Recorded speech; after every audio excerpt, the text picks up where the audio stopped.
One day, all of the records of mankind will disappear. During the chaos, a savior appears.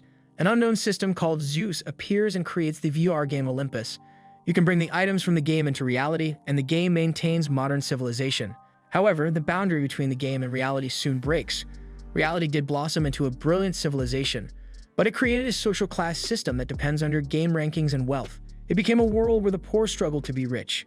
Han Ju-hyuk claims to be one of those dirt-poor people. 20 years ago, Ju-hyuk went to school as a child in Olympus. A weird old man suddenly kidnaps him, claiming that he found the talented one. It was an NPC and the embodiment of strength. Ju-hyuk was forced to train in a hellish way.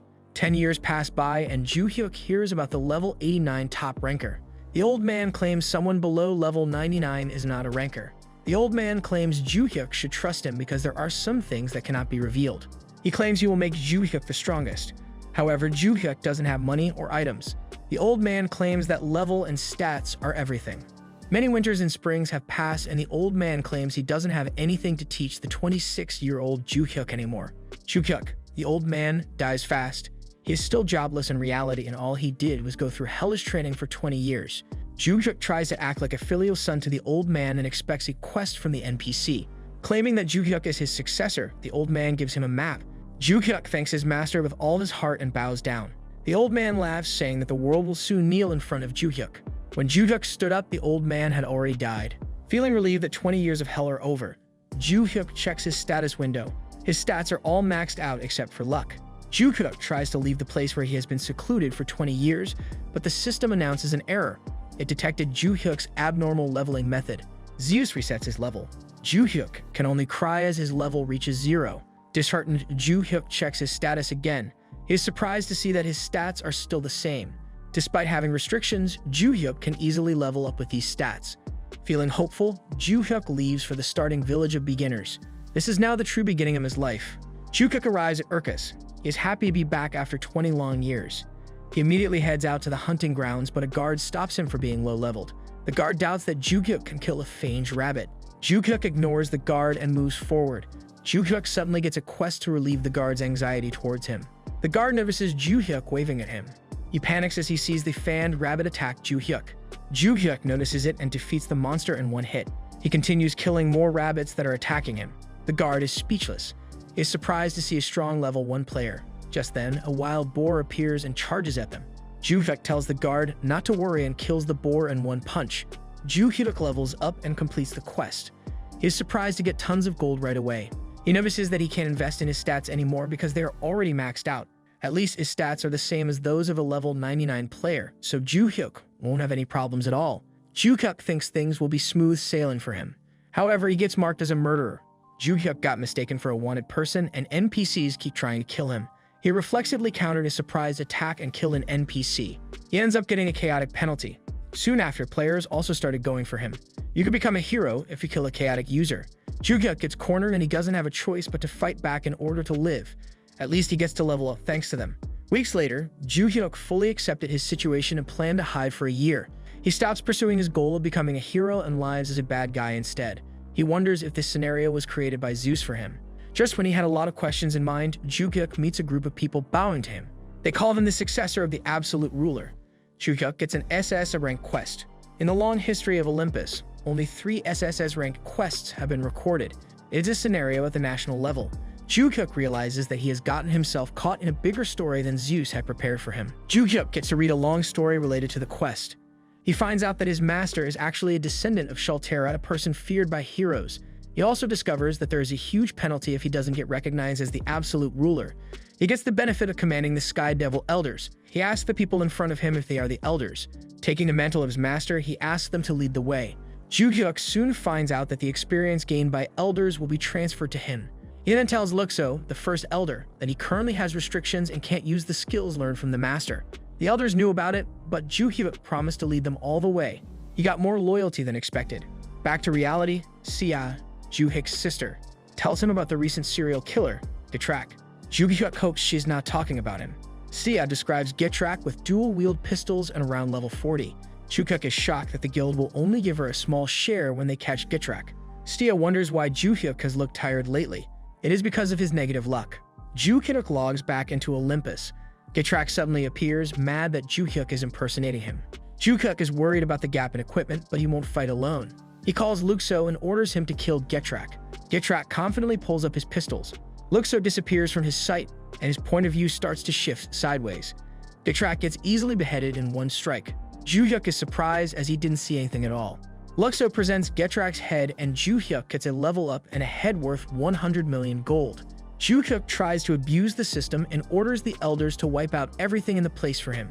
He plans to continue acting as the monarch. Ju-hyuk continues leveling up while the elders gain experience for him. He plans to start a business with his current setup and scenario. He then wonders what to do with Getrak's head. He searches for places to sell items and discovers that it is better to do it in-game. Sia barges into his room. Ju-hyuk wonders what Sia will do if he hands him Getrak's head. Sia takes it as a joke. Ju-hyuk seriously asks her to do a 50-50 split in profits. Sia tells her to stop joking because Getrak is high-leveled. Ju-hyuk reminds her that he is level 99, but Sia doesn't believe him. He then tells her to meet up with him in-game in the Lapina Mountains. Sia wonders why they met there, and Ju-hyuk confesses that he is chaotic. Sia later goes to the Lapina Mountains, where strong monsters are supposed to dwell. However, she hasn't encountered anything at all. Ju-hyuk did mention that he would clear the monsters for her. Ju-hyuk surprises Sia, who screams at his ears point blank. She gets shocked when she sees her brother's chaotic energy. He then hands Getrak's head over. Sia suddenly becomes docile, thinking about the reward. Ju-hyuk tells her to hurry and get the reward. Sia did receive the reward after the head's confirmation. Sia remembers how Ju-hyuk worked hard for the past few years. She later gives 99 million to Ju-hyuk, while she only got 1 million as pocket money. She immediately leaves in a hurry. The SSS-ranked quest hasn't started yet, but Ju-hyuk is already rich. He plans to invest in something. That night, he asks Sia to buy items for him. Sia went over time and got the items for her brother. The items can help Ju-hyuk gain experience. Sia asks for expensive warp points, and Ju-hyuk despairs over losing his money. He then brings the elders with him to the Zeph Mountains. Another player sees him and discovers that Ju-hyuk is max chaotic. Seeing that Ju-hyuk looks like a beginner, the party of players prepares for battle. Ju-hyuk notices that he is being restricted, but it doesn't affect him. The players try to surprise him, and Ju-hyuk warns them. The leader's attack bounces off, and another player follows. Ju-hyuk can only feel tickles. He then starts to fight back with bare hands and kills the party's leader. He also easily kills the tank in one punch. The others receive messages from those who just died to run away. They try to run away, but Ju-hyuk quickly catches them. Another misunderstanding arises, and Ju-hyuk gets mistaken for Rendel, the player hunter. Ju-hyuk finishes everything as he levels up and the elder's loyalty increases. He suddenly gains the charismatic trait. Luxo suddenly appears and asks Ju-hyuk to follow him. They've been traveling for a week already, and Ju-hyuk is already tired of walking. They arrive at a rundown village that is supposed to be a Sky Devil hideout. Ju-hyuk knows that his master caused them trouble. He is given a quest to rebuild the village. The elder appears and tells Ju-hyuk that they have been waiting for him all this time. The village's surroundings don't have monsters to hunt, and people are starving. Feeling bad for the state of the village, he announces to everyone outside that he will help them. Ju-hyuk just wants their loyalty though. He then heads out with Luxo to hunt monsters. A week has passed, and Luxo feels proud that Ju-hyuk has prepared things already. Days ago, Ju-hyuk asked Sia to buy magic pockets and massive servings of porridge for him. Sia complies, and Ju-hyuk gives her a blue stone to sell. He also asks her to buy a warping stone so his travels will be quicker. Everything is perfect except that the stones are deadly expensive. Meanwhile, Erda, the 12th elder, is full of doubts about Ju-hyuk. He will follow Luxo, but the other elders might not think the same. Just then, Ju-hyuk and Luxo come back. Ju-hyuk appears with tons of food. Everyone cheers as their loyalty toward Ju-hyuk increases. Ju-hyuk leaves the provisioning to Luxo and another elder. Ju-hyuk later gets approached by Erda, who apologizes for his lack of faith. Ju-hyuk gets his recognition, and he thinks up something with a menacing smile. Ju-hyuk tells Erda that he is thankful for his faith and will repay Erda's faith someday. Erda now fully recognizes him, and Ju-hyuk is really suited to his chaotic role. Erda's stealth skills will be useful for Ju-hyuk. Ju-hyuk and Erda encounter a giant bear in the Lepnia Mountains. Ju-hyuk takes action by himself and kills the bear with one punch. Ju-hyuk is not sure if the bear is weak or if he is just strong. The two continue their travel and reach the Amantium dungeon. The dungeon is meant for beginners and is swarming with academy students and instructors. Ju-hyuk wonders how strong the instructors are. He heads in and tells Erda to use his stealth. Students casually walk in the dungeon until they notice Ju-hyuk's chaotic presence. They panic and call over an instructor. Ju-hyuk later finds out that his bad luck affects the drop rates. An instructor confronts Ju-hyuk. Seeing that Ju-hyuk is low-leveled, the instructor finds this as a chance to become a hero. He tries to mock Ju-hyuk. but Jukuk tells him to go on with their class. The two continue to banter while the safe zone is being removed. The safe zone gets lifted and the instructor charges toward Jukuk. However, Jukuk casually receives the attack. The instructor asks for backing up. Jukuk warns him again and casually throws a powerful punch. The instructor dies and Jukuk threatens the students. Jukuk casually leaves and arrives at the center of the dungeon. He charges through the skeletons and breaks the defense fortress with one punch. Shouldn't we call him a one-punch man at this rate? He leaves to clear the dungeon further. More instructors arrive and are shocked to see the defense fortress destroyed. The system announces that the dungeon has been cleared, surprising the instructors. A while ago, Jukuk casually received the skeleton's attacks while staring at the dungeon core. He hopes the shield is strong enough to receive a lot of blows, but it shatters with only one punch. He remembers instructors standing behind him as Jukuk destroys the dungeon with a punch again. With his step-up points, he finally reaches level 20. He notices that the instructors are at the entrance, and he meets them. An instructor warns him and asks him not to kill the students. Jukuk claims that he doesn't want to fight from the start. The instructors watch him leave. The lead instructor is glad that no fight has ensued. He is sure that Jukuk is an agent of chaos and might be Rupendel himself. Meanwhile, the real Rupendel is having the time of his life, killing other players. He also heard about the person impersonating him. He plans to capture the impersonator before things get troublesome. Back in the Sky Devil village, Jukuk asks for someone with a long-range attack. An elder named Zeta energetically offers his assistance. Jukuk later orders Zeta to wipe out the players that are going to attack them. The energetic Zeta moves forward and summons the advent of the Yule God. The summon easily wipes out the players. Jukuk's killer's mark grows darker. Surprisingly, he becomes more notorious and achieves a bloodlust trait. The bloodlust trait weakens the offense and defense of enemies in PvP. All sorts of penalties are given. However, for Jukuk, this boosts the loyalty of the Sky Devils. Zeta clears up the players and now monsters are approaching. Jukuk asks Zeta for support. Jukuk jumps in and, surprisingly, kills a monster with one punch again. The two continue killing the monsters while a party of players watches them. Zeta lets out a special attack, and Jukuk finds it overbearing. As they gather bluestones, boss monsters spawn in the area. The Black Cow King appears. Jukuk asks Zeta to take care of the little fries while he deals with the boss. Zeta points out that more trouble is coming and that players are starting to appear. The two ran off to avoid trouble today. Back to reality, Jukuk can't find any info about the Black Cow King. His negative luck might have played a part in its appearance. As he scrolls through the forum, he finds weird happenings lately inside the game and realizes he might be at fault. He also finds out the Black Cow King got killed and dropped bundles of bluestones. He gets stressed ignoring such treasure. He's only got a few million left. He plans to level up faster to gain more money. Meanwhile, Director Yu Kaiyan receives a report about the Black Cow King. He gives out orders to hunt Jukuk, who has been messing with their members. 3 weeks later, Jukuk reaches level 29. Luxo worries that Jukuk is overworking lately. Jukuk shows his overbearing charisma and claims that he needs to get stronger to make everyone kneel in front of the Sky Devils. Luxo is deeply moved. However, Jukuk is only working hard to get an apartment and a car. Just then, he gets a message from Sia, who informs him that there is a world quest involving the 7 constellations. The quest asks the 7 constellations to gather to defeat the absolute evil. 7 hidden classes are going to be released soon. Jukuk wonders if it will be related to him. Sia wonders if Jukuk will take part in it. He can't join because he is an agent of chaos. He knows he will be hunted, so he needs to get stronger. He gets back to Olympus and tells the elders that he will leave for a solo expedition. He leaves the village for the elders to take care of. He still needs to improve the living conditions in the village. He needs to level up faster to be able to use the Paction Inner Key skill and follow his master's marked map. For now, he relieves his stress by killing monsters. He gains a skill called Weirdly Strong Fist. Checking on the description, he celebrates that he won in a fight with one punch now. Just then, Rupendel appears and blames Jukuk for the troubles our protagonist has caused him. However, Jukuk doesn't know him and calls him funny.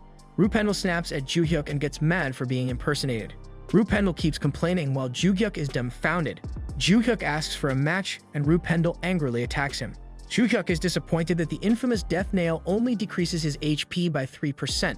To have fun, Jukuk activates his newly gained skill. He blinks and punches Rupendel, but the punch only broke Rupendel's defensive barrier. Assuming that Jukuk's skill is on cooldown, Rupendel attacks him. Just then, Jukuk buries his fist in Rupendel's face. All of Rupendel's barriers get broken easily.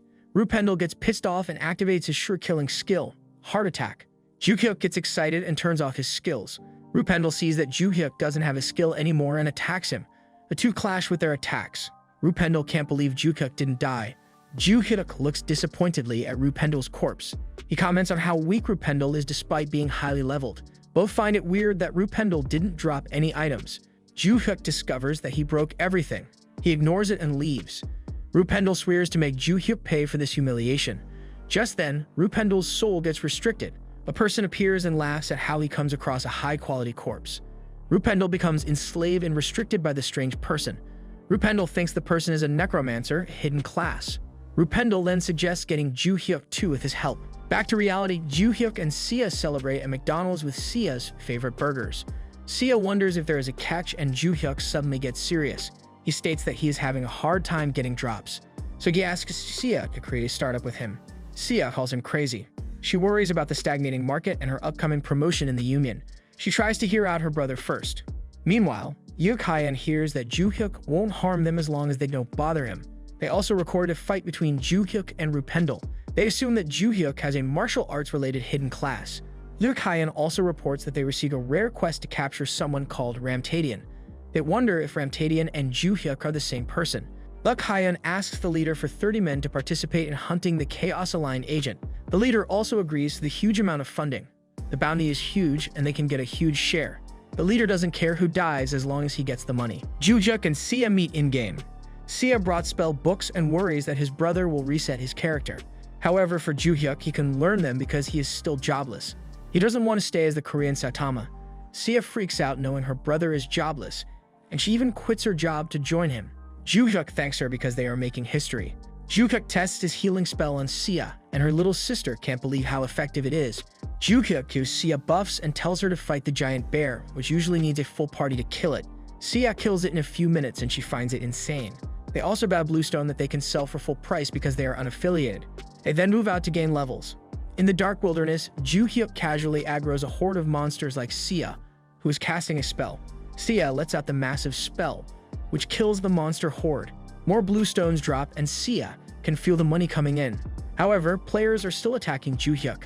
Ju-hyuk can only fight back and must not attack first. A raid team arrives and they challenge them to a PvP. Ju-hyuk laughs at them for bringing a lot of people to kill one person. The director orders the others to start attacking. Ju-hyuk sighs as he is restrained. Ju-hyuk easily gets out and casts Fireball. Seeing a common magic, the raid team confidently put up a defense. They even stack all sorts of barrier combos. The simple Fireball hits them and they all explode. The director can't believe that his men got wiped out so easily. He trembles at seeing a common spell obliterate them. The siblings are also surprised at how powerful the Fireball is. Sia is now scared of his brother, who is not normal anymore. Ju-hyuk still waits for the cooldown to end. The director asks for more tanks that can withstand magic. He thinks Ju-hyuk is still restrained because he is just standing in one place. The director then orders archers to attack Ju-hyuk. Ju-hyuk just smiles as more arrows are fired toward him. Just when the director thought that they won, Ju-hyuk jumps on them. He uses a fireball at point-blank range and starts beating them up while reminding them not to bother him. Everyone gets flustered until the union leader arrives. A lot of reinforcements arrive just to capture Ju-hyuk. Meanwhile, Ju-hyuk finds them weaker than Rupendel. Sia worries as the fight ensues. Ju-hyuk tells her to attack him too so she won't be suspected as his accomplice. Sia casts her powerful lightning magic and Ju-hyuk is proud of his sister as he receives the attack. Sia hears a system notification about his special job change quest. Just then, Ju-hyuk's killer grade increases and he gains a new killer title. The new title lets him gain a lot of stats during PvP and player killing. As his sins deepen, the Sky Devil's loyalty also increases. Everyone is confused about whether Ju-hyuk is a fighter or mage. He claims he didn't change classes and everyone finds it ridiculous. The leader thinks he is a hidden class with certain weaknesses. He and the director charge at Ju-hyuk, but Ju-hyuk easily murders them. Sia tells Ju-hyuk that she might have a special job change. The siblings enter a dungeon and Sia starts attacking Ju-hyuk. Ju-hyuk can feel the attack like a prick. Sia continues firing off more magic spells. Sia gets more notification for attacking a sin-bearing target. She gets tired after an hour, and she finds out about her brother's title. Ju-hyuk confirms and notices monsters. He starts killing them off and Sia can see records of Ju-hyuk's movements and actions. Sia tells him to go further, and as soon as the system notifies her that the killer of thousands ran away, Sia gains a new job. The scenario gets updated and Sia becomes the 7th constellation. Meanwhile, the Union conducts an offline meeting. The leader is plotting something again. He needs to work with the directors to kill Ju-hyuk. He logs in and goes to a tavern. He asks the bartender for someone to assassinate. He pours a lot of money into hiring Salmak. one of the top assassination groups. He leaves the safe zone and gets beheaded. As a soul, he discovers that it was the Abyss troop that killed him. The assassin announces that this is the start of the leader's indefinite life sentence. A man who expected the leader to be dead moves out. He did expect the absolute being to come, and now is the time for him to see if Ju-hyuk is worthy. The head of the Salmek group is the second elder Yorhan. Ju-hyuk, on the other hand, is surprised by Sia's experience gains after she changed jobs as a pure white magician. Sia thanks her brother for getting her a hidden class. They decided to talk in whispers so others wouldn't find them suspicious.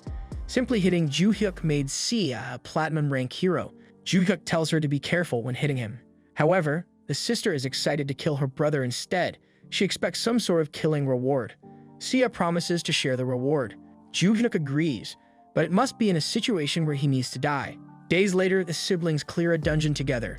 Ju-hyuk just needs a few more monsters to kill to reach level 40. Sia leaves to restock on potions and items. Right after Sia left, Yorin creeps behind Ju-hyuk, while stating that he appeared to check if Ju-hyuk is worthy of being the absolute being. And SSS rank quest triggers at the same time. Ju-hyuk must hold off Yorhan's attack and gain his recognition. He finds the situation ridiculous. Seeing that Sia became a constellation, Ju-hyuk can also become the absolute being to balance the game's main scenario. Ju-hyuk then tells Yorhan that it is unnecessary to check his worthiness because he is currently weak due to some restrictions. He tells Yorhan not to be impatient or he will regret it later. Yorhan is speechless. Ju-hyuk then claims that he will soon learn Sky Destroyer, which his master taught him. Yorhan is shocked. Ju-hyuk asks for a small amount of time and Yorhan agrees to it as he fades away. Ju-hyuk leaves the dungeon, but there are no monsters around. He's got 30 seconds left and Sia connects with him. He tells her to stay away, but Ju-hyuk sees her pulling in a monster horde. She asks for help, and Ju-hyuk commends his little sister. Ju-hyuk flashes by and slays the monsters until he levels up to 40. Yorin creeps in and Ju-hyuk activates Sky Destroyer. His abilities are enhanced and his governance over the Sky Devils increases. Conditions are met and Ju-hyuk becomes the absolute being. He now holds the power to corrupt the world and disrupt order. All of his stats and cooldowns improve greatly. Yorin immediately bows down to him. Ju-hyuk acts benevolently as he gains Yorhan's recognition. Sia suddenly whispers in panic that the absolute evil has been born and the community is going crazy with the notification. She suggests hunting it, but it is her brother she is talking about. Sia is surprised that Ju-hyuk surprised the cap value of stats and went over 100. Sia is shocked enough to make her log out to attend a meeting. Just as Yorhan starts to discuss Salmek, a raiding team appears to kill Ramtadian. Ju-hyuk is pissed off at being called a Ramtadian. The raiding team attacks him, but Ju-hyuk doesn't take a minute to kill them. He attacks the raid commander and he gets impressed that his punch got blocked. However, Ju-hyuk finishes him off with a smack. The raid team members are actually NPCs and Ju-hyuk gains evil points. Another person appears and claims to make Ju-hyuk his servant. The hooded person brings out Rupendel, who seeks revenge on Ju-hyuk. Rupendel claims that Ju-hyuk will be dead soon. The hooded person then uses the nearby NPC corpses as her undead army. The undead commander is confident now that he will defeat Ju-hyuk. Just then, the system informs Ju-hyuk that he has control over all kinds of black magic products. The necromancer gets flustered as Ju-hyuk gains control over her undead. Ju-hyuk tells the undead NPCs to die and shifts his attention to Rupendel. Rupendel tries to resist Ju-hyuk's order, but he gets punished. Rupendel did as Ju-hyuk said. The necromancer apologizes as she gets flustered. She asks if she can leave and Ju-hyuk permits her to do so. Rupendel suddenly warms up to Ju-hyuk and swears not to betray him. Ju-hyuk is happy that he got a new pet. Meanwhile, a woman complains that Ju-hyuk is too overpowering. She thinks Ju-hyuk is the person that her master told her to support. She calls herself an idiot for running away instead of sticking to Ju-hyuk. She remembers that she has a meeting and quickly leaves. Ju-hyuk tells Yorhan to quickly explain before they get interrupted again. The Salmek group has a lot of high-ranking assassins and connections to nobles. Including the gold amassed, Yorhan pledges his group to Ju-hyuk. Ju-hyuk receives Salmek and $600 million in gold. He continues acting benevolent enough to make Yorhan cry. As Ju-hyuk celebrates, Yorhan warns him about Rexar, the third elder. He is also an assassin who doesn't think twice. He is also the owner of the second assassin group, Abyss Troop. A notification comes saying that 2 more constellations have appeared. Stia suddenly whispers and talks about her friend, Sasong, who is obviously familiar. Stia and Sasong talk about the latter's phobia of guys. Sasong claims she doesn't have that kind of phobia. Sia asks how she's been lately and Sasong tells her something. The two later go their separate ways and Sia can't believe she just heard something ridiculous. She needs to contact her brother. After the whisper, Sia ran back home. She heard from Sasong that the absolute evil will fight the 7 constellations alone. However, there are classes that need to support the absolute evil, including Saesong, who is an absolute necromancer. Ju-hyuk wonders why she told him. Sia states that she knows that he is the absolute evil. Ju-hyuk tries to play dumb, but Sia starts firing off facts about her brother lately. She also realized that it was him after she became a constellation. Sia claims they will be in trouble if people find out about the two of them. Sia tells her brother to meet Saesong. However, he must wear a mask to avoid attention. The three meet up, and the two absolutes easily recognize each other. Saesong has been embarrassed by role-playing before. Saesong wonders how Ju-hyuk and Sia are related. They confess their roles and relationships, leaving Saesong dumbfounded. She gets mad at Sia for keeping it a secret. She is only focused on dressing up in front of her favorite sister's brother. She tries to act cutely, but Ju-hyuk is into older women. Ju-hyuk then reminds Saesong about something, and the girl presents her master's will. It is a map, and Ju-hyuk realizes something. It is the same as the map Ju-hyuk's master gave him. It also contains the mark of the sky's destruction. He can't believe that he has supporters. Their classes are meant to help the absolute evil. Ju-hyuk is happy to get a lackey. Ju-hyuk claims Saesong to his side. He then tells her to level up a bit. Days later, the group hunts monsters. A familiar undead levels up and now serves as Ju-hyuk's loot collector. The Great Rupendel is now a mere item collector. Ju-hyuk finds Saesong clumsy, but she has the ability to cover for it. She lets her undead go hunting for her. The undead are the best army Ju-hyuk can ask for. Saesong just needs to reach level 20 to learn Sky Destruction. He knows his master's quest is impossible to complete alone. He is lucky that Sia found Saesong. Ju-hyuk gets surprised as a cute level 20 Saesong hugs him. Ju-hyuk tells them their next destination, and they split into two groups. Meanwhile, the Union notices Chaos players approaching. Ibe, the Warp Gate Overseer, confronts Ju-hyuk and Rupendel. Ibe recognizes Rupendel and claims that he picked up a pet. Ibe sees Ju-hyuk's level and mocks him. Rupendel gets flustered. Ibe then tells him that the regular fare rate doesn't apply to Chaos players and asks for 30 million. While Rupendel is complaining, Ibe whispers to Ju-hyuk and offers to help him. Ju-hyuk smirks and acts like he is being treated as a slave by Rupendel. Sia and Saesong arrive the Kargonis Mountains first. Saesong panics because she can't understand the map. Ibe is a team leader in the Union. He only got to work on the Warp Portal Management team because of his aunt. Ibe looks down on Ju-hyuk, who is acting poorly. Ju-hyuk whispers to Rupendel that Ibe is planning to backstab them. The two start acting and pay the fare. They arrive at the Kargonis Mountains and leave the safe zone. Someone whispers to Ju-hyuk to attack, and the two start acting again. Ju-hyuk sets the damage of his punch to 0, and Rupendel is glad that there was no damage at all. Seeing Rupendel getting busy, the Union members were surprised and attacked him. Ibe appears and attacks Ju-hyuk, thinking that he can loot him. However, the attack didn't scratch Ju-hyuk a bit. Ju-hyuk counterattacks, and Ibe is surprised that there was no damage. Ju-hyuk forgot to change the settings. The Union members get flustered as Rupendel kills them one by one. He thanks Ju-hyuk for the buffs and discovers Ibe is still alive. Ju-hyuk can't kill him because there will be no drops. Ibe gets flustered and offers to give back the money he extorted from them. Ju-hyuk orders Rupendel to rip off as much as he can from Ibe. Rupendel does his best to be menacing, and Ibe offers 130 million. They got the money and Ibe quickly leaves. However, Ju-hyuk wants justice and Rupendel goes for Ibe. Rupendel instantly kills Ibe and now fully respects Ju-hyuk. An item drops and Ibe offers 1 billion for it. Rupendel refuses and gives the bag to Ju-hyuk. They check what is inside and get surprised. Ju-hyuk can't believe Ibe is in possession of it. Anyway, they got a bunch of unique items and millions of gold. Ju-hyuk gives Rupendel his bonus and leaves. Ju-hyuk finally meets up with Sia and Saesong. Saesong heard that there is a strong monster nearby that has killed numerous famous NPCs already. A party of level 50 players also wiped out. After 3 days, the girls are leveling up steadily while Ju-hyuk is giving them buffs. Meanwhile, Saesong's undead army keeps increasing in size. Based on the map, they finally arrive at their destination. Just then, a monstrous bird attacks them. It grabs and lifts Ju-hyuk. Ju-hyuk gets offended and punches the bird. The bird tries to get away, but Ju-hyuk gets a hold of it. Ju-hyuk beats down while the girls watch him. He uses a tamer's ring he got from Ibe's drops. He succeeds in taming Carria. While registering his new pet, Ju-hyuk is surprised to see that it is an S-class pet. He registers the Carria as Bok. Thanks to Bok, they can now travel by flying. While looking for an entrance mark on the map, Ju-hyuk orders Bok to fly at full speed to the location he points at. Using the speed, Ju-hyuk punches a part of the mountain, but the system tells them that the requirements have not yet been met. They need 200 living monsters as sacrifices in under 5 minutes. Ju-hyuk gets anxious that the entrance will be sealed. Just then, he realizes something.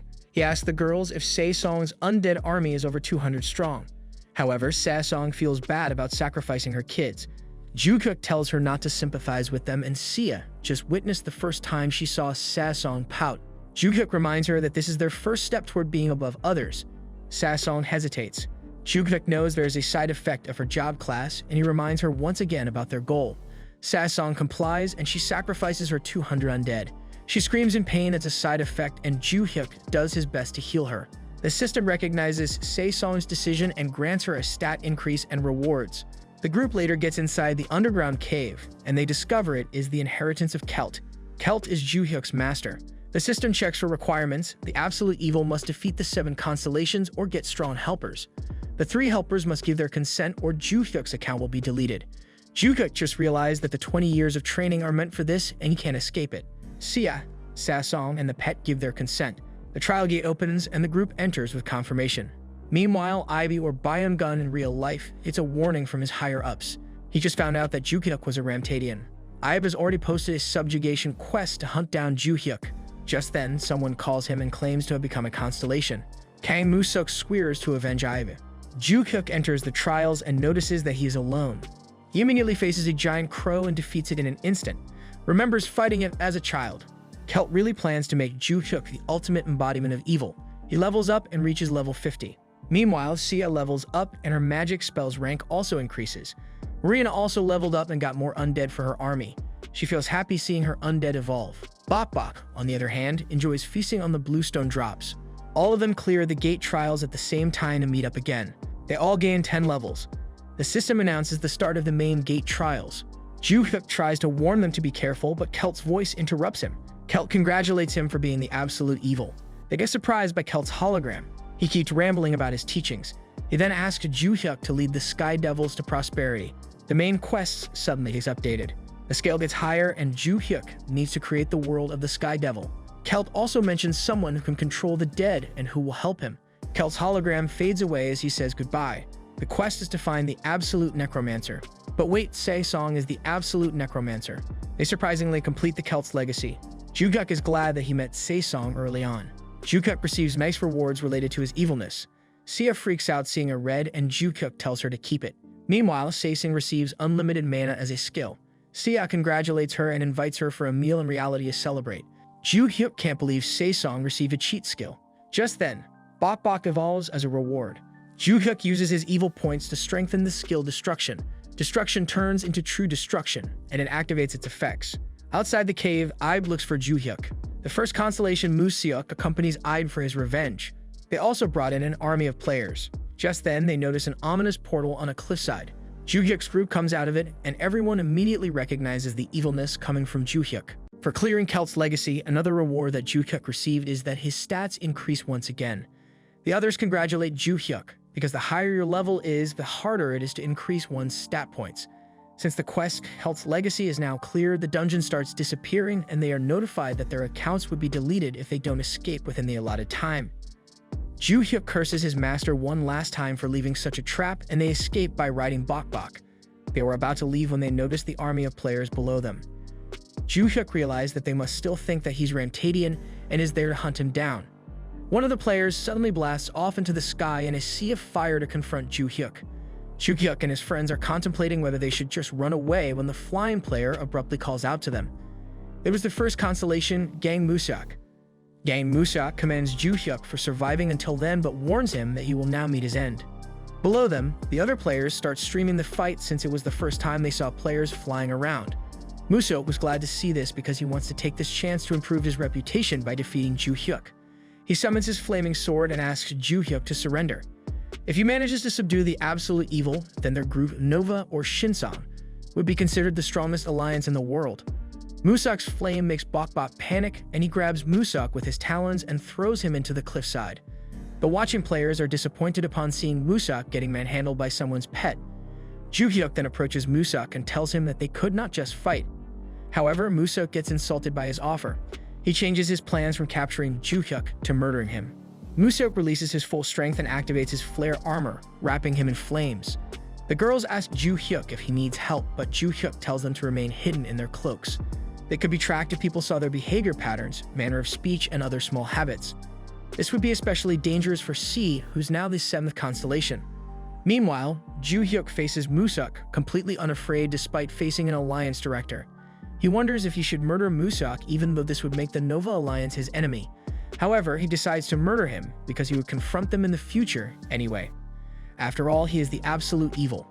He meets Musuk's flaming attack with his fists and blasts through it, punching Musuk. The damage destroys Musuk's flare armor, and his other equipment quickly activates to heal him. Ju-hyuk compliments Musuk's defense, but he wants to see more of his skills. Thus, he decides to taunt him some more. Ju-hyuk asks Musuk if he's just a rich boy splurging on his alliance to get support items. The taunting works and Musuk activates one of his strongest skills, Rampaging Flame. The sky is suddenly brimming with fire and even Ju-hyuk can feel the scorching heat from a distance. Ju-hyuk then jumps off Bok and charges straight to the rampaging flames. The players below are confused by the fight happening above them, but Ju-hyuk continues to charge through the fire and right into its center, where Musuk is located. Thus, the fight ends with their collision creating a huge explosion in the sky. A few minutes later in the real world, Musuk calls over to his assistant inside his office. He then orders his assistant to suppress the media and ensure that what happened today would not spread. His assistant bows and promises to delete every video of his boss dying, but Musuk shouts at him that he didn't die. He just logs out for a moment to rest. He berates his assistant for treating him like a dead man. After letting off some steam, Musuk reminds his assistant that the world is running thanks to high-ranking users like them. Therefore, it must make sure that bastards who come crawling up wouldn't show up again. Inside the game, Ju-hyuk is flying with Bok toward their new destination. Ju-hyuk affectionately pats Bok for carrying him around even though the girls aren't with him this time. Bok smiles and remembers the fight that occurred last time. He acknowledges that the burning human is strong, but seeing his master easily defeating him amazes Bok. He decides to follow Ju-hyuk's orders from now on. After their flight, Ju-hyuk and Bok land at the Sky Devil hideout. There, the 4th Elder Sershin hands Ju-hyuk a business report. It contains the hideout's strategy for surviving through winter. They would need winter clothes and heaters for each citizen, and since their population is approximately 800 people, their expenses would be 800 million gold. Ju-hyuk gets depressed at the large expense, but he decides that he would just consider it as an investment. After all, he still has the 4 billion gold he got from Yoren. He smiles and tells Sershin to use how much money he needs. Inside, though, Ju-hyuk is crying. Sershin brightens upon seeing his master's benevolence, and he asks if they can buy more expensive but better items. This would increase their expenses to 1.4 billion gold. Since Ju-hyuk already gave Sershin his blessing, he had no choice but to approve the higher expense. He managed to increase the citizens' loyalty thanks to his generosity. Later that night, Yoren sends a request to another elder, the 3rd elder, Rexar, for a secret meeting. Yoren tells Rexar that he already felt Ju-hyuk's Sky Destroyer skill, and that should be enough proof for him to be her master. However, Rexar tells Yorhan that he has no plans of serving a man weaker than him. He reminds Yorhan that just like how he led Salmak through hardship, Rexar also grew his own group, the Black Flower House, with hardship as well. Therefore, he cannot accept a weaker master who would rule over them. Salmak asks Rexar if he thinks he can truly win against Ju-hyuk.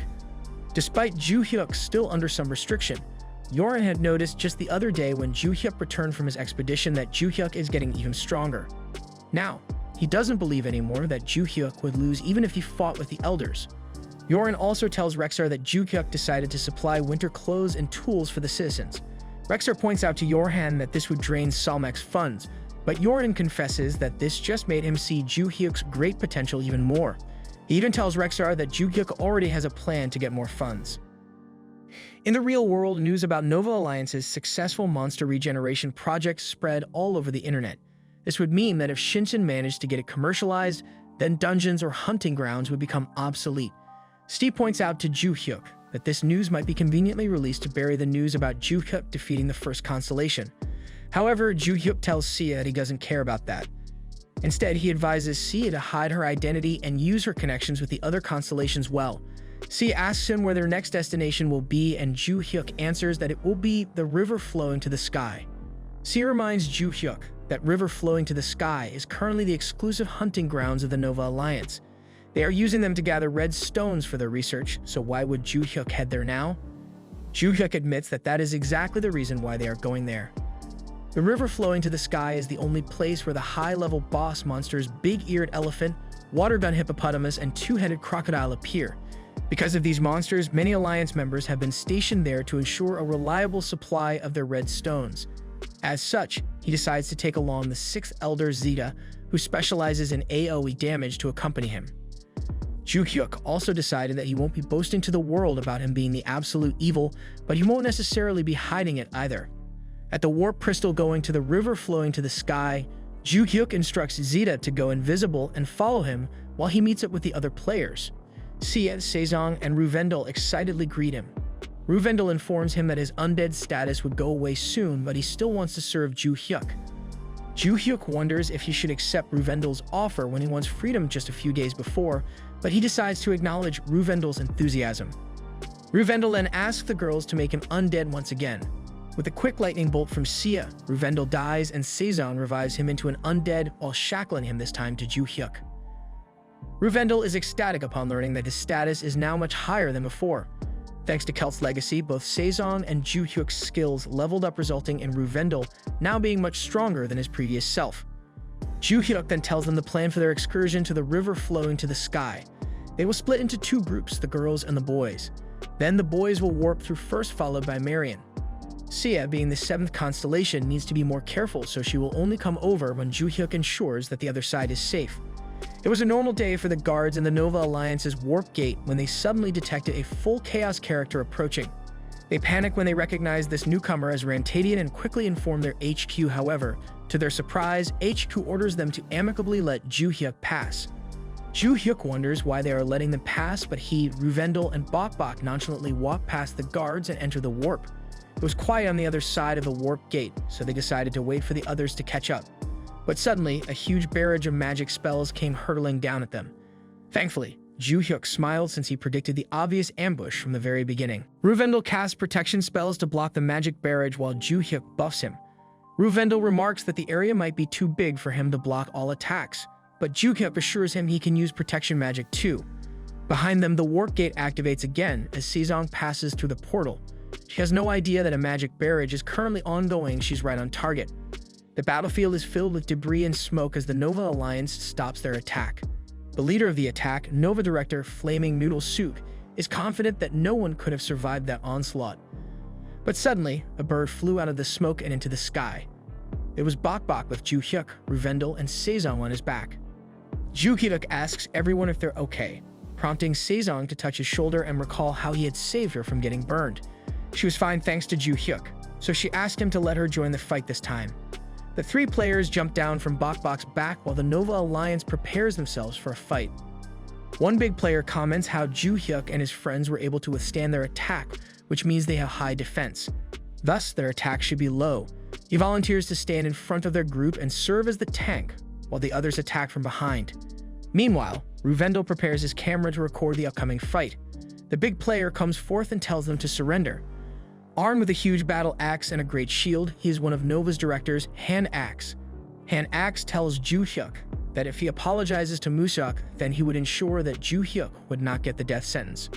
Ju-hyuk asks what his crime is for getting the death sentence, so Han Axe explains his crime of invading Nova's area. Ju-hyuk smiles and points out that Nova didn't make this map and they don't own the land, so he wasn't breaking any rules. In fact, Nova is the one who just decided to manage the warp gate and take over the hunting grounds. As for Musuk, he was the one who attacked first, so Ju-hyuk was just defending himself. Sejong also uses her skill and summons an army of the undead. Ju-hyuk declares to Nova that he will smash their monopoly with his own hands. Han Axe commands his soldiers to attack, but in a blink of an eye, Ju-hyuk is now standing in front of him. One punch was all it took for the tank Han Axe to die.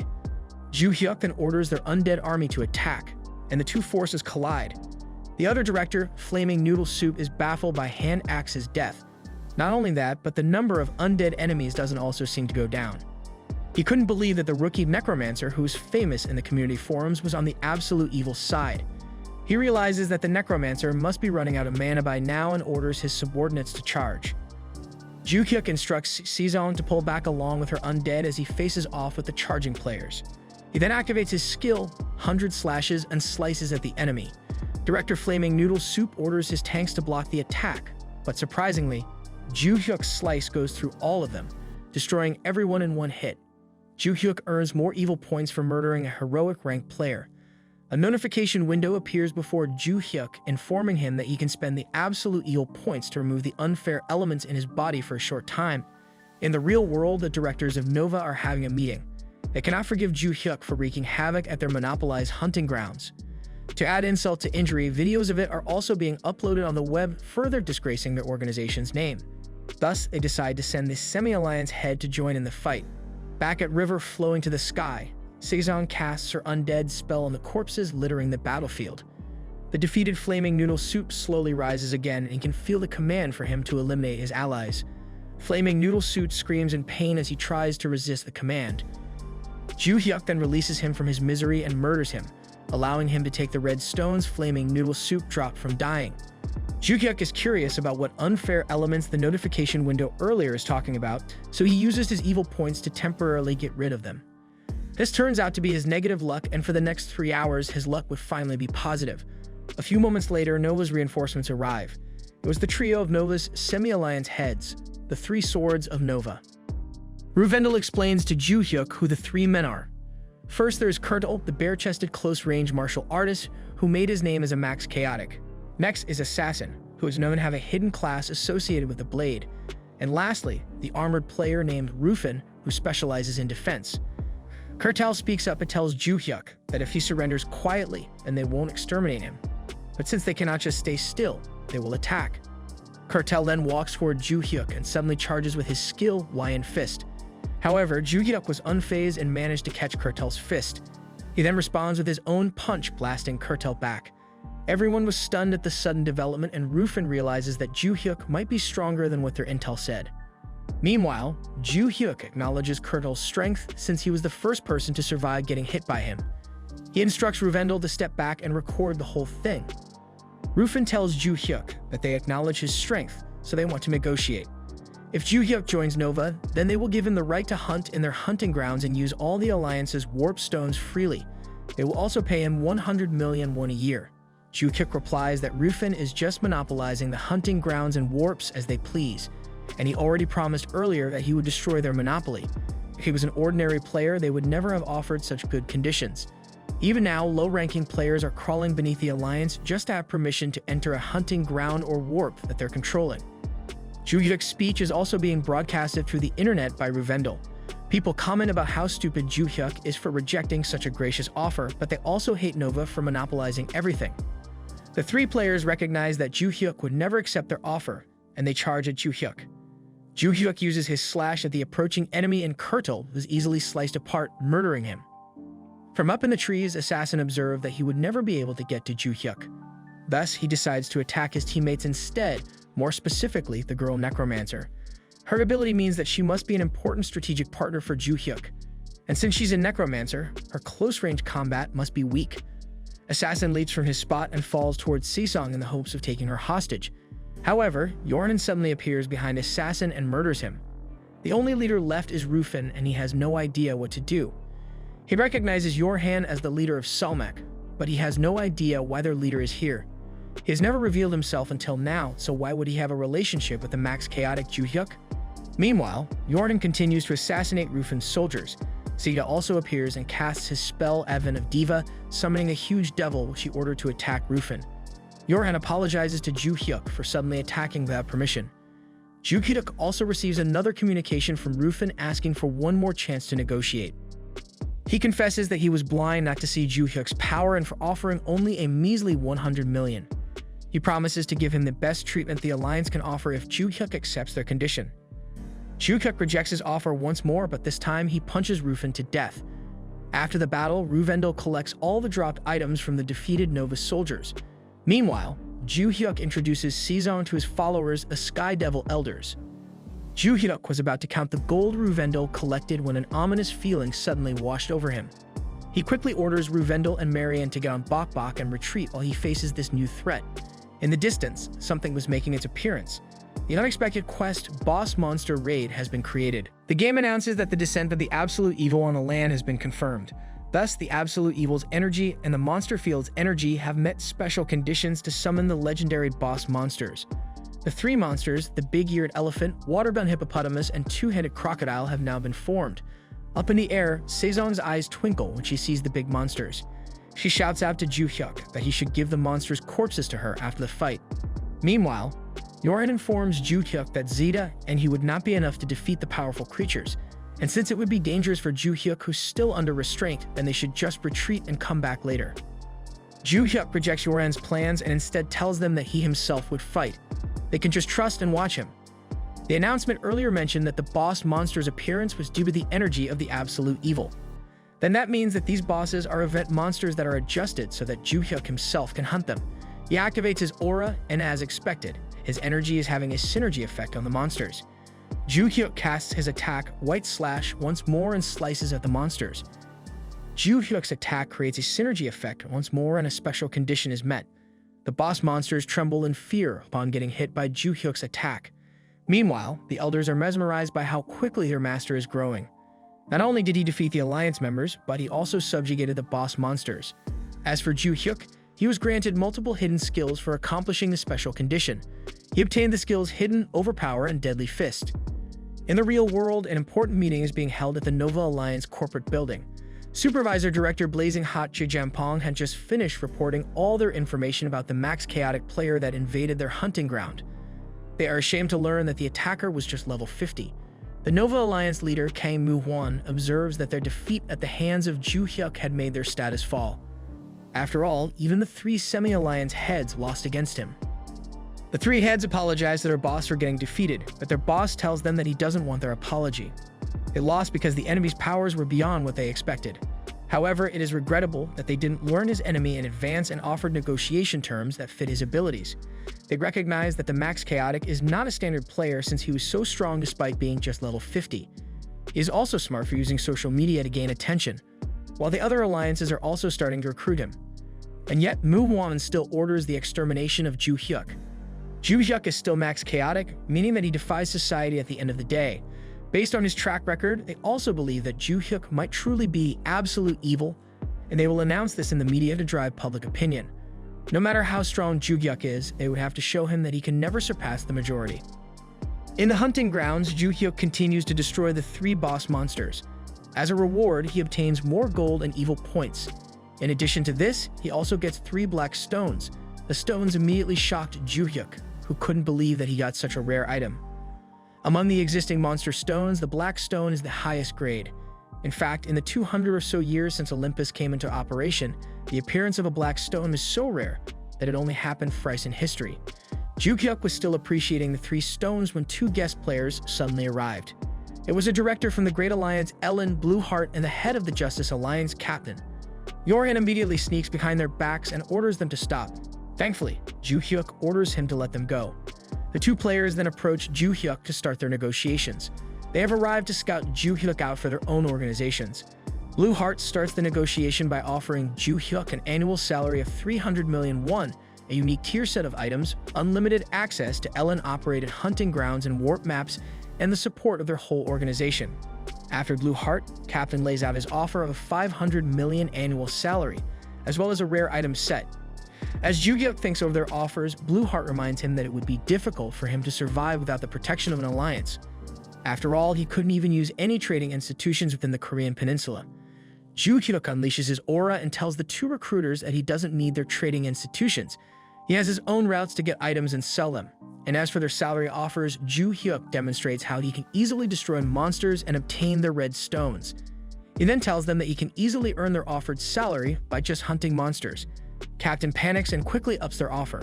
He clarifies that they aren't offering 500 million won of $500 million. The sudden increase in money surprises Blueheart, but unfortunately, they cannot match that offer. Captain then informs Ju-hyuk that they will accept it if he rejects their offer, but if he wishes to negotiate, then he can always contact them. He then leaves, followed by Blueheart. Before she leaves, Id contacts her and asks her how it went. Blueheart confesses that Ju-hyuk is truly arrogant, just like Ibe said, and Ibe asks her to recover his pouch in the future if she can. Ibe couldn't fathom why Ju-hyuk seemed to be making enemies not only of Nova, but Ellen as well. However, all he wants is to recover his pouch. A few days later, Ju-hyuk is wondering what he should do with the black stones he obtained when his phone suddenly rings from an unknown number.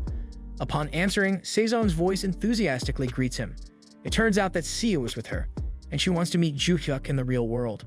An hour later, Ju-hyuk enters a fancy cafe. Inside, his younger sister welcomes him and introduces Sejong to him. But instead of looking happy to meet them, Ju-hyuk starts scolding them.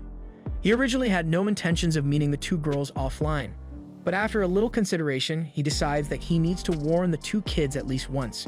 She reminds them that every little thing they say or do can be a clue. They must make sure that the nicknames they use inside and outside the game are different, as well as their manner of speech. In fact, he also advises Sejong to never tell anyone anything related to her class. Sejong quickly apologizes, prompting Sia to hug her and scold her older brother for being so strict.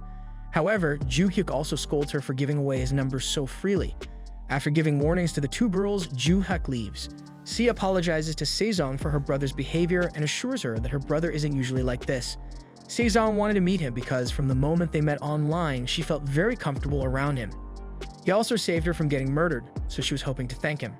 She was disappointed that Ju-hyuk didn't even comment about her appearance when Sia assured her that her brother would be smitten by her. Meanwhile, Ju-hyuk heads back into the game where Rendel welcomes him with a list of all the items they have acquired in the expedition. Ju-hyuk pats him on the head for his good work, and he starts going through their loot.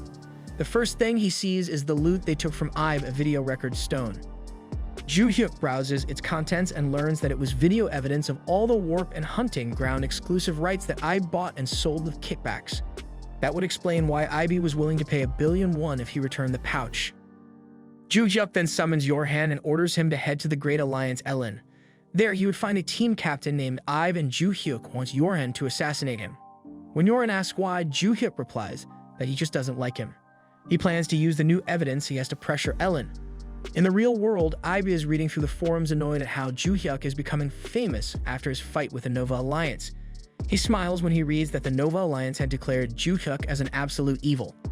He acknowledges that Ju-hyuk might be a good player, but he's still a single max chaotic who is making the whole world his enemy. Ellen Alliance also declares their agreement with Nova's decision to brand Ju-hyuk as the absolute evil. It would be only a matter of time for the other alliances to follow suit, and no one would stand by Ju-hyuk anymore. In the end, Ju-hyuk wouldn't even be able to find new allies in foreign-based continents because all the warp portals are controlled by alliances. Meanwhile, another news is also spreading throughout the internet. The legendary Blackstone has appeared in the market. The whole world is in an uproar regarding the news of another Blackstone appearing for sale. Numerous organizations quickly scramble their data in the hopes of being the first in line to buy it. Blackstone has an inherent usefulness that cannot be compared to the existing blue and red stones. It is said that the amount of energy a Blackstone holds is almost infinite.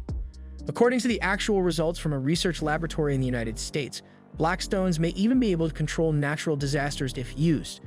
Therefore, the appearance of a new Blackstone after 30 years is at the forefront of everyone's mind.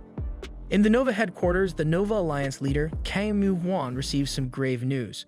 The owner of the Blackstone had announced that he would not sell the stone to Nova. Moo-hwan is stunned by this news, but he finally understands when he learns that the seller is actually the Max Chaotic they fought the other day. The reason he gave was that he just doesn't like Nova. Meanwhile, inside the game, Sia is annoyed for her brother because ever since Nova and Ellen announced that Ju-hyuk is the absolute evil, news articles and documentaries slandering Ju-hyuk's name had filled up the internet. Even the littlest bit that would have been favorable to him is gone now. Even Sejong expresses her disbelief at the article and defends Ju-hyuk. Ju-hyuk is confused by Sejong's reaction because as far as he knows, he never showed a good side of himself to her. He even scolded her when they met offline. Nevertheless, Ju-hyuk tells the two girls it doesn't matter. He anticipated it because it was inevitably going to happen if Nova and Ellen viewed him as an enemy, and now's not even the time to think about that. He has the Blackstone, so he must focus on selling it at an expensive price through an auction. On the day of the auction, Ju-hyuk summons all the prospective buyers of the Blackstone into the abandoned Colosseum of the Centeniac continent. The buyers were annoyed that Nova and Ellen didn't allow anyone to use their warp gates to go to the auction, but they believe it was because they just didn't want the Blackstone to be bought by someone from abroad. Meanwhile, Ju-hyuk applies the advice Sershin gave to him about selling the Blackstone. First, no matter how unfavorable of a demand Ju-hyuk gives, the buyers would surely follow his conditions because that's just how valuable the Blackstone is. Ju-hyuk's condition was that any buyers would have to disarm themselves and only wear a minimal amount of armor. Ju-hyuk is also using the elders as security details as well as the members of Salmak. Lastly, those who Ju-hyuk had forbidden from buying the Blackstone would have their identities revealed without fail. After the buyers have been checked and verified, Ju Hyuk shows himself and thanks them for complying with his conditions. He then informs them that he will not set a starting price and declares that the auction for the Blackstone will now commence. Almost immediately, the first bid was 600 billion gold. The absurdly high price stunned Ju Hyuk, but he had to keep his face calm. The buyers continue bidding higher and higher, 700 billion, 950 billion, and in just a few seconds, the bid is already 2 trillion gold. Ju Hyuk is starting to wonder if the Blackstone is truly worth 2 trillion gold when a hand slowly raises and bids 30 trillion gold. Everyone is stunned and stares at this new bidder. It was the mega-millionaire Rendel, the ruler of the Faria continent in the Middle Eastern server. He is also the alliance leader of the group Qatar. Another buyer raises his hand and bids 31 trillion gold, beating Rendel's price. Rendel just smiles and bids 50 trillion gold. Unsurprisingly, no one seemed to be able to bid any higher. Ju Hyuk asks around one last time when a player suddenly stands up with a bomb.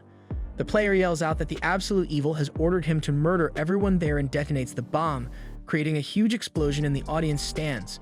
Unfortunately for them, this is all going according to Sershin's prediction. They know that their enemies will attempt to disturb the auction. They'll try to stop users from other continents from reaching the auction place. And then they'll throw the place into confusion by having a bombing while having the other players believe that it was Ju Hyuk's subordinates who attacked the players. The bombers' allies are waiting for the confusion to start when suddenly they feel a knife against their throats. Yorhan had already identified and disarmed them. The bomber also didn't cause any confusion among the other buyers. Ju Hyuk knows that his buyers would be players from all over the world. This means that no matter how minimal their equipment may be, they are still all world-renowned rankers with high levels. Such an explosion would not even penetrate the player's personal barriers. Meanwhile, Yoren grabs the other attackers by the throat and demands to know who ordered the attack. Unfortunately, the attackers all vanish as they take their own lives. Yoren heads to Ju Hyuk and apologizes for failing to learn who the enemy is. The Justice Alliance head, Captain, concludes that the terrorist incident is strictly the act of outsiders and deems Ju Hyuk innocent. Meanwhile, Ju Hyuk decides to concoct a plan to know who the attacker is. He announces to everyone present that he can use the Blackstone himself. Why? Because he has 2 more. He's just selling one for the sake of world peace and the development of human civilization. But now he declares that he won't sell the other 2 until the mastermind behind the attack is revealed. If the mastermind isn't revealed, then Ju Hyuk's reputation would get worse, and he will be isolated in Korean society. But still, he will not sell to the Nova and Ellen alliances even if they figure out who the mastermind is. A buyer asks him why he's not selling to the 2 named alliances, so Ju Hyuk explains that he just doesn't like them. The others start wondering if Nova and Ellen are the masterminds behind the incident. Nevertheless, the 2 alliances are now in check just from Ju Hyuk's move. The other buyers leave the stadium believing that if they learn the link between Nova and Ellen, then they might get a priority chance of buying Blackstones. After everyone had left, the only people remaining were Ju Hyuk, the elders, and Rendel the buyer. Rendel mentions how Ju Hyuk is a max chaotic user, so they won't be able to exchange the goods through an official exchange. Thus, he decides to give Ju Hyuk the money first and gives him a bag containing 50 trillion gold. Ju Hyuk is shocked that Rendel would just hand over the money when they could have done the trade through subordinates or by checking the items first. However, Rendel confesses that he saw in Ju Hyuk the qualities of being a ruler of the world. Thus, he decides to trust him as a show of courtesy. In front of the kindly prince, Ju Hyuk is ashamed that the thought of stealing the money crossed his mind. But if he did that, then the world would truly be his enemy. Thus, he hands over the Blackstone to Rendel. When questioned by Ju Hyuk on what Rendel plans to do with the Blackstone, Rendel narrates to him how a lot of people in the world need a helping hand. Some people lost their livelihoods even within Olympus due to a disaster or an accident. Some children cannot attend the academy. Using the Blackstone, Rendel wants to lend them a helping hand. He will sponsor children so that they can go to the academy. But this endeavor cannot be done through money alone. But with the Blackstone and its infinite energy, then it might just be possible. Rendel explains that because he is royalty and was born luckier than others, then it is his duty to take on this responsibility. Ju Hyuk smiles since he is glad that he sold the Blackstone to a decent person. Meanwhile, Nova leader Mu Won is exasperated to learn that Ju Hyuk has not 1 Blackstone but 3. One piece of good news, however, is that the guys they hired cannot be linked back to them. Mu Won starts wondering that if Ju Hyuk had revealed 3 Blackstones, then he might even have more. He is questioning himself if he needs to withdraw their extermination order and befriend the guy. However, he cannot just throw away the pride of the Nova. If he had a Blackstone, then they would be able to produce monsters without any difficulty. It was a sleepless night for the leader who didn't know what to do. With the success of selling the Blackstone, a quest notification suddenly appears before Ju-hyuk, informing him that 2 more elders have finally acknowledged him as their master. That only leaves 1 last elder. Thankfully, he doesn't have to look for the last elder because a new visitor suddenly drops from above. The last elder, Rexar, leader of the Black Flower House, formally challenges Ju-hyuk to a duel. A new SSS rank quest pops up in front of Ju-hyuk, informing him of the requirements of the duel. He is currently debuffed during the duel, but upon winning it, the last elder would acknowledge him. Ju-hyuk looks confused when he reads the quest, so Rexar explains that he, along with the 2 remaining doubtful elders, were watching the Blackstone auction from afar. Seeing how deftly Ju-hyuk completed the auction, the other 2 elders acknowledged him. Each elder has a certain quality they judge the absolute evil with. This could be charisma, wisdom, ambition, or decision-making. Rexar is the one in charge of strength. He is still not satisfied that Ju-hyuk has the strength to be their master. The slight to their master irritates the other elders, and they jump to defend Ju-hyuk. However, Ju-hyuk scolds them and declares that no matter what the result of the duel will be, no one will get involved. He then tells Rexar that he accepts his challenge. The other elders ask Johan who he thinks will win. Rexar shares with them that just a moment ago their master's energy was overflowing with strength, but it suddenly seemed weak when Rexar appeared. Nevertheless, he has no choice but to trust in his master. Meanwhile, Ju-hyuk wonders if he can win the duel despite being debuffed. He remembers his encounters with all the other elders and cannot help but admit that he had grown his own way. Zeus had always let him find the way, so in short, there must be a way for him to win. He gets into his stance and tells Rexar to attack. Rexar suddenly disappears from where he was standing and moves all around Ju-hyuk. He is so fast that Ju-hyuk gets scratched on the cheek and his eyes can't almost follow Rexar's movement. Rexar leaps into the air and slashes downward at Ju-hyuk's head. The other helpers shriek out upon witnessing the resulting explosion, but Yoren points out that they should look again. Ju-hyuk had caught Rexar's sword using a gauntlet. Ju-hyuk then throws Rexar off his own sword and slams him into the ground. The other elders celebrate Ju-hyuk's victory. In all honesty, Ju-hyuk realized earlier when got scratched on the cheek that Rexar's attack barely damaged him and can still react to them despite being debuffed. Thus, he was confident that he could withstand an attack from the assassin. Meanwhile, Rexar kneels in front of Ju-hyuk and finally acknowledges Ju-hyuk. He also asks for punishment for doubting Ju-hyuk's strength. Ju-hyuk benevolently instructs Rexar to raise his head and forgives him. Instead, he asks him to serve as an elder. With tears in his eyes, Rexar hugs Ju-hyuk's legs and thanks him for his mercy. Ju-hyuk had officially cleared the Return of the Absolute Ruler quest. A few minutes later, Sertion approaches Ju-hyuk and tells him about his new idea. Using the 50 trillion gold, it can finally do a metropolis relocation. Ju-hyuk and the elders all relocate to another place to conduct their briefing. First, Sertion explains why he suggested a metropolis relocation. The land surrounding the current Sky Devil hideout has already been exhausted, and they don't even have community infrastructure set up. As such, it would be cheaper to relocate than to artificially improve the land. Sertion suggests the new place called 9 as their next base of operations. It is surrounded by tall mountains that can easily be defended against numerically superior foes. There's also an enormous river ensuring the supply of fresh water. Ju-hyuk sees the logic of Sertion's suggestion, so he asks him how much it would cost. When Sertion replied that it would cost around 10 trillion gold, Ju-hyuk was shocked. However, he remembers how Rendel can spend 50 trillion gold just to help others, so he should be able to spend 10 trillion at least. The relocation would also be led by the newly joined 8th and 11th Elder. Ju-hyuk reminds himself that the USA spends a quadrillion per year running a country, so 10 trillion is a cheap price. Thus, he commands the elders to start the relocation. A few days later, Ju-hyuk's new base of operations is now at the capital of Nan. While Sertion manages the relocation, Ju-hyuk decides to go over the rewards for completing the Return of the Absolute Ruler quest. His first reward was the ability to move the High Altar of the Absolute Ruler. Currently, it was just the small bonfire the elders were using. For the second reward, he will be able to obtain it by using a Blackstone. Ju-hyuk hesitates since that would mean the reward would cost him basically 50 trillion gold.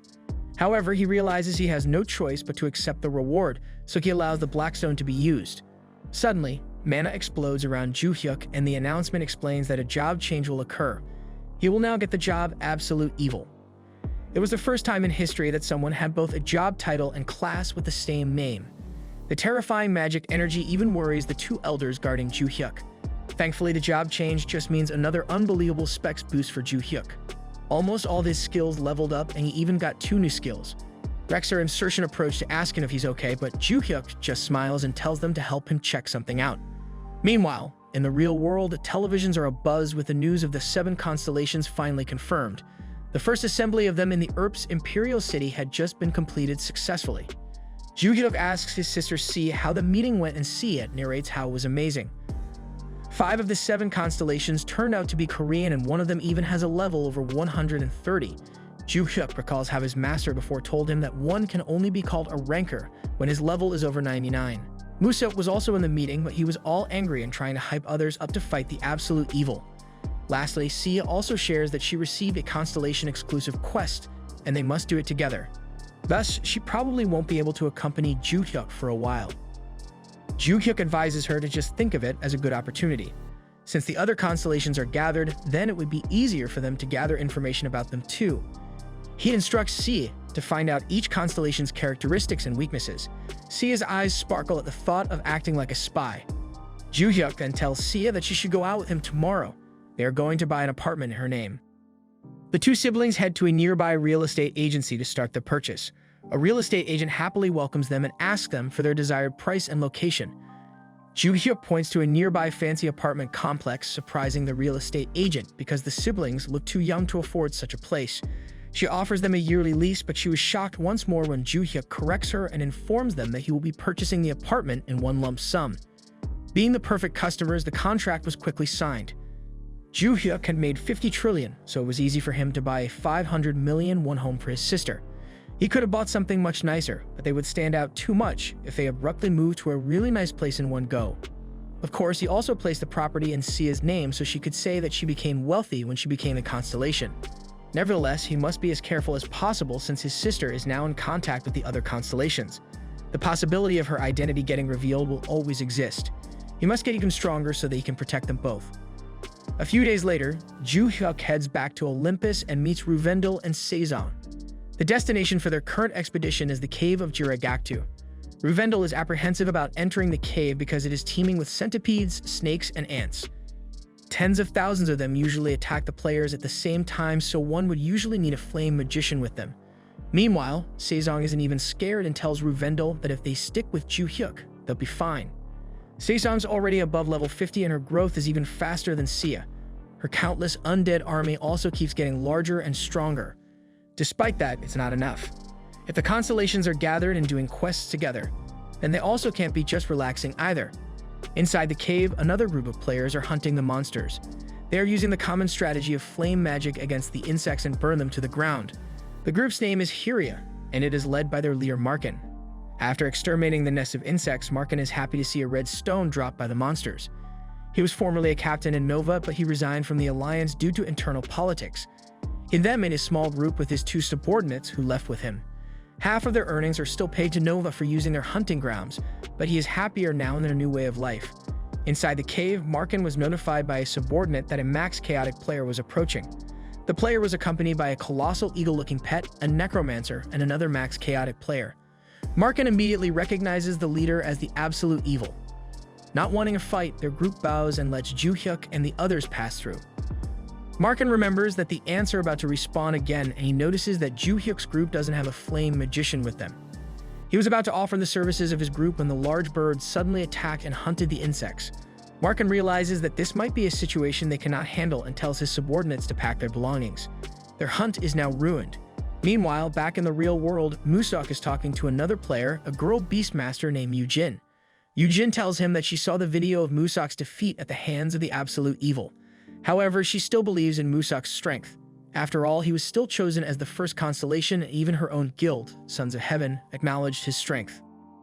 Yujin then mentions the rumor she heard that an insignificant player managed to be chosen as the 7th constellation. She was annoyed that a no-name player managed to be included in the prestigious group when Yujin herself failed to get in. Musok plans to leave her be while they do quests together and then investigate her some more when they get more clues. Before she leaves, Yujin scarily exclaims that she has no intention of allowing a low-class player to stand above her. After all, it would be easy for someone insignificant to be murdered in an accident. Bok Bok crushes a charging ant beneath her talons and catches another one in her beak. She releases a frightening cry as she charges against the army of ants. Meanwhile, Ju-hyuk and the others are letting him do all the fighting. In the distance, Markin and his team can only watch the carnage unfolding before their very eyes. He is wondering if they should lead before things get any worse. No matter how good the absolute evil's pet may be, thoughtlessly hunting the monsters would just increase their spawn rate until they are all overwhelmed. Before he can finish deciding what to do, however, Bok Bok uses a skill, Cry of the Emperor, which abruptly scares all of the ants away. Markin was fascinated by the bird's skill, but surprisingly, its master, the absolute evil, seemed to be annoyed. Ju-hyuk smacks Bok Bok in the head and scolds him for scaring away all the monsters. They wouldn't be able to earn any loot drops that way. Even Sezong is annoyed because she didn't get to create any undead insects. The poor bird points to the darkness of the cave and tries to tell them something. Ju-hyuk cannot really understand what Bok Bok is trying to signal, but thankfully, Markin interrupts their conversation. Markin explains that Bok Bok might be referring to another location, the dead end that is on the west side of their location, the cave off Juragaktu. The Juragaktu dungeon is split in a total of 5 areas, and one of these areas is the dead end. Ju-hyuk realizes that Markin seems to be very familiar with the dungeon, and he quickly offers them a temporary alliance. If Markin leads them, then they could split half all the dungeon's rewards. Markin quickly backpedals and declines the generous offer. He insists that the spoils they take from hunting is enough since Ju-hyuk already saved them earlier from being overwhelmed by monsters. Markin is afraid that being too greedy might be his downfall. Thus, the now larger group now forges ahead deeper into the dungeon with Bok Bok happily leading the way. After a while, they reach the entrance of Dead End. Markin warns them that if they continue, once they enter, they would have to fight continuously respawning monsters for a week. Therefore, they should prepare first.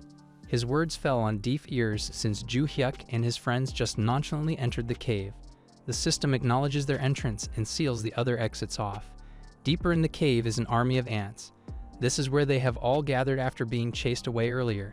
Of course, Bok Bok charges again at the insects and massacres them to the amazement of the humans. After a while, Bok Bok learns a new skill, Wide Domain Pecking.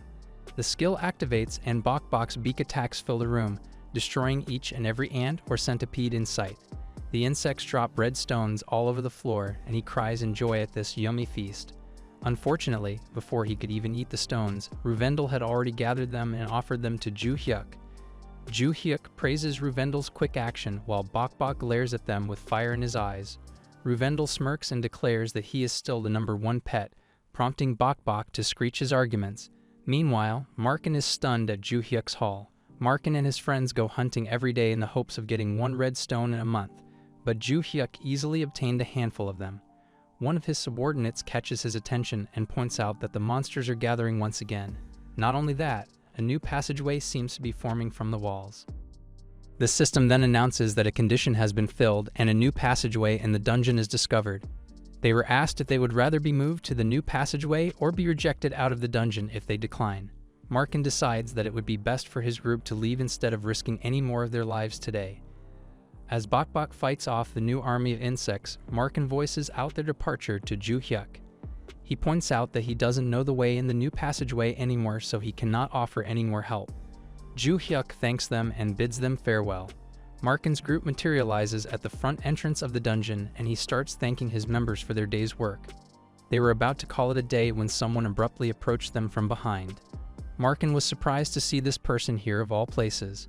Back inside the dungeon, Sezong is starting to worry about Bok Bok. He seemed to be getting overwhelmed by the countless number of insects. She tries to point this out to Ju-hyuk, but Ju-hyuk replies that the bird can handle it. What concerns them, however, are the few insects approaching them. Ju-hyuk lifts Sezong into his arms and warns her to be careful. As for Rendel, he asks if the defensive buff he gave him is still in effect. Rendel salutes him and assures that the ants cannot do anything against it. Ju-hyuk asks Marianne to prepare her skill, Soul Bondage, and he activates his own skill, Space of Evil. Rendel can immediately feel the effects of Ju-hyuk's skill on him. He was suddenly equipped with new armor and a black aura emanated from him. Ju-hyuk smirks as he explains the powers of his skill. In summary, it actually allows the absolute evil's authority to manifest as much as possible. It may only work for a brief amount of time, but when used, several buffs are given to him and any allies in his vicinity. Based on the tests he performed with the Sky Devil Elders, it doesn't matter if you are a fighter type or an administrative type, they all get affected. Ju Hyuk was confident that this skill would prove useful in the upcoming war against the constellations. But now, all he wants to know is how good the skill's synergy is with the absolute necromancer, Saezong. Since Saezong isn't just a normal ally but also a kin, it should affect her more. Thus, Saezong's strength, agility, intelligence, and stamina stats are all increased by 20, and her summoned undead had gone up by 2 levels. The notification windows in front of her are so many that she couldn't even understand all of them. To test her newly enhanced powers out, she tries to summon one undead. She summons the water gun hippo that they previously defeated, but its appearance had changed. It now looks like a chimera, and her new powers allowed her to dictate its skills and size. The undead chimera looms over the insects, and Saezong activates its skill, Acid Volcan. The chimera opens its mouth just like a hippo, and the ants try to run for cover. Unfortunately for them, it was too late, and the laser-like acid disintegrated them. The attack not only has wide range, high rapid firing rate, and accuracy, it also has a piercing effect.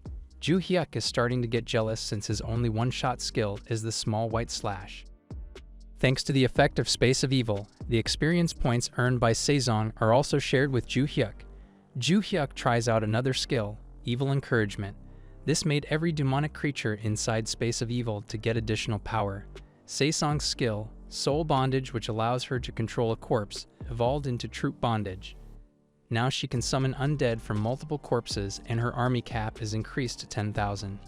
Not only that, bugs only use half of the slots. She profusely thanks Ju Hyuk, who wonders what he can do with a 20,000 army at his disposal. Saezong cheerfully orders her soldiers to charge, but she realizes she is still a necromancer.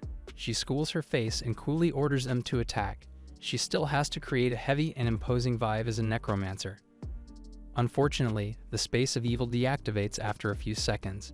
It can only last 20 seconds, but Ju Hyuk is hoping to level it up to 200 seconds. Saezong starts to discuss her new skills with Ju Hyuk, leaving Rendel off to the side wondering why he seems to be getting left behind. He quickly yells out that they should start exploring the new tunnel before it closes off. This new tunnel appeared after Bok Bok used his skill, Cry of the Emperor. The skill caused all enemies to run into the new tunnel in fear, but after a while, the bugs crawled out again. Does this mean there's something even stronger than Bok Bok inside the new tunnel? Saezong acts scared of the dark tunnel and asks Ju Hyuk if they can hold hands. Of course, Ju Hyuk instead orders Rendel to hold her hand for him. Saezong glares at Rendel for foiling her plan and retracts the offer. Meanwhile, Ju Hyuk acknowledges the darkness of the tunnel and casts light magic.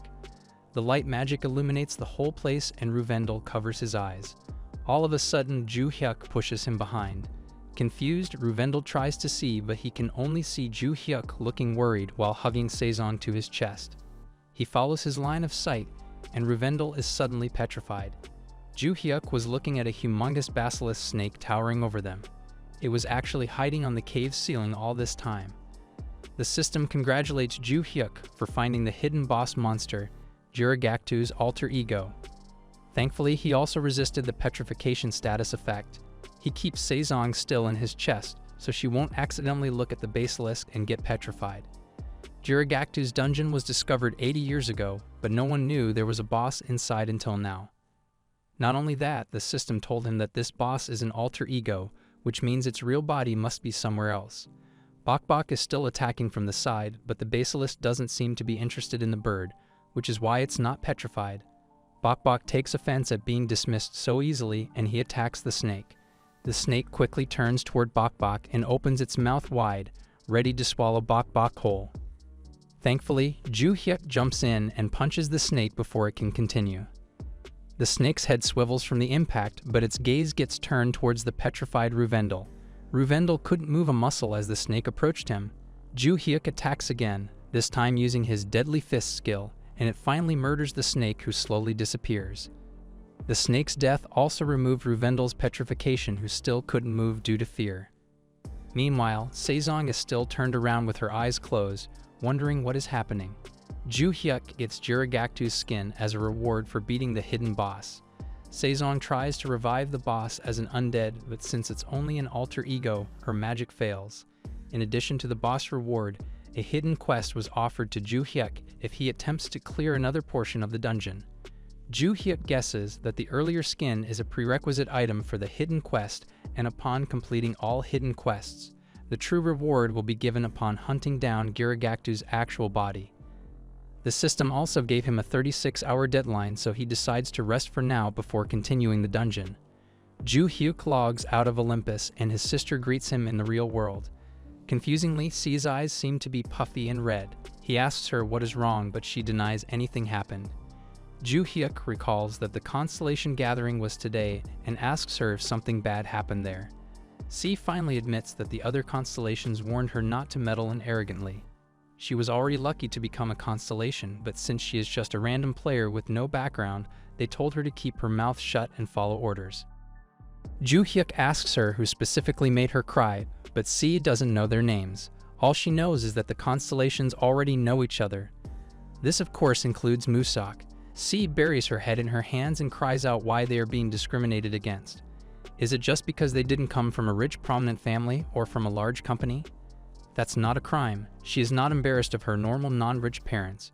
From her words, Ju Hyuk guessed that most constellations probably came from the elite families of the country. They either have vast amounts of money or are from newly prominent companies like Nova that amassed power after the arrival of Olympus. Ju Hyuk was already aware that there are people like this, but his hand shakes in anger at the extent of their cruelty.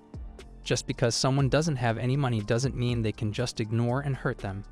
He pats C's head and assures her that she didn't do anything wrong. In fact, he promises her that he will hunt and punish those constellations in the future. A few days later, Ju Hyuk logs back into Olympus to continue their mission, but there was a new development. Markin was back hoping to talk to him. Markin explains how after they left the dungeon, Musak was waiting for them outside. Musak told them how he graciously allowed them to hunt in one of their hunting grounds since they were former members of their Nova Alliance. But now they allowed someone else to use these hunting grounds. Not only another player, but a player they ordered to be murdered.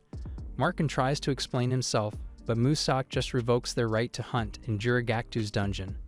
In fact, Musak banishes them from their territory. Thus, Markin and his small alliance broke up and he was left all alone. He of course tried to start again, but he always failed. None of the other alliances will even share quests with him or allow him in any of their hunting grounds. Ju Hyuk's anger at the elite players continues to increase. Now they not only insult regular players, but even prevent them from playing. He guesses that Markin's banishment is not really ordered by Nova, but something Musak decided on his own. This would be consistent with his attitude as a Nova of looking down on humans as just another animal. Ju Hyuk decides to just bring Markin with him to the dungeon for now. He wants to help more, but he still prioritizes his own life and missions as much as possible.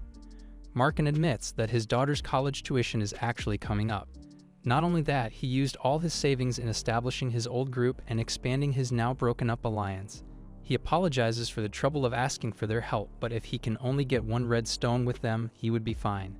Ju Hyuk tells him that getting a red stone is no problem. What he actually wants from Markin is due to political reasons. Markin realizes that he might be used in the future clash between Nova and the Absolute Evil. But since he already decided to hang on to the Absolute Evil as a lifeline, he would just have to accept it. Inside the dungeon, Bok Bok once again makes quick work of the enemy ants. The red stones are again gathered by Rendel and given to Ju Hyuk. The red stones drop rate surprises Markin, and he wonders how high Ju Hyuk's luck might be. They then continue through when a new passageway appears and defeats another one of Girigaktu's alter ego basilisk. Ju Hyuk advises Markin to step back while he quickly defeats the basilisk in one punch. Markin couldn't believe how amazing the Absolute Evil was. If he goes against the constellations, then Ju Hyuk might actually have a chance. In the real world, Musak is thinking about the meeting he just had. He was summoned by his grandfather and scolded for crushing a small alliance. The public may be ignorant, but they are also easily instigated. Thus, they have to avoid any possible reasons people might feel animosity towards Nova. He was then ordered to stop any new quarrels and minimize antagonizing the Absolute Evil too. Musak left that meeting with no choice but to agree with his grandfather's wishes. However, he is now wondering if his grandfather is too old to be leading Nova. He was a lot tougher when he was younger, but now he is weaker. Musak's assistant enters his office and gives a report on their investigation. Among the commoners with less than 500 million won net worth, There was a particular young person who bought an expensive car and house without taking out a loan.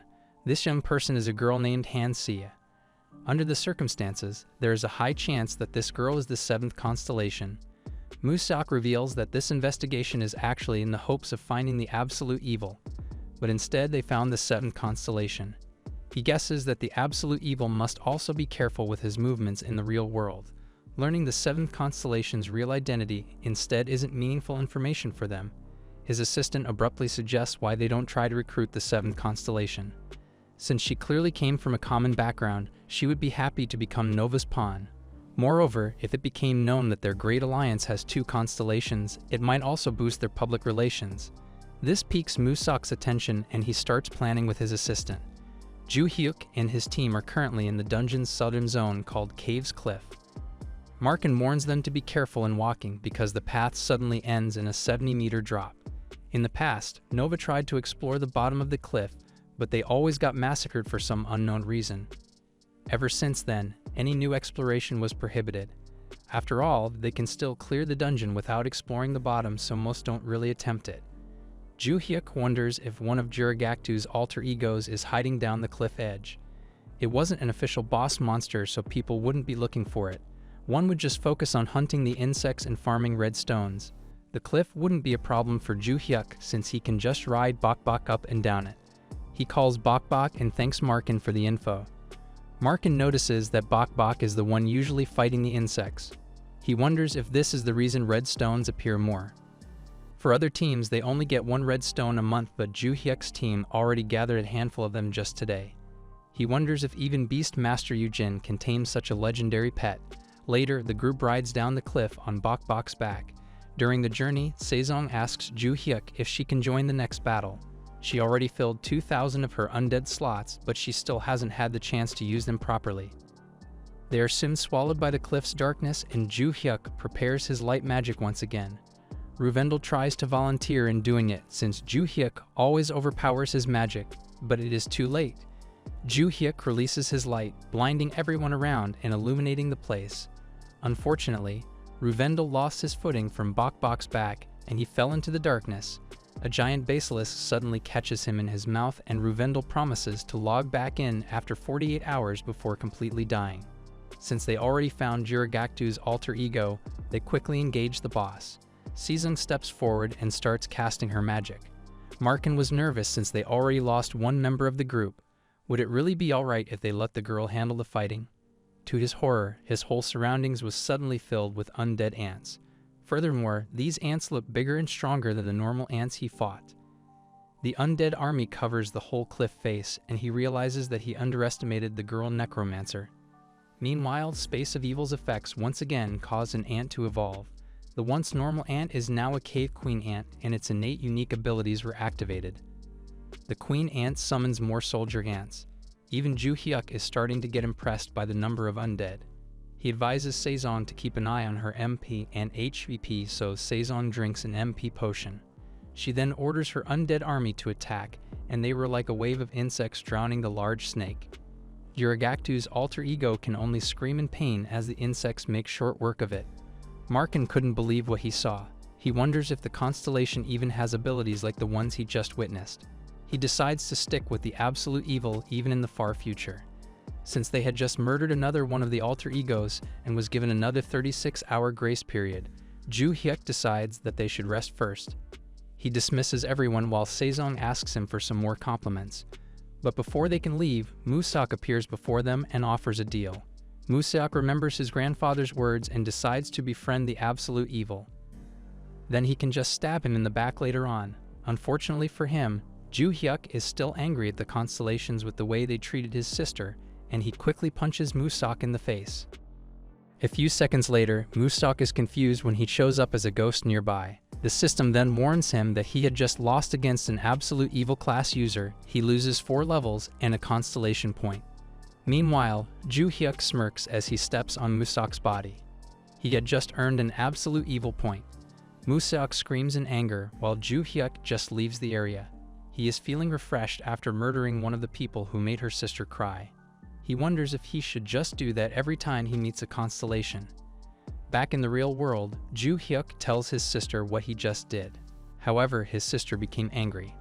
According to her, he shouldn't have ended him in one punch, but instead torture him for a long time before murdering him. Joo-hyuk asks him how the constellation mission is going, so C explains how she is getting looked down upon. They are making progress, but they insulted her when she told them she'd be absent once because she's moving. They are annoyed that since she's of lowly origins, they cannot afford a full moving service. Joo-hyuk asks his sister to record all of these interactions. Meanwhile, their parents are so proud that their daughter has bought and moved into her own home. They didn't reveal to them that Joo-hyuk was actually the one who bought the apartment. Her mother wipes away her tears of joy and exclaims how happy she is that her children look like they are both doing okay. In another part of the city, Musok's assistant is watching a YouTube video.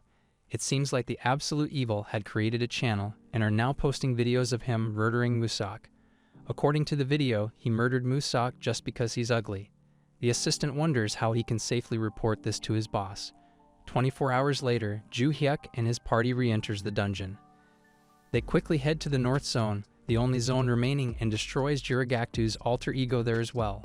Upon destroying all of the alter ego, the system announces that Jirigaktu's altar is now activated. With it, they can summon the actual body. They just need to offer the boss drops they obtained from the 4 alter egos. Joo-hyuk puts the offerings in the altar and flame quickly devours it. The whole altar is blasted by a blinding white light and Jirigaktu descends. Jirigaktu's eyes quickly petrify Markin and Bok. Sejong asks Joo-hyuk if she should attack, which surprises him. He didn't expect her to be unaffected by the petrification spell. Nevertheless, he asks her to stand back since he will handle Jirigaktu himself. Joo-hyuk starts the battle with a true white slash, but Jirigaktu uses his eyes on the attack as well. The petrification actually slows the slash down. Joo-hyuk decides to take the combat into melee and charges at the snake. Jirigaktu sprays poison all over the arena, but Joo-hyuk just resists its effects. It tries petrification once again, but he just resists it, allowing him to get close and land a close-range white slash to its head, destroying it completely. With his victory, Joo-hyuk levels up to level 57 and unlocks new skills: Inner Eye, a detection ability, and Advent of Evil Spirits, a wide-range ability. In addition to that, he also obtains Jirigaktu's various body parts as loot. Sejong also took the opportunity to use his corpse as one of her undead. They then happily leave the dungeon after getting everything they can. Musok is again waiting for them outside the dungeon. He is still offering the proposal he gave yesterday. Joo-hyuk wonders why they think he would ever accept their deal. But it doesn't matter. They made Sia cry, so they are already dead to him. Before he murders Musok again, he decides to test out his new skill, Inner Eye. He can see Musok glowing red with magic. This means that he has dozens of magic defenses all over his body. He throws a slash at Musok, shattering his defenses, but he actually manages to survive the attack. Musok angrily pulls out a scroll and is about to attack when he notices ants crawling all over him. It seems that Sejong had already dispatched her undead. Joo-hyuk commends Sejong for her actions but stops her from murdering Musok. Her chaos number would rise if she destroys a constellation and things would become bothersome for her. Since he already has a high chaos number himself, Joo-hyuk instead volunteers to do the deed. Sejong blushes at Joo-hyuk's affections while Joo-hyuk delivers the final blow. They were about to leave, but a new opponent arrived on top of a flying dragon. It was Yoo-jin. Yoo-jin jumps down from her dragon and compliments Joo-hyuk for murdering Musok, a Nova director. But she also has an offer for him. If he works for her, she promises to spare his life. Joo-hyuk smirks at Yoo-jin's offer. Who is this girl who casually threatens him? Looking at her appearance, Joo-hyuk guesses that she is in her early 20s. Does this mean she has a special class where all her confidence is coming from? He remembers how she rode a dragon and asks her if she is the Beastmaster. Yoo-jin was glad that Joo-hyuk recognized her. She continues telling him to work for her and give her his pet. Joo-hyuk recalls everything she knows about this famous beast tamer. According to her public profile, she is a member of the guild, Sons of Heaven. Unlike other alliances, their guild is an unofficial power that doesn't reveal itself to the public. This means that little is known about Yoo-jin herself. She is just famous as a genius tamer called the Beastmaster. And the only reason why such a person would follow Musok is so she can get a new pet, Bok. Yoo-jin had seen in the videos that Bok is smarter and stronger than he looks. He even ate Musak that one time in just one gulp. It is clearly an S-class animal. Ju Hyuk finally rejects Yoo-jin's offer and even scolds her for talking down on him. They're about the same age, so she shouldn't talk like that. He then bids her goodbye as he walks away. Yoo-jin was incensed by his attitude. Even the high-ranking members of the Great Alliances don't dare treat her so callously. She yells at him to stop, so Ju Hyuk gazes at her with his inner eye. By looking at her mana flow, he quickly deduces that she's planning on doing something with her flying dragon.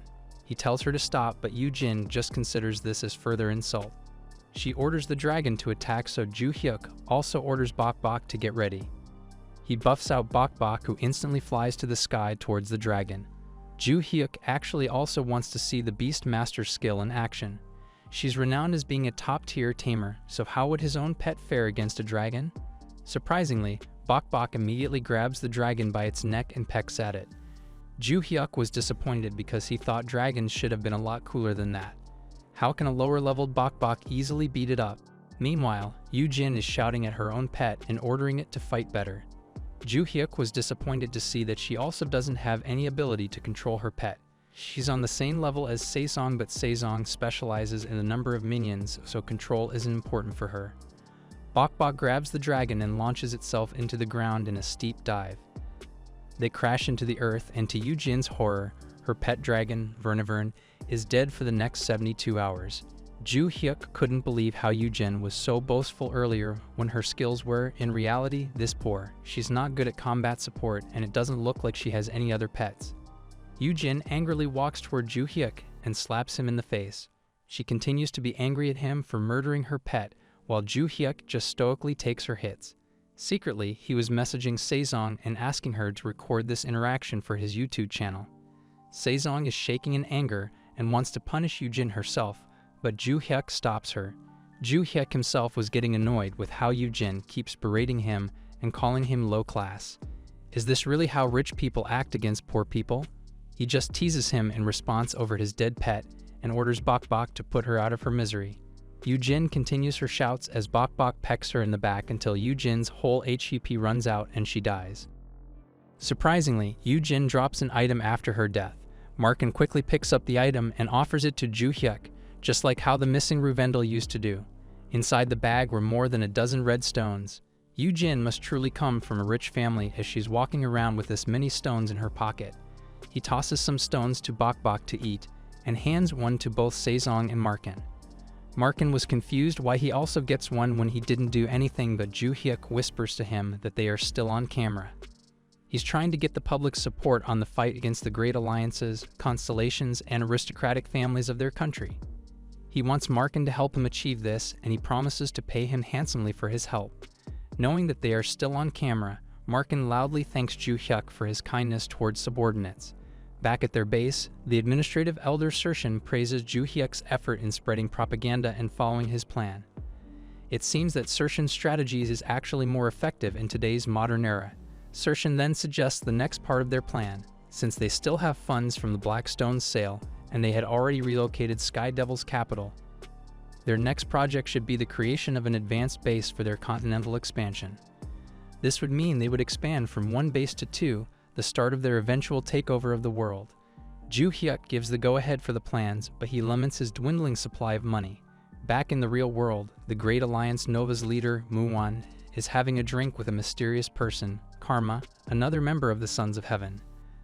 They lament how the younger folk are handling the situation, and even Muwan's own son, Mustak, is causing a large ruckus. Others are thinking that Mustak is a revolutionary figure, but one person isn't enough to change the whole social dynamic. The two old men decide that livestock must remain as livestock if they want to maintain order. If the livestock wants to join the master's table, then they should just pay the fitting price. The two continue their discussion as they gaze upon a hologram of Ju Hyuk and his friends. Ju Hyuk is staring at Sky Devil's capital, the city of Nan. In a few more days, all the money he had saved up would all be gone just to establish a second city. Nevertheless, he decides to go through with it and just make more money later. He then notices the time and quickly logs out. In the real world, everyone's gazes seem to follow a beautiful girl walking through the street. Saesong is just casually walking through the street, but she is increasingly getting worried over her looks. Ju Hyuk had just invited her to see his housewarming party. From Sia, she learned that Joo-hyuk likes a simple style, so she tried wearing just simple clothes. Meanwhile, her friends wonder why their usually cold and aloof friend seems so excited. They are just outside of Sia's condo complex when a guy suddenly calls out to Saison. The handsome guy tells her that she is just his type and invites her out to a meal. Saison is used to guys hitting on her, so she quickly reveals that she's already taken and a minor to boot. Unfortunately, this doesn't deter the guy. He gives her his business card so that she can contact him later. Saisong's friends notice from the business card that this guy is actually the Great Alliance Union's president, Master Roan. They were amazed that he already owns such a large company when he's so young. Meanwhile, Roan still continues to push his luck and flirt with Saison.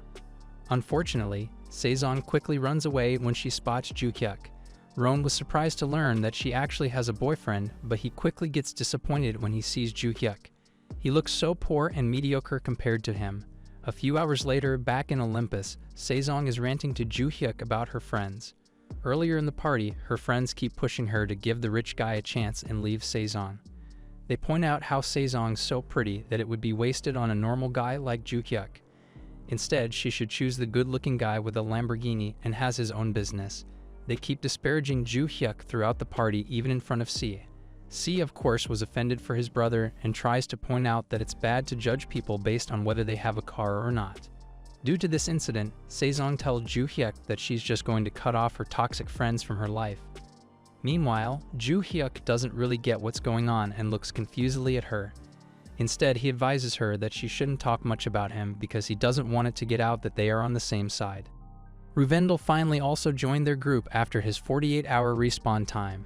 He was getting annoyed that he now has to compete not with Bok Bok, but also with Markin as the Absolute Evil's #1 lackey.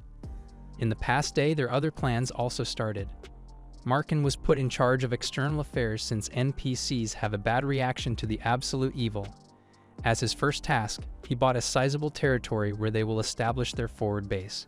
Of course, the other great alliances already heard of this purchase and are now talking about harassing and raiding his territory. Meanwhile, foreign alliances seem passive and don't respond to his movements. It looks like Absolute Evil is treated as a problem only by those in the Korean server.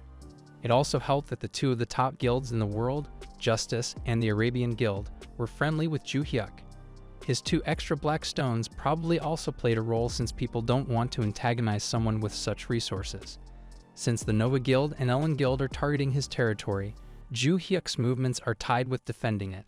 Thankfully, he still has the Sky Devil Elders, the Assassins groups, and Saisong's summons in his ranks. If a territory war breaks out, they could still probably handle it. In fact, they should take the first move. Joo-hyuk orders Rendel to declare war on the Ellen Guild and the Nova Guild. This shocks Rendel, and he thinks back if an individual ever started a fight on his own against a major alliance. However, he still has absolute faith in his master, and he happily follows the order. Meanwhile, Roan is still disappointed with his failed attempts in wooing Saison. She was really his type and his boyfriend doesn't look impressive. If he continues his advances, maybe Saison would realize her mistake and choose him instead. His thoughts are interrupted when he gets a call from a Union subordinate. His subordinate quickly relays the news that the Absolute Evil had declared war against the Nova Guild and the Ellen Guild. He wonders if this war is going to affect the Union, but his subordinate isn't finished yet. The area designated as the war zone is the Rumen Valley. This is one of the Union's main areas. Roan quickly passed an order to all their members. They are to avoid conflict with the ultimate evil as long as possible. The news quickly spread on the internet about Absolute Evil's war with the Great Alliances Nova and Ellen taking place in Rumen Valley. Nova leader Mowan is already preparing for the war with his own guild members. He already talked to Karma and learned that the constellations won't participate in the war. Karma just told him he trusts in the power of the Nova Guild and this war is just a minor incident for them. However, Mowan can read between the lines and he guesses that Karma just wants the Nova Guild to be defeated. Karma has a strong influence with the constellations since they are guild members with the 4th and 5th constellations. They would probably appear in the battlefield at the end of the war and save them to appear like saviors. But Mowan won't give up without a fight. War against the Absolute Evil is already inevitable, and the only way out is to catch him at all costs. In the real world, Sia asks his brother if he's really serious about attacking Rumen Valley. She already told him how the constellations are sitting this war out.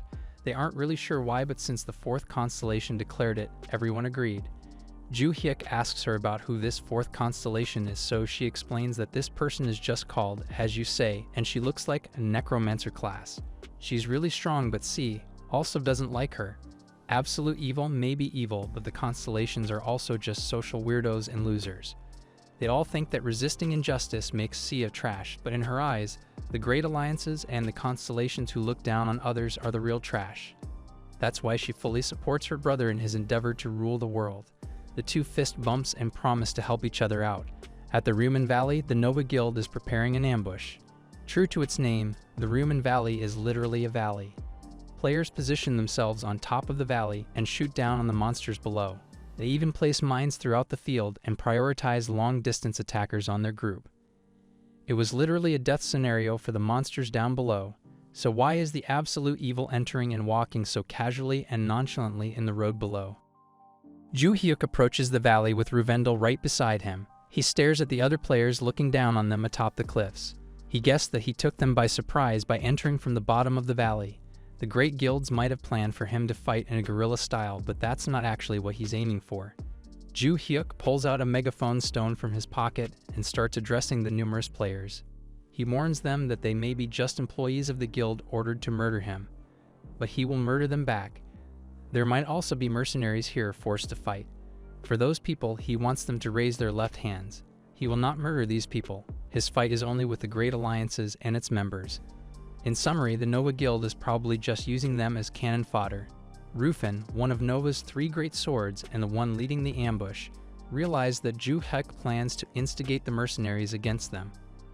Kelt, another one of the 3 great swords, shouts out to Ju Hyuk that his lame propaganda won't work. No matter what he says, he is still a max chaotic. When Kelt was a max chaotic, it didn't matter if he was charismatic or strong, he became one because he was a murderer.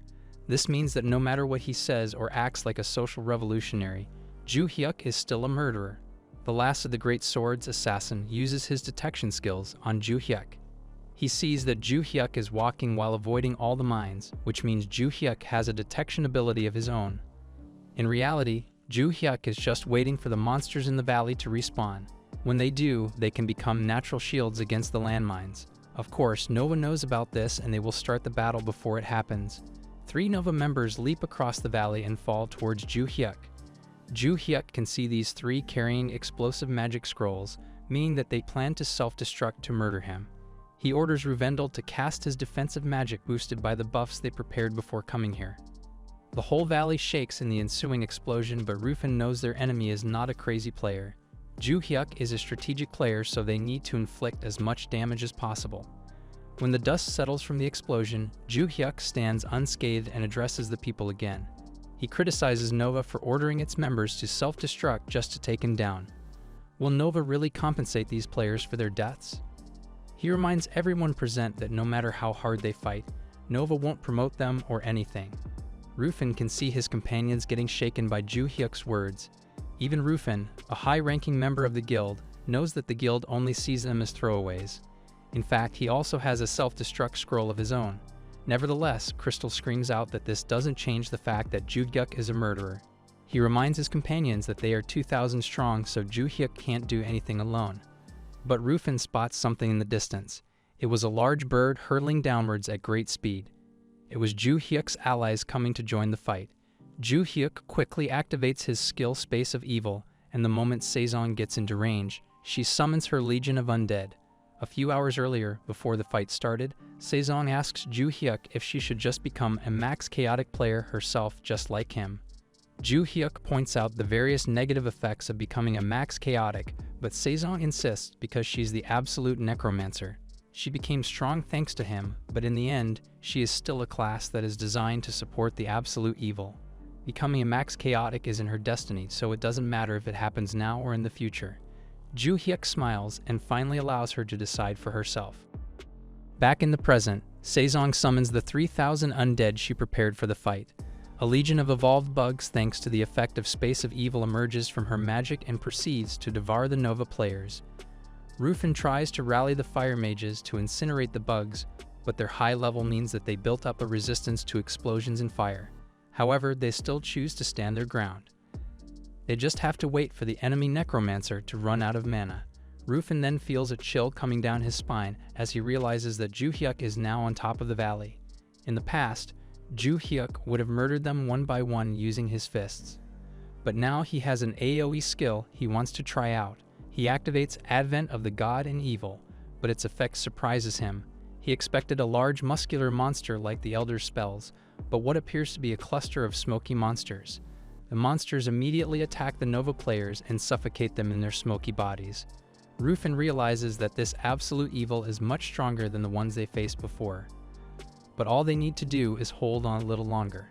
A few seconds later, Space of Evil's effect finally ends, and Sezong's undead lose their evolution. They revert back to their original size.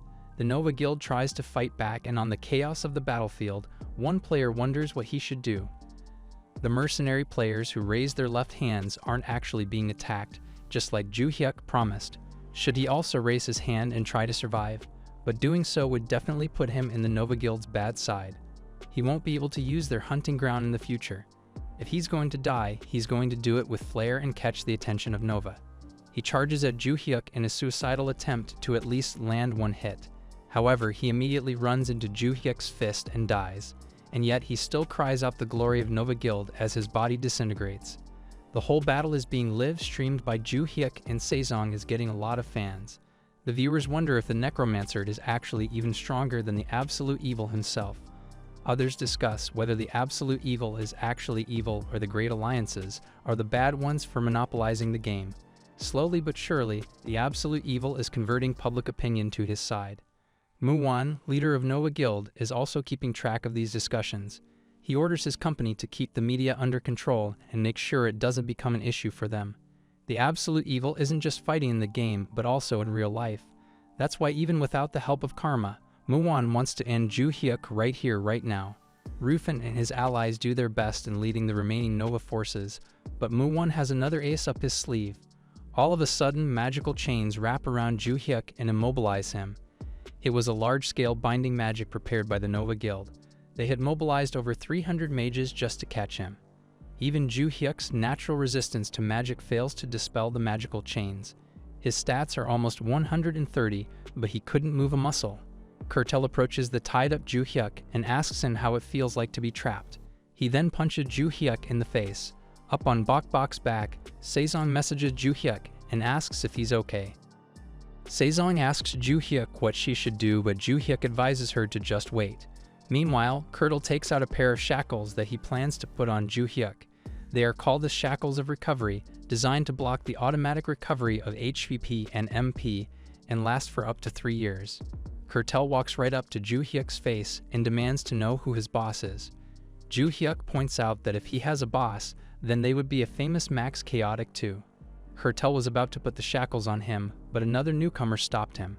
It was Musak, and he wanted to put the shackles on Ju-hyuk himself.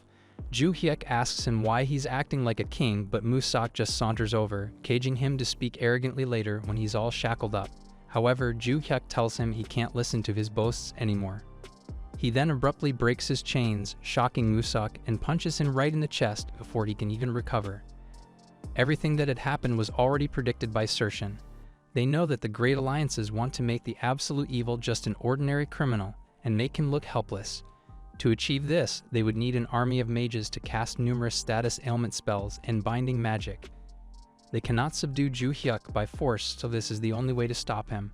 However, Ju-hyuk can also use this moment to appear like a hero leading the social revolution. They would just need to set the appropriate scenario. This was why Rendel was recording the whole battle just now, and the whole comment section was in support of Ju-hyuk. While he was bound earlier, Ju-hyuk was still able to open his skill window. From there, he was able to strengthen his skills using his stat points, allowing him to break the chains and appear super strong. He was actually gambling with his life, but it looks like he hit the jackpot. Rufin can also see the way Ju-hyuk's aura is now stronger than earlier. Ju-hyuk then nonchalantly reminds everyone to raise their left hand if they don't want to die. Nova's 3 great swords, Kelt, Assassin, and Rufin charges Ju-hyuk, but after a few moments, they are already all wiped out. Standing amidst the corpses of his defeated foes, Ju-hyuk addresses the remaining mercenaries and reiterates that his quarrel is with the Nova Guild. He He then waves goodbye to all of them while the ghosts of Rufin can only watch. The fact that Ju Hyuk truly didn't murder any mercenary who surrendered means that he was still in control while fighting them. Ju Hyuk probably didn't even use his strongest skills against them. In the real world, Roan was watching the whole battle online and how Ju Hyuk dismantled the Nova Guild's strongest fighters. He wonders if this should be considered a bug, with a player being this strong. It's normal if he can defeat the normal members, but even the three great swords cannot even withstand a single punch from him. Add to that the ghostly wide area attack could probably murder hundreds of people in one fell swoop. He is starting to wonder if the Nova Guild messed up fighting with the absolute evil. In other news, he also still hadn't received a reply from Saison. He was actually able to get her number by asking her friend for it. He keeps thinking about how beautiful she is. When she finally accepts his advances, then he would surely offer her a job and make her even prettier. High atop the battlefield, Saison was watching with adoring eyes as Ju Hyuk defeated the Nova Guild. Her faith in him is growing since everything he predicted and planned for before the battle actually occurred. In her eyes, everything he does seems so cool and focused. She decides that she has to get stronger if she wants to stay beside him. On the ground, Ju Hyuk is getting déjà vu. He is currently in a situation where a large number of players were massacred in a hunting ground. His energy is reacting just like it did before in the hunting ground of river flowing to the sky. All of a sudden, the whole valley shakes and Ju Hyuk has to jump back as the ground beneath his feet crumbles. From above, Saison can see the whole hunting ground expanding. The system announces that the special condition was satisfied for the appearance of boss monsters. From a crevice in the ground appears the boss monsters, Double Dig Dig and Black Armadillo. The two monsters let out a loud roar that reverberates throughout the valley. Ju Hyuk smiles and jumps down from the cliff to face the two creatures. He had also expected this outcome. The absolute evil can unlock special monsters under certain conditions. His aura now is so powerful that the boss monsters actually shake in fear. Dig Dig escapes by digging underground while the armadillo just curls up into a ball. This was caught on camera again by Rendel and Saison, who were watching from atop the valley. Ju Hyuk uses Mind's Eye on the peculiar bosses, but they don't seem to have any intention of attacking. He approaches the armadillo and gently caresses its head. He tells them that he has no intention of hunting them. He is only there for the Nova Guild. Afterward, he quietly walks away. Of course, the comment section immediately gets flooded with various speculation and admiration for his actions. A few hours later, mercenaries and union members are trying to hunt down the bosses that Ju Hyuk left behind. Unfortunately, it was proving too much for them to handle. They couldn't believe how strong it was. It looked so weak when Ju Hyuk was there, but their comrades are currently getting shredded by its claws. It even climbed the cliff using its long and powerful nails. Not only that, they still have to deal with the ordinary mobs that spawn in the hunting grounds. They curse how Nova didn't even help them take care of the problems left behind. They should have all betrayed Nova earlier and chose to raise their left hand. In the real world, Musak is getting annoyed at all the problems Ju Hyuk is causing. Just like what happened with the hunting ground of river flowing to the sky, Rumen Valley is now losing its profitability due to Ju Hyuk. The black monsters that appear after he leaves and the bosses he didn't even murder made the hunting grounds too dangerous for most players. Yu-Jin strolls into his office and also narrates her hatred of Ju Hyuk.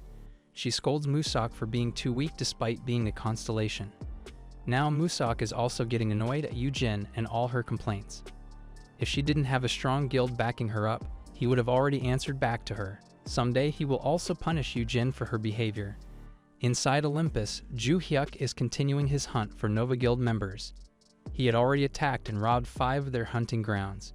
Ju Hyuk then receives a message from a mysterious person. The message came from a person named Hyung-Suk, and he is a video editor and streamer. He tells Ju Hyuk that he is a big fan and wants to meet up with him to discuss something. Usually, the messages he receives are from fangirls, scammers, and people asking for money. Since this message is different from the usual ones he received, he decides to send a reply and talk to the guy. Hyung-Suk quickly tells him that the media is currently being invaded by the Grand Alliances. In any social media sites, only negative news about the absolute evil are being published. Currently, absolute evil is being defined as a devil and rebel by the media. As a journalist class player, Hyung-Suk doesn't like that.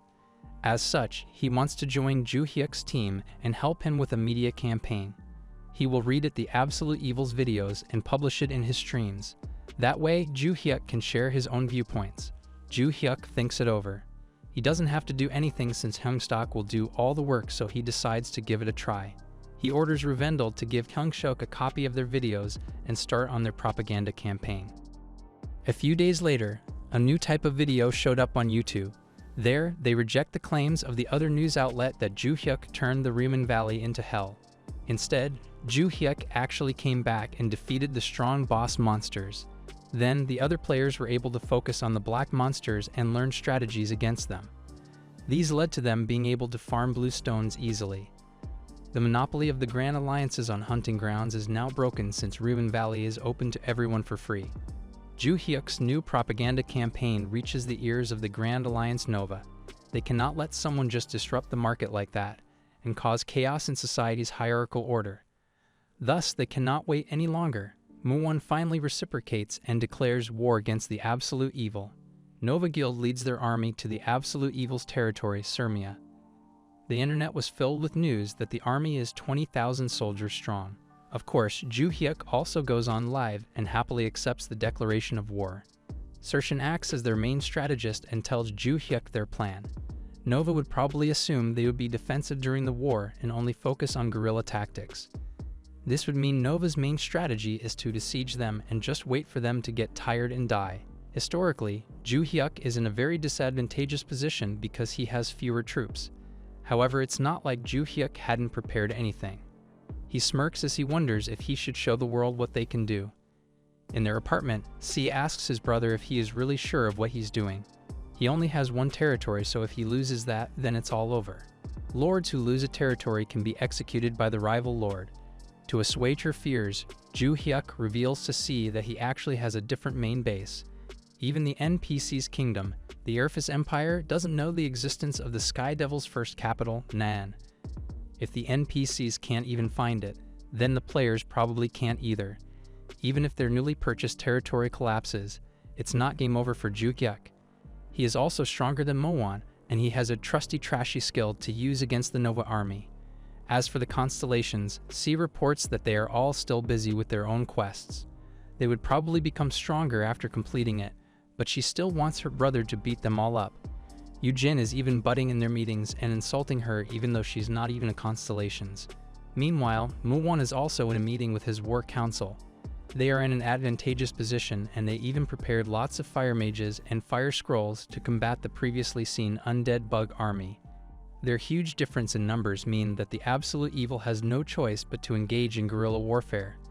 They already blocked all supply routes in and out of the territory, so they could just starve them out.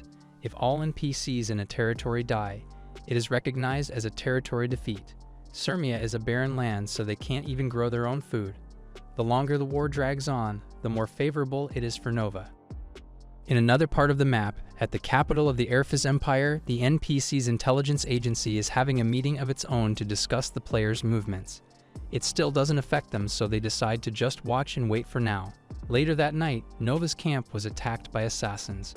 This was predicted by Muon because he knows that the absolute evil cannot defeat them in army combat. However, what surprises him is when a subordinate arrives and reports that Ju Hyuk himself had appeared. However, he appeared in another location, at the Nova's trading city of Durang. Rufin watches Ju Hyuk approach the city walls alone. With him was the rank 7 player in South Korea, the Nova member Mayol. Mayol uses his detection skill, but it seems like Ju Hyuk is truly alone. He then uses his legendary item, Vermilion Archer, and shoots a flaming arrow directly at Ju Hyuk. To the surprise of Mayol and the viewers watching the live stream, Ju Hyuk just catches the arrow and fans out the flame. He then quickly charges toward the city and activates a skill just before his fist collides with the wall. 10 years ago, Ju Hyuk's master drilled into him the skills he had honed for 40 years. He didn't really have dreams of conquering the world, but his master forced him to train hellishly for years. He even taught him skills like Destructive Fist and Mercury Fist. At first, Ju Hyuk considered these skills trash since they are territory war-only type of skills, but his master ended up punishing him for it. Ju Hyuk insisted that skills that cannot be used against monsters are trash. But now his thinking has changed. Thanks to the rewards he got from Jiragaktu, Ju Hyuk was able to temporarily increase his level, allowing him access to these skills once more. He can finally use these skills to the fullest as he punches at Durang's walls. The effect of true evil shattering sky technique also activates, and his attack further evolves into super destructive fist. The people inside Durang confusingly stares at the black mist now spreading everywhere. However, Mail wasn't distracted and leaps into the air. He then fires another attack at Ju-hyuk. This time, his arrow splits into multiple pieces, each charging straight towards Ju-hyuk. Ju-hyuk calmly raises his hand and activates his skill, Annihilation. Black bolts of energy meets the fiery arrows, completely halting Mael's attack. Rufin was shocked that even Mael's ultimate long-range skill was so easily defeated. When Mael lands back on the wall, he quickly orders Tumiya, the director of Durang, to suppress the media. They cannot let their current situation be leaked. Tumiya then warns everyone that filming is now prohibited in the city. On the inside, Tumiya is crying because he couldn't believe that everything is happening right during his term. Meanwhile, Ju-hyuk's Annihilation's attack is still ongoing, but beside him was a small camera flying in the air. The camera is being controlled by Kyungsuk. They had already noticed that public and major broadcasters have stopped airing Durang, so it's clear that the Nova Guild, or sometimes known as Holy Guild, must have pressured the media. But Kyungsuk isn't afraid of them. He continues showing how Ju-hyuk's attack are striking Durang's wall, all for everyone in the world to see. Mael notices that the wall they're standing on is showing growing cracks, and he warns everyone to back off. At that moment, the wall finally collapses and explodes in a brilliant purple light. Ju-hyuk then casually strolls through the broken wall to accomplish his mission. To steal ownership of a territory, he needs to break 3 territory crystals found inside the territory. Guards from another wall finally spots Ju-hyuk, and they rush down to meet him. They have to block him at all costs and prevent him from breaching any further. The 3 great swords of Nova, Rufin, Kurtel, and Assassin are wondering where their commander, Mael, has gone. They also wonder how exactly they would be able to stop the monstrous Ju-hyuk, who is smiling creepily despite being rushed by tens of men. Meanwhile, the Ellen Guild had also started moving. They are being led by Muwan, and is now besieging the castle. Muwan didn't expect that the ultimate evil's power would be enough to attack Durang, and he realizes that common sense shouldn't be applied to Ju-hyuk. But he couldn't just let Ju-hyuk attack Durang. They have to do something, so they opt to continue their attack on Cernia. Their army finally manages to break through the castle's gate, and everyone rushes inside to find the territory crystals. Muwan knows that Ju-hyuk's territory is only Cernia. If they take this place first before Ju-hyuk can capture Durang, then they will win. However, Muwan senses something is off after a few seconds. He realizes that the inside of Cernia seems to be too quiet. In fact, breaking in was too easy, and there wasn't even any resistance when they breached the gate. Right now, the territory's crystal is also bare with no one guarding them. The soldiers approach the crystal ready to break it, but they are also getting weirded out with the lack of even an NPC guard. Meanwhile, miles away from the city, Sershin is looking at Cernia atop a mountain cliff. A subordinate appears and reports that they have successfully moved all troops and residents away from Cernia. They also left no traces from the warp portal. Sershin smiles since he knows that the enemy must now be confused inside Cernia. They would have never expected that they would just evacuate their whole populace to their other capital, Nan. Meanwhile, Muwan is trying to find out how Ju-hyuk could have moved all the NPCs and troops in Cernia. He soon came to the conclusion that Ju-hyuk must have another territory hidden somewhere. He felt like Ju-hyuk had just dealt a massive blow to them. Back at Durang, Ju-hyuk is surrounded by Nova soldiers, but he wasn't afraid. He just activates another skill. Ju-hyuk uses his skill, Destructive Nature. Normally, this skill is very risky due to its high mana requirement, but thanks to the effect of the true evil shattering sky technique, his MP consumption had temporarily decreased. Upon activation of the skill, the purple mist surrounding Durang gathers into him. Mael thought that Ju-hyuk's earlier attack must just be disappearing, but they soon noticed the mist gathering into a large sphere around Ju-hyuk. Mael guesses that Ju-hyuk must have no intention of looking for the territory crystal. Instead, he's curling into himself and hiding like a mouse trapped in a jar. His eyes widen when he notices something inside the wall of fog. Ju-hyuk is now standing there with the 3 territory crystals in hand. To his horror, Ju-hyuk smashes each one of them with his fists. Upon the destruction of the crystals, the system notifies the players that ownership of the newly generated crystals would be transferred to Ju Hyuk. If he manages to protect them for 15 minutes, he will then become the new Lord of Durang. The new crystals appear right before Ju Hyuk, and he wonders how difficult it will be to defend them. He wonders why the other players are doing right now, but it turns out that they actually never stopped attacking. His wall of purple mists were in fact very durable that their attacks didn't even catch his attention. Even Miles' flame arrows couldn't even make a dent on the mists. He quietly apologizes to his master and finally acknowledges that his skills aren't trash skills, but are in fact cheat skills that integrate both offense and defense. Comments of people watching the livestream are also awestruck at how Ju Hyuk broke through Durang's walls all alone and is now easily defending the new crystals. They start speculating whether Ju Hyuk is actually a defense-specialized mage, while others wonder what happened in Cernia. They correctly hypothesize that Ju Hyuk must have just used Cernia as bait while he captures the real prize, the trade city of Durang. Meanwhile, Youngsuk stretches in front of the computer, watching his successful propaganda.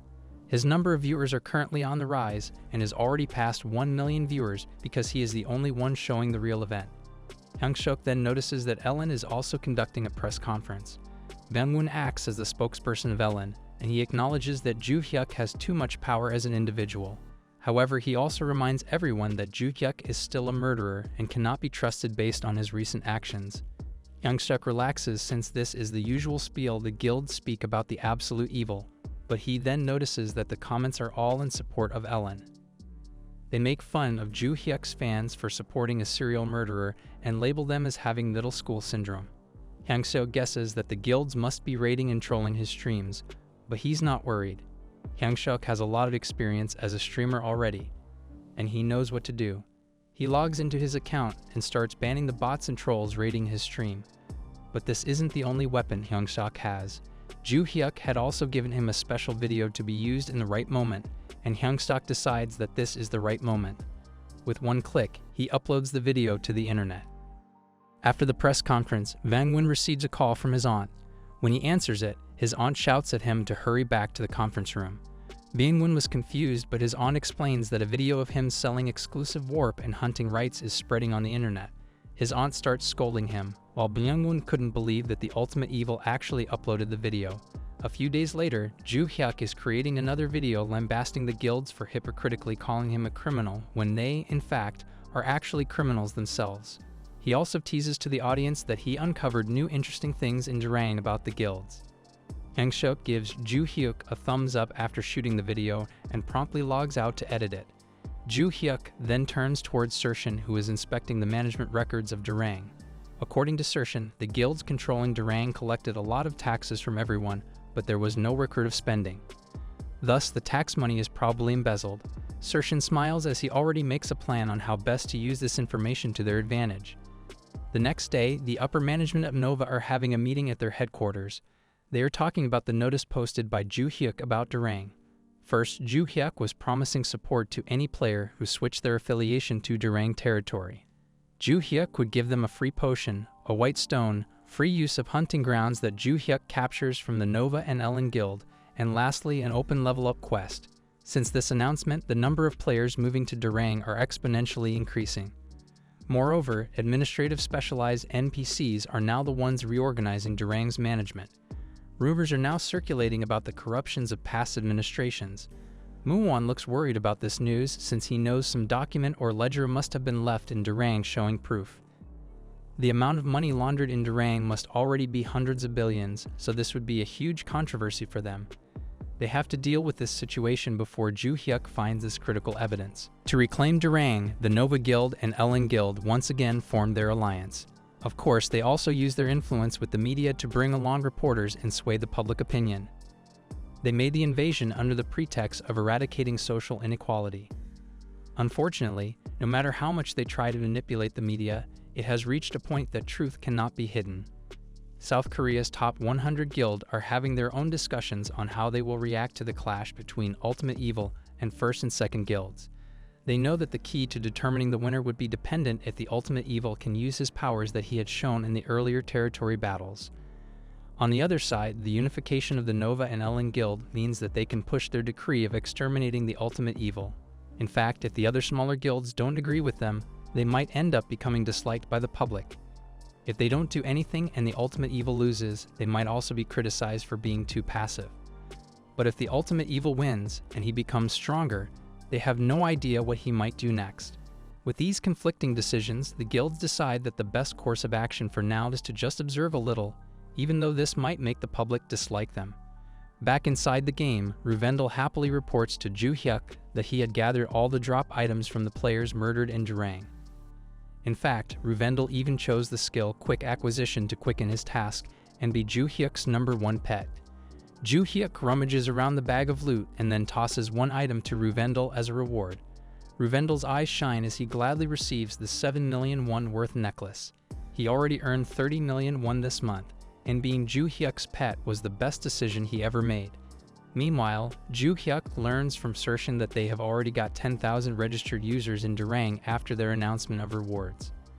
Unfortunately, the growth is now slowing down into a trickle of newcomers. Ju-hyuk is worried that the upcoming fight with the Nova Guild might scare away more players, but Sershin explains to him that it's actually an opportunity for them. If Ju-hyuk showcases his dignity and power in the battle for Durang, everyone would want to serve in his territory.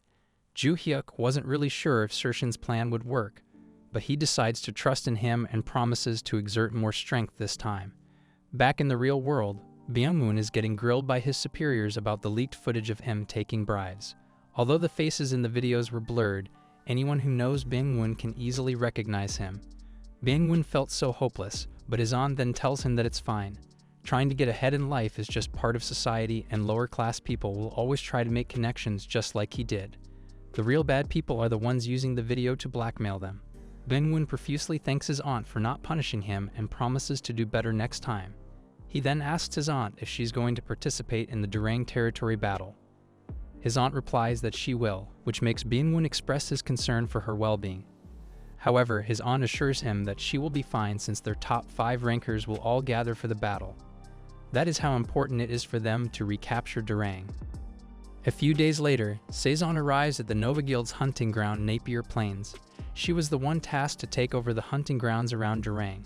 The players there were surprised to see undead suddenly appear, while Saison appears annoyed that her mission is starting to get a bit tough. Nova Guild is now deploying priests and paladin NPCs to defend their hunting grounds. She just wants to finish her mission quickly and get back to Ju-hyuk's side.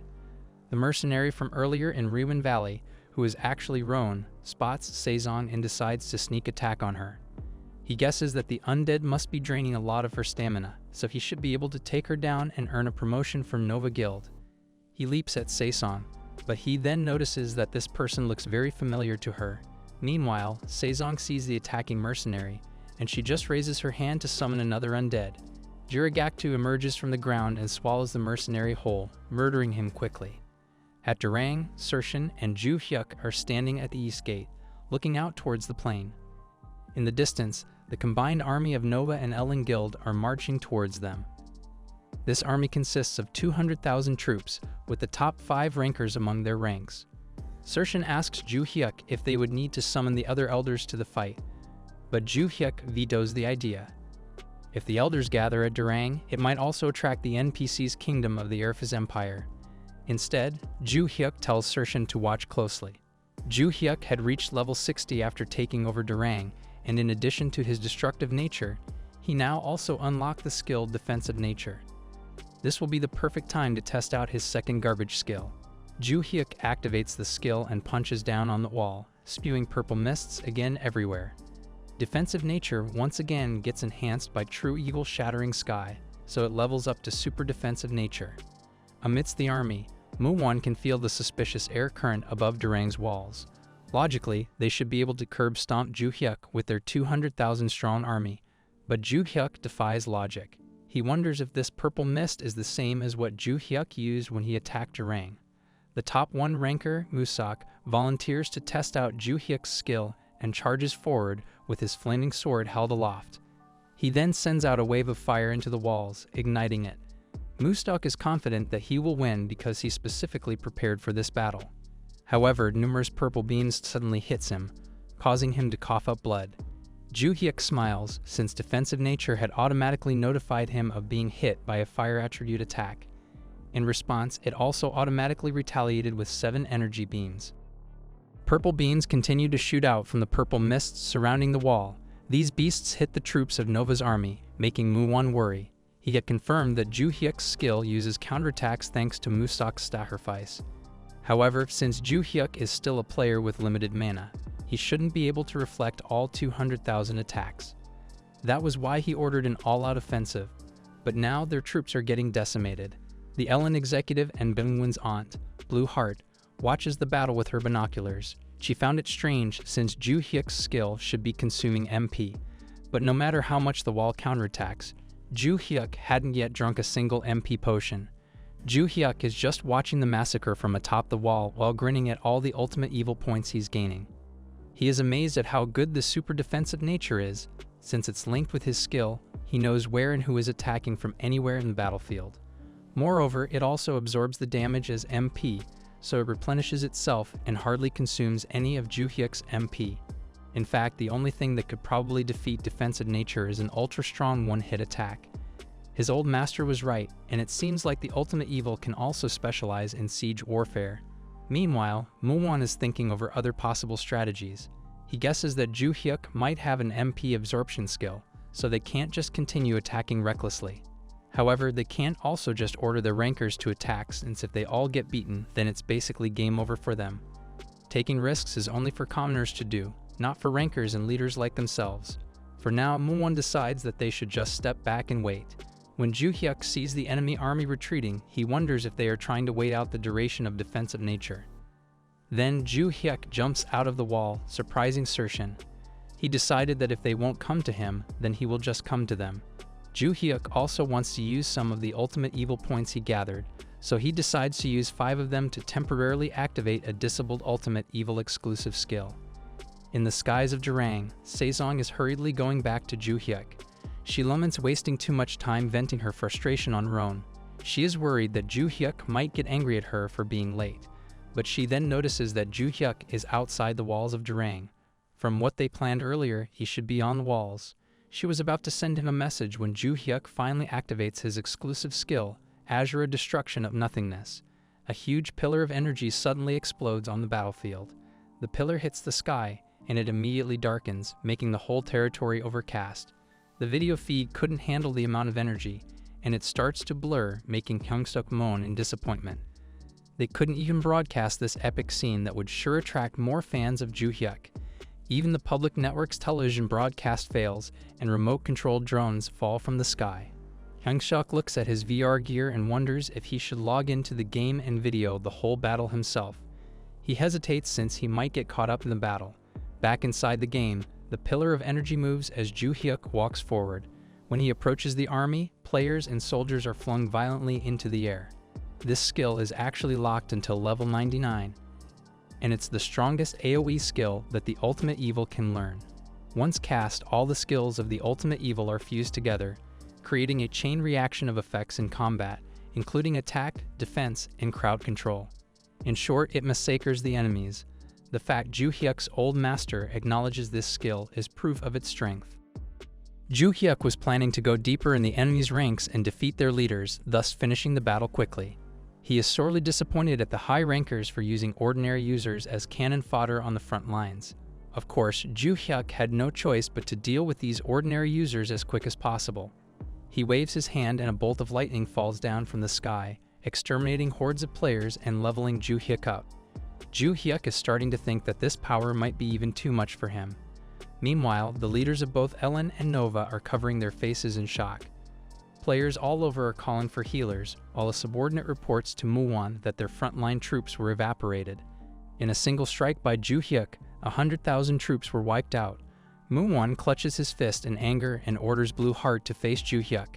Since she was only rank 5th, the Blue Heart knows that she would just probably catch Ju Hyuk's attention, but not his time. Nevertheless, she accepts the order and heads out with her weapons drawn. All she asks of Muwon is for him to know that he is in Ellen Guild's debts. She couldn't really reject the order since she's only an executive, while Muwon is the leader of Nova. Blue Heart approaches Ju Hyuk and tells him to stop. Blue Heart was actually familiar to Ju Hyuk since she was the one sent before by Ellen to try and invite him into their guild. But now, all he wants to do is see what Blue Heart is capable of. He was about to start attacking when he receives a message from Saison warning him to stop. She had scattered undead in the area as scouts, and they have just sensed something strange happening. Something is being summoned in front of Durang's west gate. Earlier that week, the information department of the Erfis Empire had compiled strange information surrounding the whole Durang situation. First, they determined that the ultimate evil class possesses a power beyond their expectations. Second, the fugitive they are pursuing, Remtadian, looks remarkably similar to the ultimate evil's appearance. In reality, they didn't look alike, but to NPCs, they appear similar. Thankfully, another NPC reports that Remtadian had already surrendered to them a week ago. Lastly, it seems like the Empire's weapon, Ramada, were being borrowed by Nova Guild.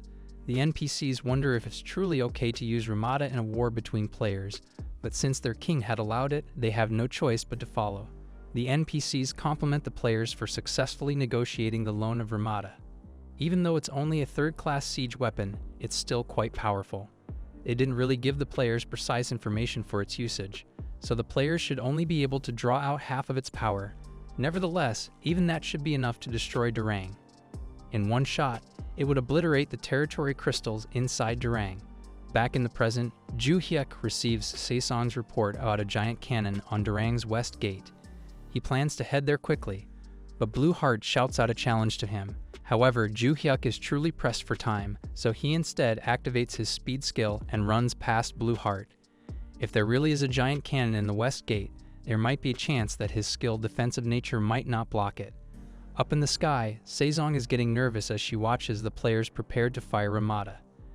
The cannon looks incredibly strong, and she feels like they have to block it somehow. Ju Hyuk is still a distance away from them, so she feels like she has to do something. Thus, she decides to summon her Legion of Death. If Ju Hyuk is coming over to their side in a rush, that means that the cannon must be truly powerful. As such, she will summon her most powerful undead, Juragaktu. Saison leaps from Bokbok's back and plummets to the ground. She then cancels all her other summons to summon Juragaktu at his most powerful. The large snake appears in the sky and activates its petrification skill. The players watching the snake that suddenly appeared above them immediately gets petrified. Saison cheers since she managed to delay the firing of the cannon. However, she is still falling to her death. Bokbok dives to follow after her, but Saison was too far. Saison happily accepts her death since she managed to help Ju Hyuk anyway, but Ju Hyuk catches her. He then congratulates Saison for delaying the cannon for a while and thanks her for her help. After putting down Saison, Ju Hyuk charges at the cannon. He recognized the cannon as the Erfis Empire's weapon, Ramada. This means that he cannot directly destroy the cannon because this might anger the Empire. Instead, he would have to take down all the mages surrounding it. Ju Hyuk activates his skill, 1000 Slaughter Strike. To his surprise, a 1000 Slaughter Strike combined with Super 100 Slaughter Strike, creating a new skill. The new skill makes short work of the mages and finally eliminates the threat of the cannon. This was just in time too, since Ju Hyuk receives a message from Hyungsuk. Hyungsuk is currently at the eastern wall, and he urges Ju Hyuk to return quickly. It looks like Blue Heart is doing an on-the-spot interview and is besmirching the ultimate evil's name. According to her, Ju Hyuk is a cowardly murderer for running away from their fight. Meanwhile, Blue Heart is actually waiting for Ramada's firing. Blue Heart gives out an interview on Ju Hyuk's cowardice while she's waiting for the Ramada to fire. When she doesn't hear the cannon shooting, she wonders if something had gone wrong. She looks towards the west gate to check, and this saves her because at that moment, Ju Hyuk punches her. Blue Heart was able to dodge at the last moment and signals for everyone to retreat while she draws her weapons. She can sense that Ju Hyuk wasn't even using his whole strength, and yet his power is monstrous. She also guesses that their plan to use Ramada has failed, and they are on their last plan. Her role in this last plan is to buy a little more time. Blue Heart and Ju Hyuk clash in battle, but after just 3 seconds, Blue Heart drops her weapons and dies. Ju Hyuk scratches his head in disappointment that even the 5th ranker couldn't give him an interesting battle. Using his mind's eye, Ju Hyuk detects a large magical force gathering behind the enemy army. This must be the last plan Mu-won has.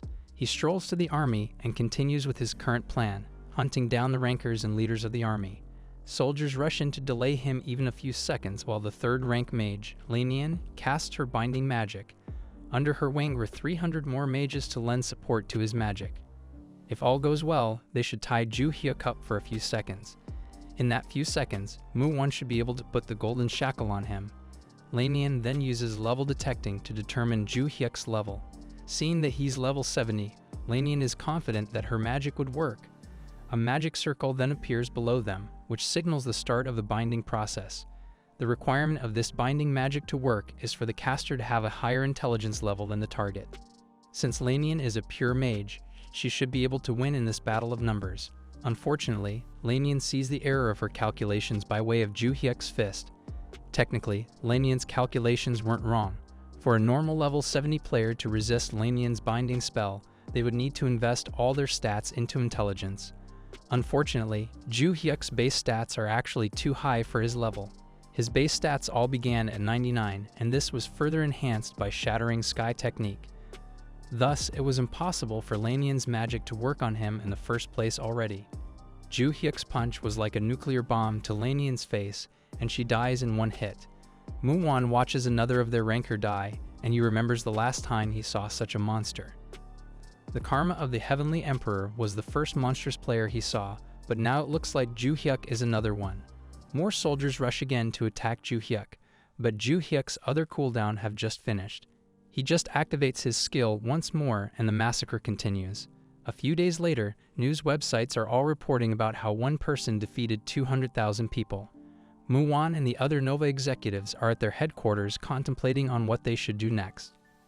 They didn't just lose Durang, they also experienced a huge blow to their prestige and reputation. The only silver lining is that no video survived the battle, so no one can see Ju Hyuk's overwhelmingly powerful skills. All Mu-won can do now is to start a media campaign and try to control the narrative. Some of Ellen Guild's troops survived and retreated, so it's still not too late.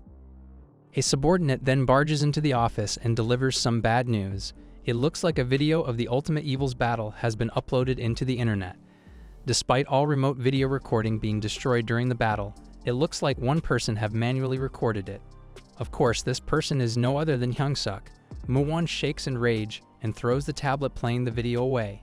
He then demands everyone to find out who the owner of the channel is and everything they know about that person.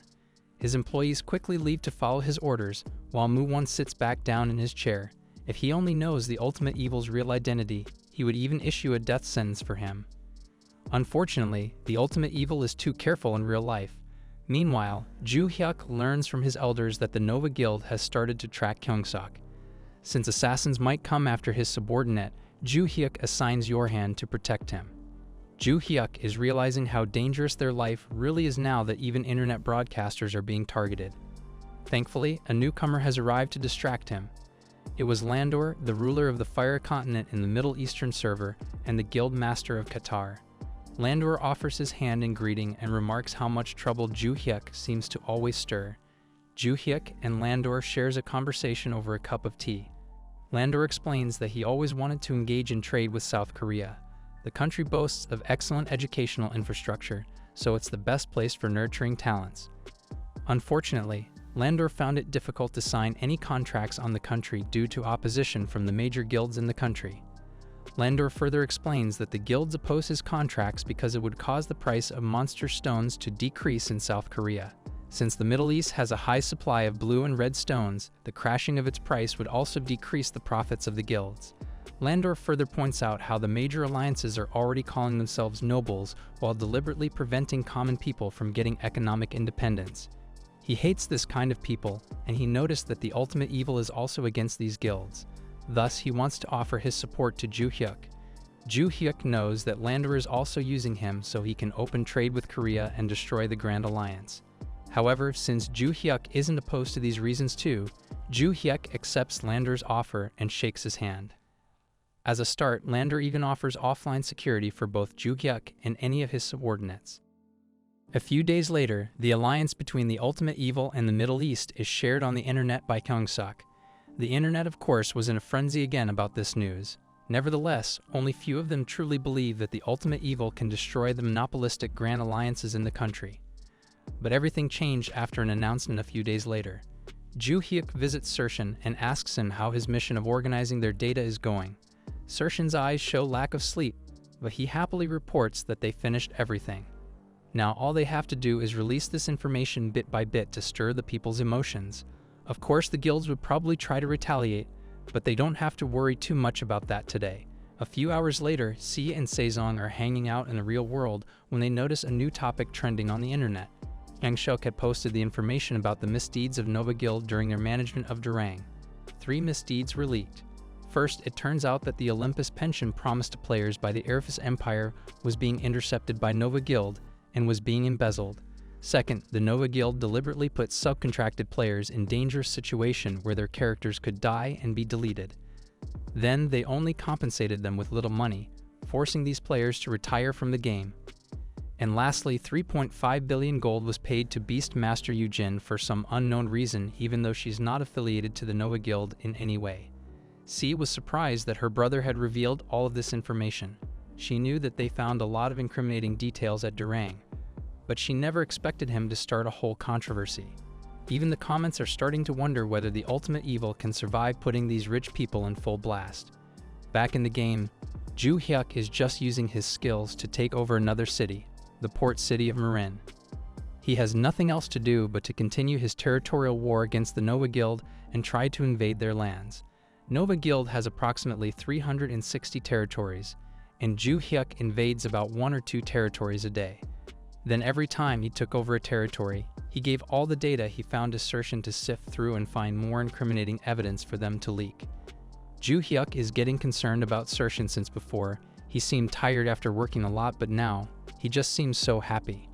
Curtin also suggests to Ju Hyuk to drop by their capital, Nanan, once in a while so their citizens can see him. Meanwhile, Musak is trying to cheer up his grandfather Mawan back in the real world. It's true that they are facing a lot of setbacks, but they can just cover it up and distract the masses again. However, Muwan knows that this issue they're facing now is not just a simple matter. After all, the ultimate evil had already made up his mind. With his insane power, he just continues to take over their territories. And in addition, his strength is attracting more and more commoners to support him. They can't even use money anymore to fight Ju Hyuk, because he now has a millionaire Middle Eastern supporting him. For now, Muwan orders Musak to convene a board meeting. They have to make a huge decision because it looks like they would have to draw the sword. The following morning, shocking news spread throughout the game. 10,000 members of Nova Guild had been fired, with Nova Guild citing their troubling financial states after losing a lot of territories and hunting grounds. Even Ju Hyuk was shocked at the damage he caused. Due to the black monsters appearing after he conquers a hunting ground, more and more players couldn't earn money. C then arrives to give his brother some good news that might be able to help him, since she had been going on quests with the other constellations, also known as clerics. She had finally reached level 70, and as a reward, she obtained a new skill, Purification. A little while later, C is now in one of the hunting grounds, Field of Darkness. This hunting ground is now populated with black monsters in the form of raging black bulls. Only a few players now hunt in these grounds due to the black monsters, and these players were actually surprised to see a constellation like C in the premises. C raises her wand and starts casting her purification spell. Gold light spreads out from her wand, and when it hits the black bulls, they revert to their normal cow monster form. The players were shocked, while C just smiles at the camera and promises to purify the other hunting grounds. These videos are now spreading on the internet, and other players are returning to the hunting grounds that the ultimate evil took over and C purified. Without the guild there, they don't have to pay an exorbitant fee, and with C purifying the black monsters, the players are able to hunt the normal monsters for money. These news also reaches Muwan and Musak. Muwan is annoyed that C is unnecessarily messing things more. Since C is purifying Ju Hyuk's hunting grounds, players are opting to hunt there instead in the Nova-controlled ones. Even the government supports C's purification endeavors. Musak suggests that they can just order a player murder on Sia, but Muwan points out that they would be the immediate suspect if that happens. They laid off massive amounts of people to make the ultimate evil look bad, but now the profits in the hunting grounds are rising again. The ultimate evil's image is actually improving more because players they laid off moved to the ultimate evil's territory and hunts there now. Musak suggests they try to scout out Sia and recruit her. But Muwan also tables this idea because they don't want commoners to think they can join their noble family. Inside the game, Sezong is very happy as she tells the good news to Ju Hyuk.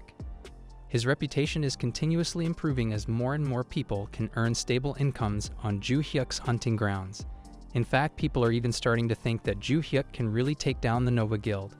With the success of their territory battle, 30,000 people had already registered in their area, and if their growth continues, they would soon reach their maximum capacity of 100,000. Since they also impose minimal tax compared to the Nova Guild, people are starting to believe the corruption allegations levied against the Nova Guild. The only problem left for Ju Hyuk now is the fact that he cannot manage all the territories by himself.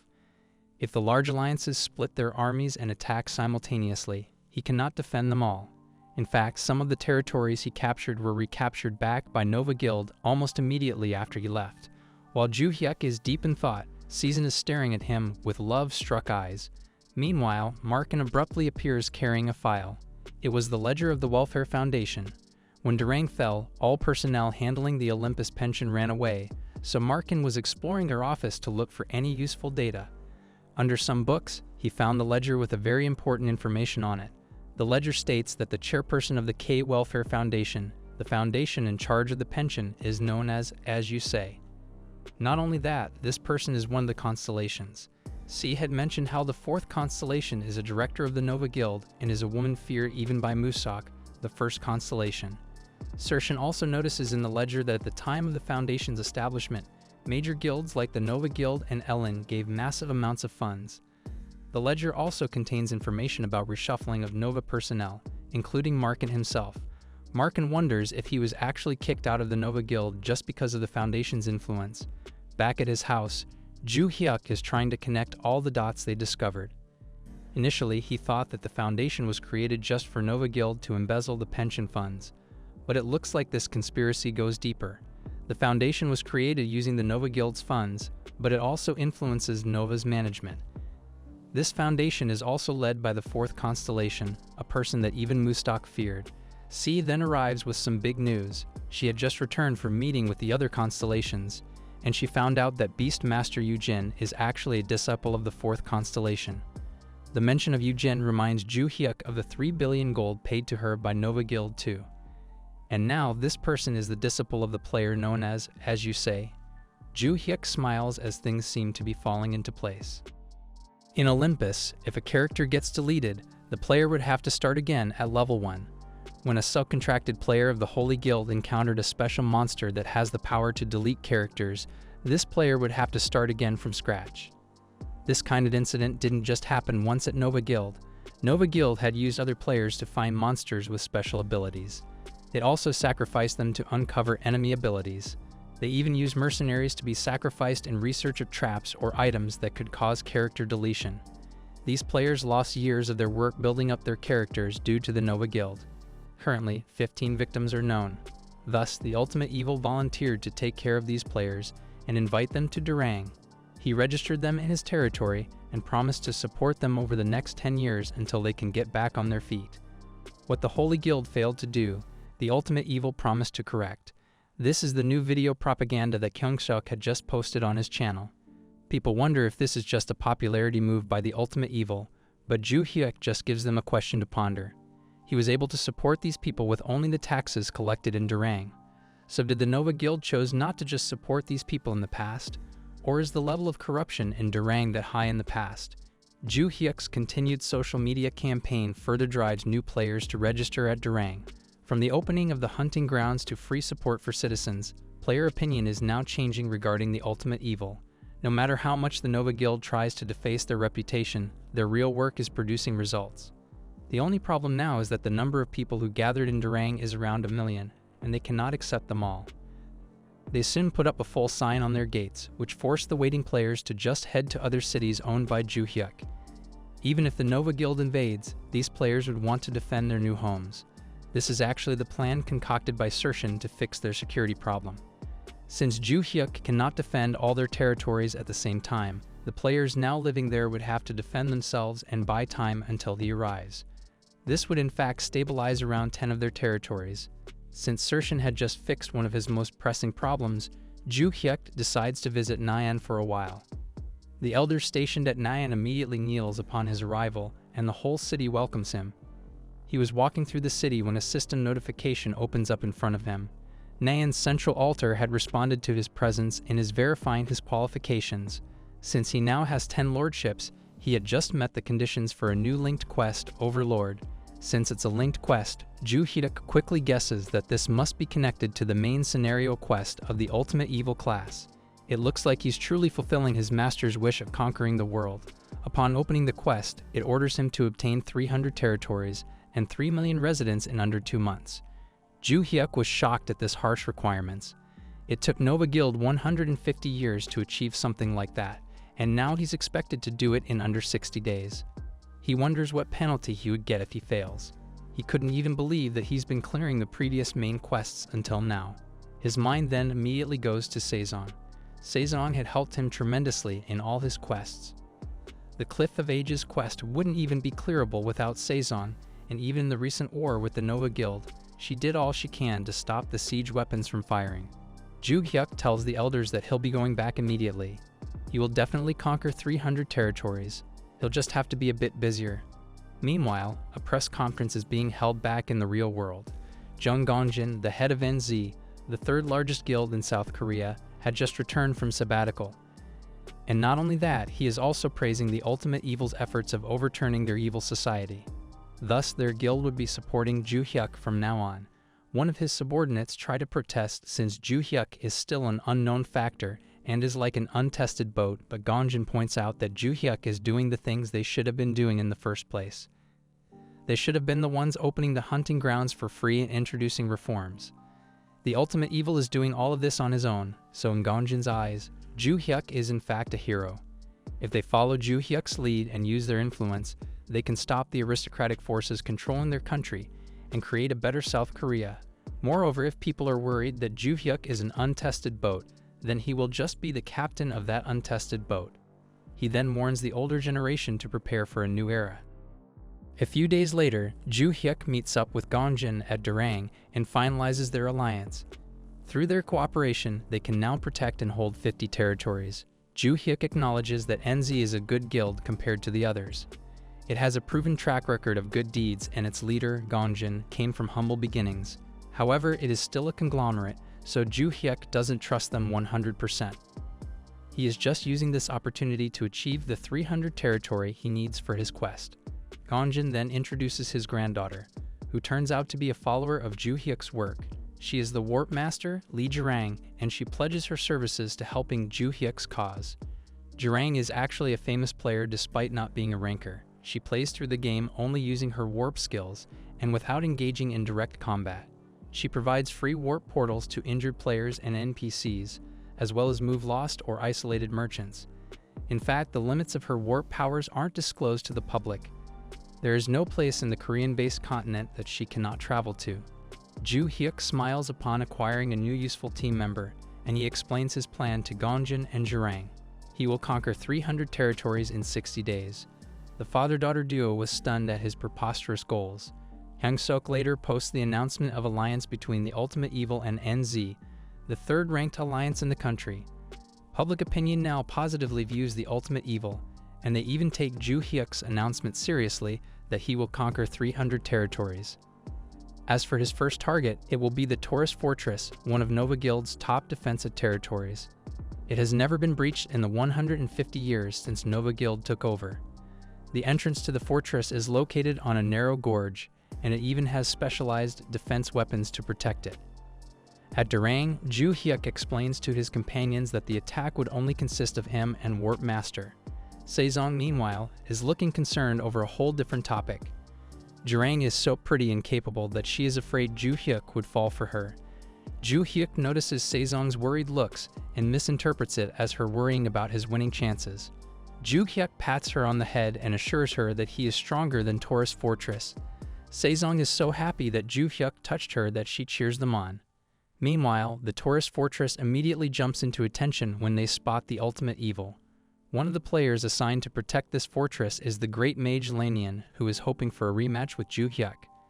She was publicly shamed when she was easily defeated by Ju-hyuk, so this is her chance to redeem herself. Even Mowan, their leader, had personally promised his support as long as they successfully defend Taurus.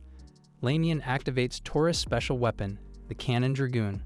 Dragoon carefully targets Ju Hyuk and prepares to fire. In the distance, Ju Hyuk is also preparing for their own attack.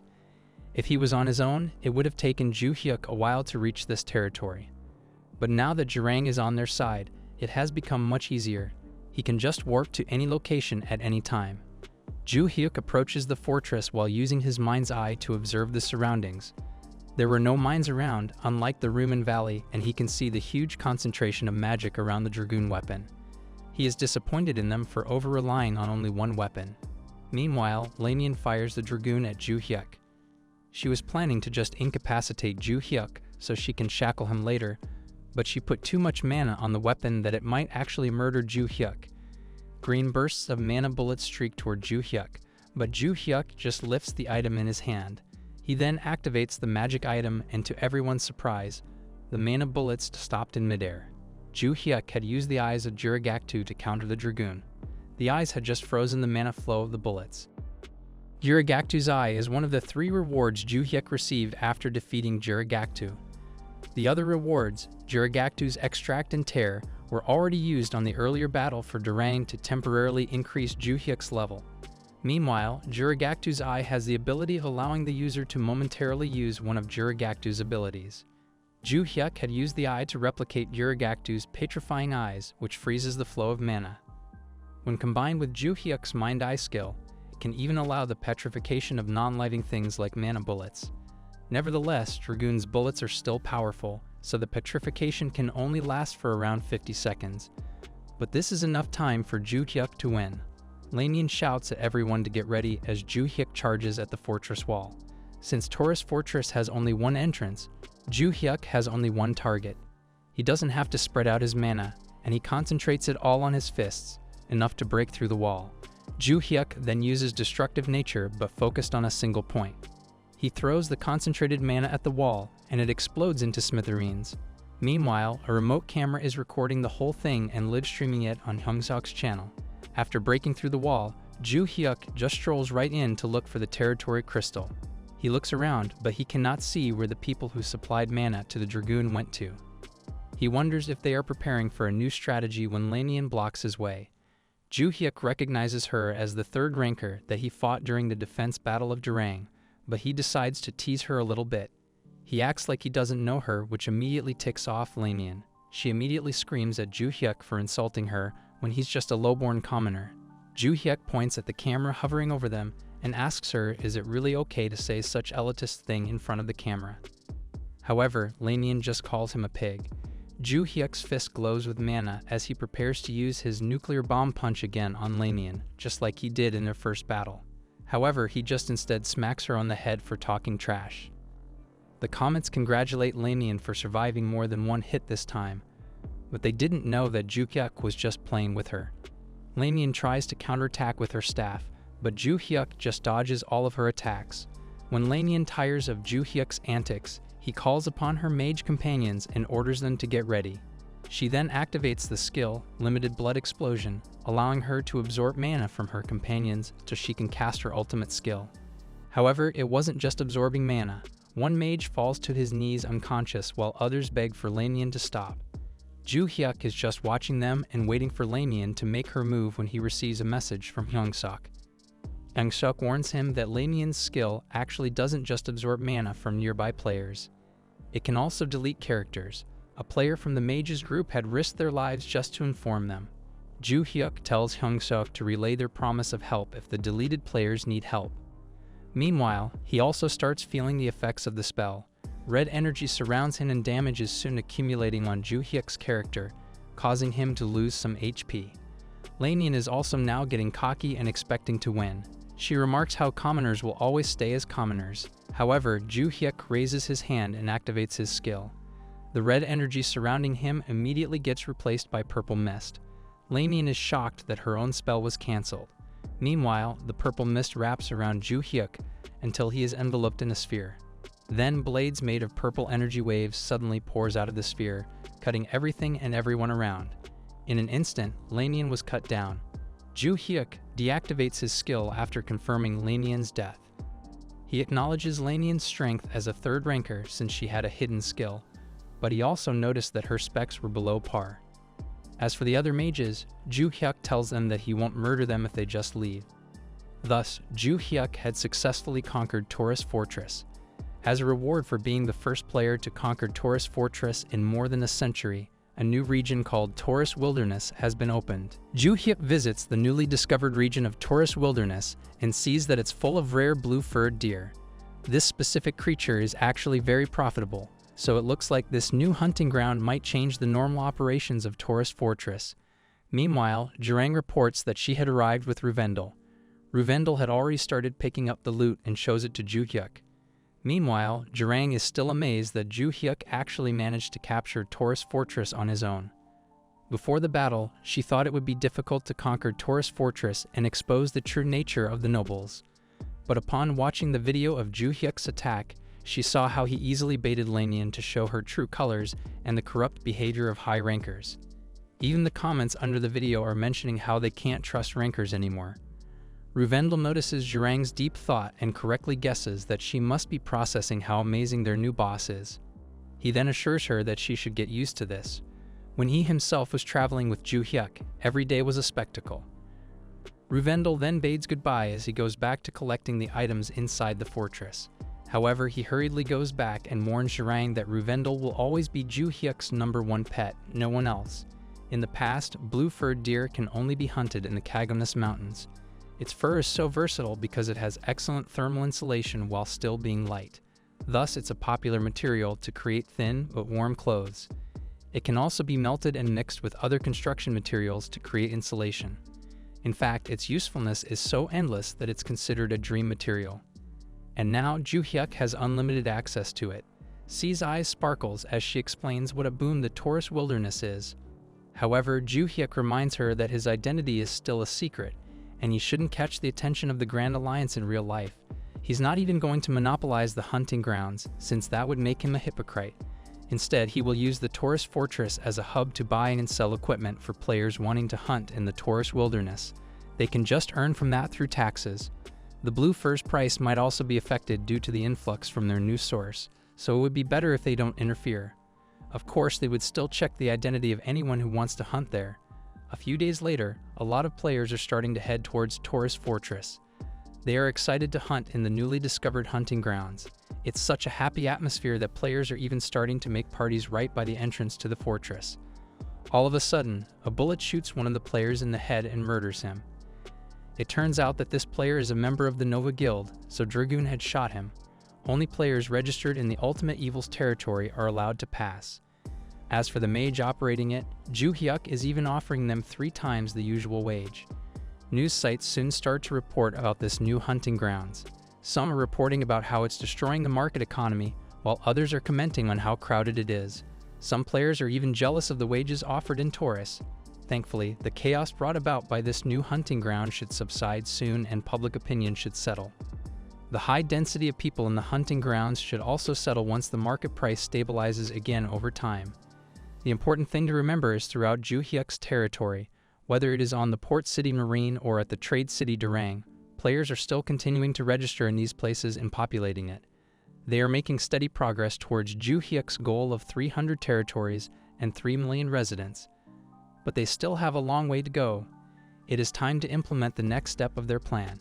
Meanwhile, in one of the caves of Olympus stood 2 doors. Above this cave is a barren land filled with mountains.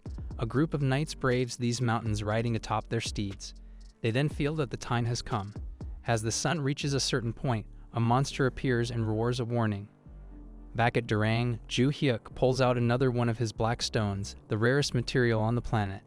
He smiles in excitement over this next step of the plan. Meanwhile, Landor is enjoying the blue sky somewhere when a notification window opens up in front of him. The notification surprises him, but he remarks that it truly has been a while. After the fall of Taurus Fortress, Ju Hyuk received a notification about a hidden piece. A new area, the Taurus Wilderness, had been unlocked, and Ju Hyuk was pleased by the discovery. Additionally, he earned special rewards for being the first to capture it, which included the ability to expand the domain by spending gold. However, the minimum cost for expansion was set at an astronomical 1 trillion gold. To address this problem, Ju Hyuk contacted Landor, who quickly arrived after receiving his call. Landor had not returned home yet and had been buying small domains across different continents while on vacation. When Landor asked how he could assist, Juhyuk revealed that he wanted to sell him something, a blackstone. To Landor's surprise, there was no need for another auction, as Juhyuk offered it directly to him. Juhyuk insisted on offering it to his partner first, believing Landor was the only one he could trust with his last blackstone. Landor, needing one for Africa, was thrilled and didn't hesitate to pay 55 trillion gold for it, even adding an unexpected 5 trillion as a tip. Smiling, Landor assured Juhyuk that he could always reach out if he needed money, promising interest-free transactions exclusively for him. With this massive sum now in hand, Juhyuk moved forward with his plan. He accessed the domain expansion system and spent the entire 55 trillion gold he had just received. Although the expenditure left him heartbroken, he comforted himself with the thought that the investment would eventually pay off. The situation felt more painful than a romantic heartbreak. Trusting his intuition, Juhyuk assumed a new field would emerge as part of the system's design. Knowing the entire scenario was tailored for the ultimate evil, Juhyuk finalized the expansion. The earth shook as the system confirmed the payment. It unexpectedly revealed that Juhyuk had unlocked a condition for a hidden piece. The Taurus fortress received a grand title, enhancing its status. 3 additional dragoons were assigned to it and became automatically bound to Juhyuk. With the ultimate evil class and Overlord quest also confirmed, all the conditions for the hidden piece were met. The final reward turned out to be the Taurus dungeon. In the Taurus wilderness, new types of monsters began appearing alongside the familiar blue-furred deer. Players grew concerned about overcrowding in the fortress and hunting grounds. Many speculated that Ultimate Evil might have foreseen this and prepared for a massive expansion. The spotlight shifted to Juhyuk and his group as cheers erupted from the crowd. It felt as though he was being celebrated like a presidential candidate, leaving him feeling awkward. Without delay, Juhyuk instructed Jurang to initiate a mass warp. The group instantly teleported to the expansion's final reward. Upon arrival, Juhyuk asked Rendel, who held the map, to confirm their location. The pet verified that it matched perfectly. To Juhyuk's surprise, others had already gathered at the dungeon entrance. 2 individuals were discussing their business strategies as they watched his group approach. A familiar face greeted them with a smile. Both Juhyuk and Sesson recognized the man from both real life and the game. As the lord of the area, Juhyuk admired the man's skill in discovering the dungeon first. However, the man named Roan attributed his discovery to luck and began insisting on gaining first priority to enter. He sarcastically remarked that someone like the Ultimate Evil, known for fighting for justice, wouldn't hesitate to go in first. Juhyuk quickly realized Roan was attempting to extort him. Before the situation escalated further, Sesson lost her temper and summoned her undead hippo. With an acid cannon blast, Roan was killed.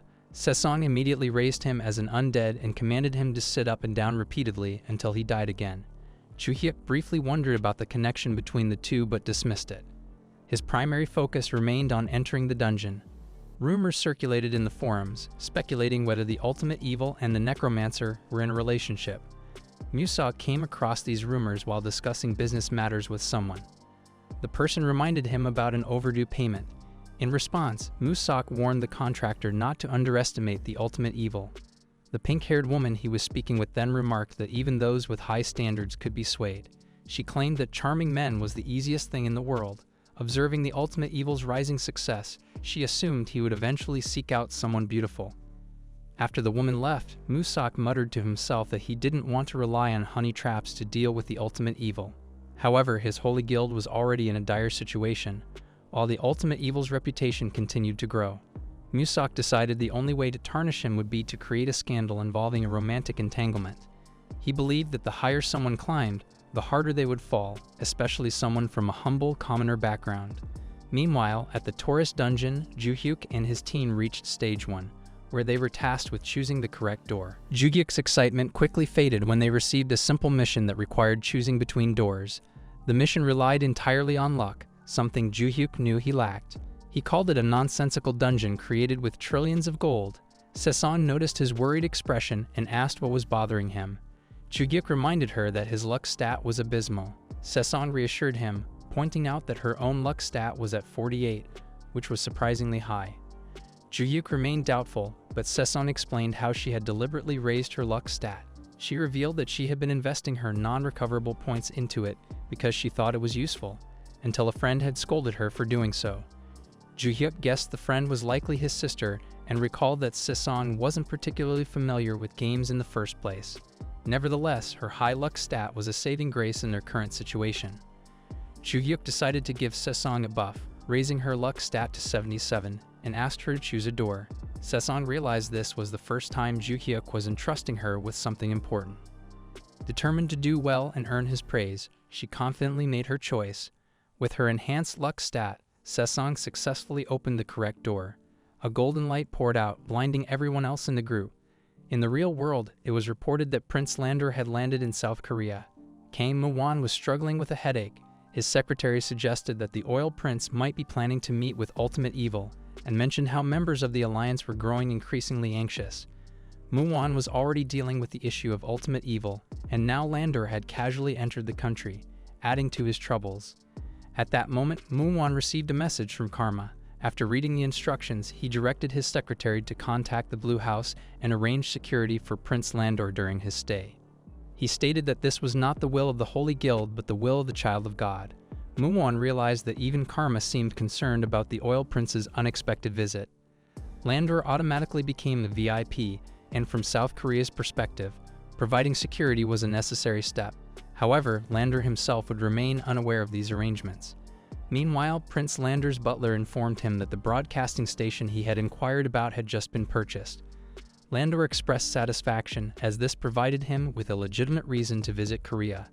The butler also mentioned that the Blue House had secretly requested official security support and asked how they should respond. Lander remarked that it was difficult to refuse such a request. His focus, however, was on the living conditions of everyday Koreans. He observed that while they were able to survive day to day, they seemed to lack hope. The butler struggled to understand the prince's perspective, but it appeared to him that the environment had been deliberately structured in this way. Lander expressed admiration for Korea's education system and social programs, but made it clear he wanted no part in adopting that mindset of hopelessness. His visit only strengthened his belief that Korea needed change, and at the center of that transformation would be his friend, the Ultimate Evil. Ju-hyuk and his team entered Stage 2 of the tourist dungeon, which resembled the wilderness outside. Recognizing it as part of the scenario, Ju-hyuk suspected the dungeon held something significant for him. He chose to scout from above and instructed the group to ride Cuckoo. Suddenly, the ground trembled, and Rupendel warned that something was approaching. At first glance, the monsters appeared to be cows, but when Ju-hyuk used his mind's eye, he was startled. He quickly told Se-song to prepare to summon the Jerk Cactu on his command. Activating both Space of Evil and Impulse of Evil buffs, Ju-hyuk sensed an overwhelming surge of mana, too vast for his mind's eye to fully comprehend. It felt like a massive energy cluster formed from smaller fragments. Although he realized they could fight from the air, Ju-hyuk opted to face the threat on the ground. As the horde drew closer, Ju-hyuk discerned that it was a cavalry unit. Recognizing their strength, he readied himself for battle. As he focused his energy for an attack, a voice from the cavalry caught him off guard by addressing him as Master. The cavalry stopped, and their captain announced that 300 tourist cavalry had gathered to greet their lord. The entire unit knelt in unison, and the system confirmed that Ju-hyuk was now their master. A congratulatory message revealed that they could now be summoned at will. Though the captain looked emotional, Ju-hyuk questioned whether this cavalry was truly the reward worth 55 trillion gold. While Rupendel and Se-song found the situation unsurprising, Ju-hyuk remained doubtful, convinced there was more to it. The captain urged haste, warning that a creature named Balrog would soon appear. Ju-hyuk recalled reading about Balrog in the Empire's records, a monster no player had encountered before. Suddenly, a crimson laser shot down from the sky, striking and killing Rupendel instantly. Se-song pointed upward, and everyone noticed the atmosphere growing darker. The once bright yellow sun transformed into a sinister deep red. A chilling voice echoed, asking if the sun was already setting. Then, the ancient demon Balrog emerged, baring its fangs menacingly. The ancient monster, infamous for wreaking havoc whenever it appeared, had now emerged before Ju-hyuk and his group. The situation worsened as the sun suddenly took on a strange appearance. Using Whisper, Rupendel stated he would return soon. Meanwhile, Ju-hyuk failed to notice the attack that killed his pet. Even with his mind's eye ability, he couldn't track Balrog's movements. While Ju-hyuk contemplated how to capture the monster, the knights urged him to avoid Balrog at all costs. The captain warned that Balrog might discover the location of their territory. Upon hearing this, Ju-hyuk instructed Jurang to prepare Blink and follow his directions carefully. With the cavalry protected by a massive barrier, Ju-hyuk and his group charged across the plains. He asked about the location of the castle, and the captain replied that it was a little farther ahead. Ju-hyuk ordered him to continue charging straight toward it. He understood that the dungeon had specific mechanics. He realized two key points. First, Balrog was using the cavalry unit to uncover the territory's location. Second, the cavalry formations had the potential to unleash destructive power. With these conditions in mind, he planned to solve the stage. Suddenly, more crimson lasers targeted them. The cavalry shielded Ju-hyuk from the blasts, and he realized the attack was powerful enough to harm him. It dawned on him that he could utilize abilities related to siege warfare. Moments later, they finally reached Taurus Fortress. As anticipated, the fortress resembled the one outside the dungeon. Most importantly, Ju-hyuk knew that he was the lord of this fortress. Ju-hyuk commended his team and instructed them to retreat to the fortress while he handled the situation. He quickly moved to Jurang's side. Jurang activated Blink, leaving Sesong behind, and teleported the two of them to the top of the fortress wall. The cavalry captain was shocked, unaware that Ju-hyuk could defend the fortress on his own. Balrog eventually arrived, and Ju-hyuk struck the ground, urging the cavalry to trust him. His skill, Fortress Defense, activated. Coupled with his true evil shattering sky ability, the fortress defense was significantly enhanced. The fortress's defenses gained increased attack power, range, and reduced cooldown by 40%. Ju-hyuk observed as Balrog let out a deafening roar. The cavalry units appeared worried, while Sesong looked intrigued. Ju-hyuk asked Balrog about its abilities, aware that his use of an unusually powerful defensive skill had provoked the creature. Balrog rose, gathering dark, murky energy around itself. The cavalry captain recognized the ominous aura and shouted that it was Black Breath. The dark energy shot toward the fortress, but Ju-hyuk's abilities countered the aura, even suppressing and intimidating Balrog in the process. This caused a drop in the creature's combat power and defense. As the Black Breath attack split into multiple projectiles, the fortress's defenses reflected them. Approximately 37 attacks were redirected, each enhanced with a 400% damage boost and a 30% critical hit rate. Despite this overwhelming response, Balrog managed to evade the oncoming strikes. However, it couldn't escape Ju-hyuk's mind's eye, which adjusted the reflected projectiles' trajectories. With its weakened stats, Balrog became easy to track and was soon overwhelmed by the redirected attacks. Confused, it became trapped in the barrage, exploding spectacularly like fireworks. Ju-hyuk noted that Balrog's health had dropped by half, yet the ancient monster grinned defiantly. It let out a powerful roar, reminiscent of a transformation scene from another universe, drawing attention to its next move. Both Ju-hyuk and Jurang realized that Balrog was activating long-range warp magic. Understanding the monster's intention, Ju-hyuk launched an attack in an attempt to stop it. Balrog, however, laughed mockingly as it vanished from sight. Despite their efforts, they couldn't prevent its escape, leaving them disappointed. Balrog had fled the dungeon and warped into the regular field. Outside, the pink-haired woman, who had been scheming to seduce the ultimate evil, noticed a disturbance in the skies. Moments later, Balrog emerged in the regular field, its presence commanding attention. Roan continued his sit-ups while muttering curses at Sesong. Soon after, a pink-haired woman appeared, captivating Roan with her beauty. She was Cha Songhwa, a famous celebrity and top star. Songhwa had accepted a lucrative commission from Ustock minus 30 billion won to seduce the ultimate evil. She eagerly anticipated completing the mission to secure her retirement. Roan managed to catch her attention, pleading for an end to his misery. He insisted that, despite appearances, he possessed abilities that could assist her in the future. Just then, Balrog appeared and fixated on Songhwa. Mistaking the situation for some kind of event, she stood frozen as Balrog charged toward her. Elsewhere, Sesong questioned whether Balrog had truly left the dungeon. Ju-hyuk confirmed this was the first time he had seen such an occurrence and felt uncertain about the situation. Normally, dungeons prevented warping to the outside world. However, Ju-hyuk was certain, based on Balrog's magical flow, that it had indeed exited the dungeon. He pondered the potential consequences of this anomaly. In the meantime, a cavalry unit knelt before Ju-hyuk, pledging their unwavering loyalty after witnessing Balrog's defeat. The system confirmed their absolute allegiance, signaling the successful clearance of the Taurus dungeon. Juhyuk was astonished by how easily it had been achieved. As a reward, the cavalry members received rank promotions and a skill granting them revival within 24 hours of death. Juhyuk realized he had unexpectedly gained a devoted, undying army, a formidable force he could now rely on. The system announced additional rewards based on luck. Juhyuk, surprised, glanced at Sesong, acknowledging her efforts by patting her shoulder and praising her for raising her luck stat. While Sesong planned to further increase her luck, Juhyuk examined the rewards linked to her current 77 luck. The first reward was a formation called Destruction Field, which enhanced the cavalry's charge formation. The second reward was a Taurus elixir that concealed the user's aura, restricted to those with the ultimate evil class. Juhyuk found the ability to hide his aura questionable, but decided it was better than nothing, so he drank the elixir. His dark energy suddenly faded, and the system congratulated him for reaching a level where he could now conceal his ominous aura. Additionally, True Evil Shattering Sky was enhanced, which surprised him. He recalled his master advising him to control his aura, warning that leaking it would weaken his power.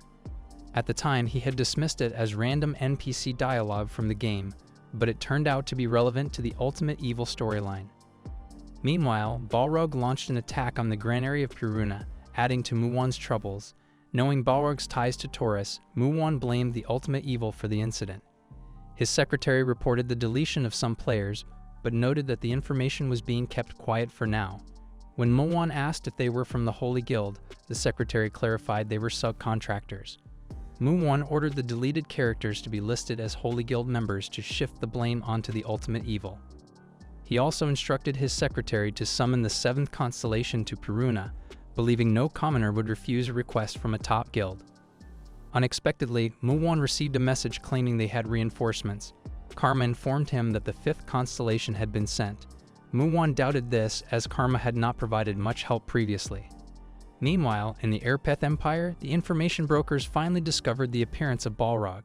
They realized it was much weaker than the one reported 200 years ago, and that it was attacking only weak locations where players were staying. Out of 30,000 players defeated, only 3 had been deleted. Since the number was low, they decided to ignore the issue, believing it was something the players should handle themselves. In Cardi, Balrog continued attacking the fortress. A player led the defense, but he was told to retreat. He refused as the academy was behind them. If they failed to defend, the students would die.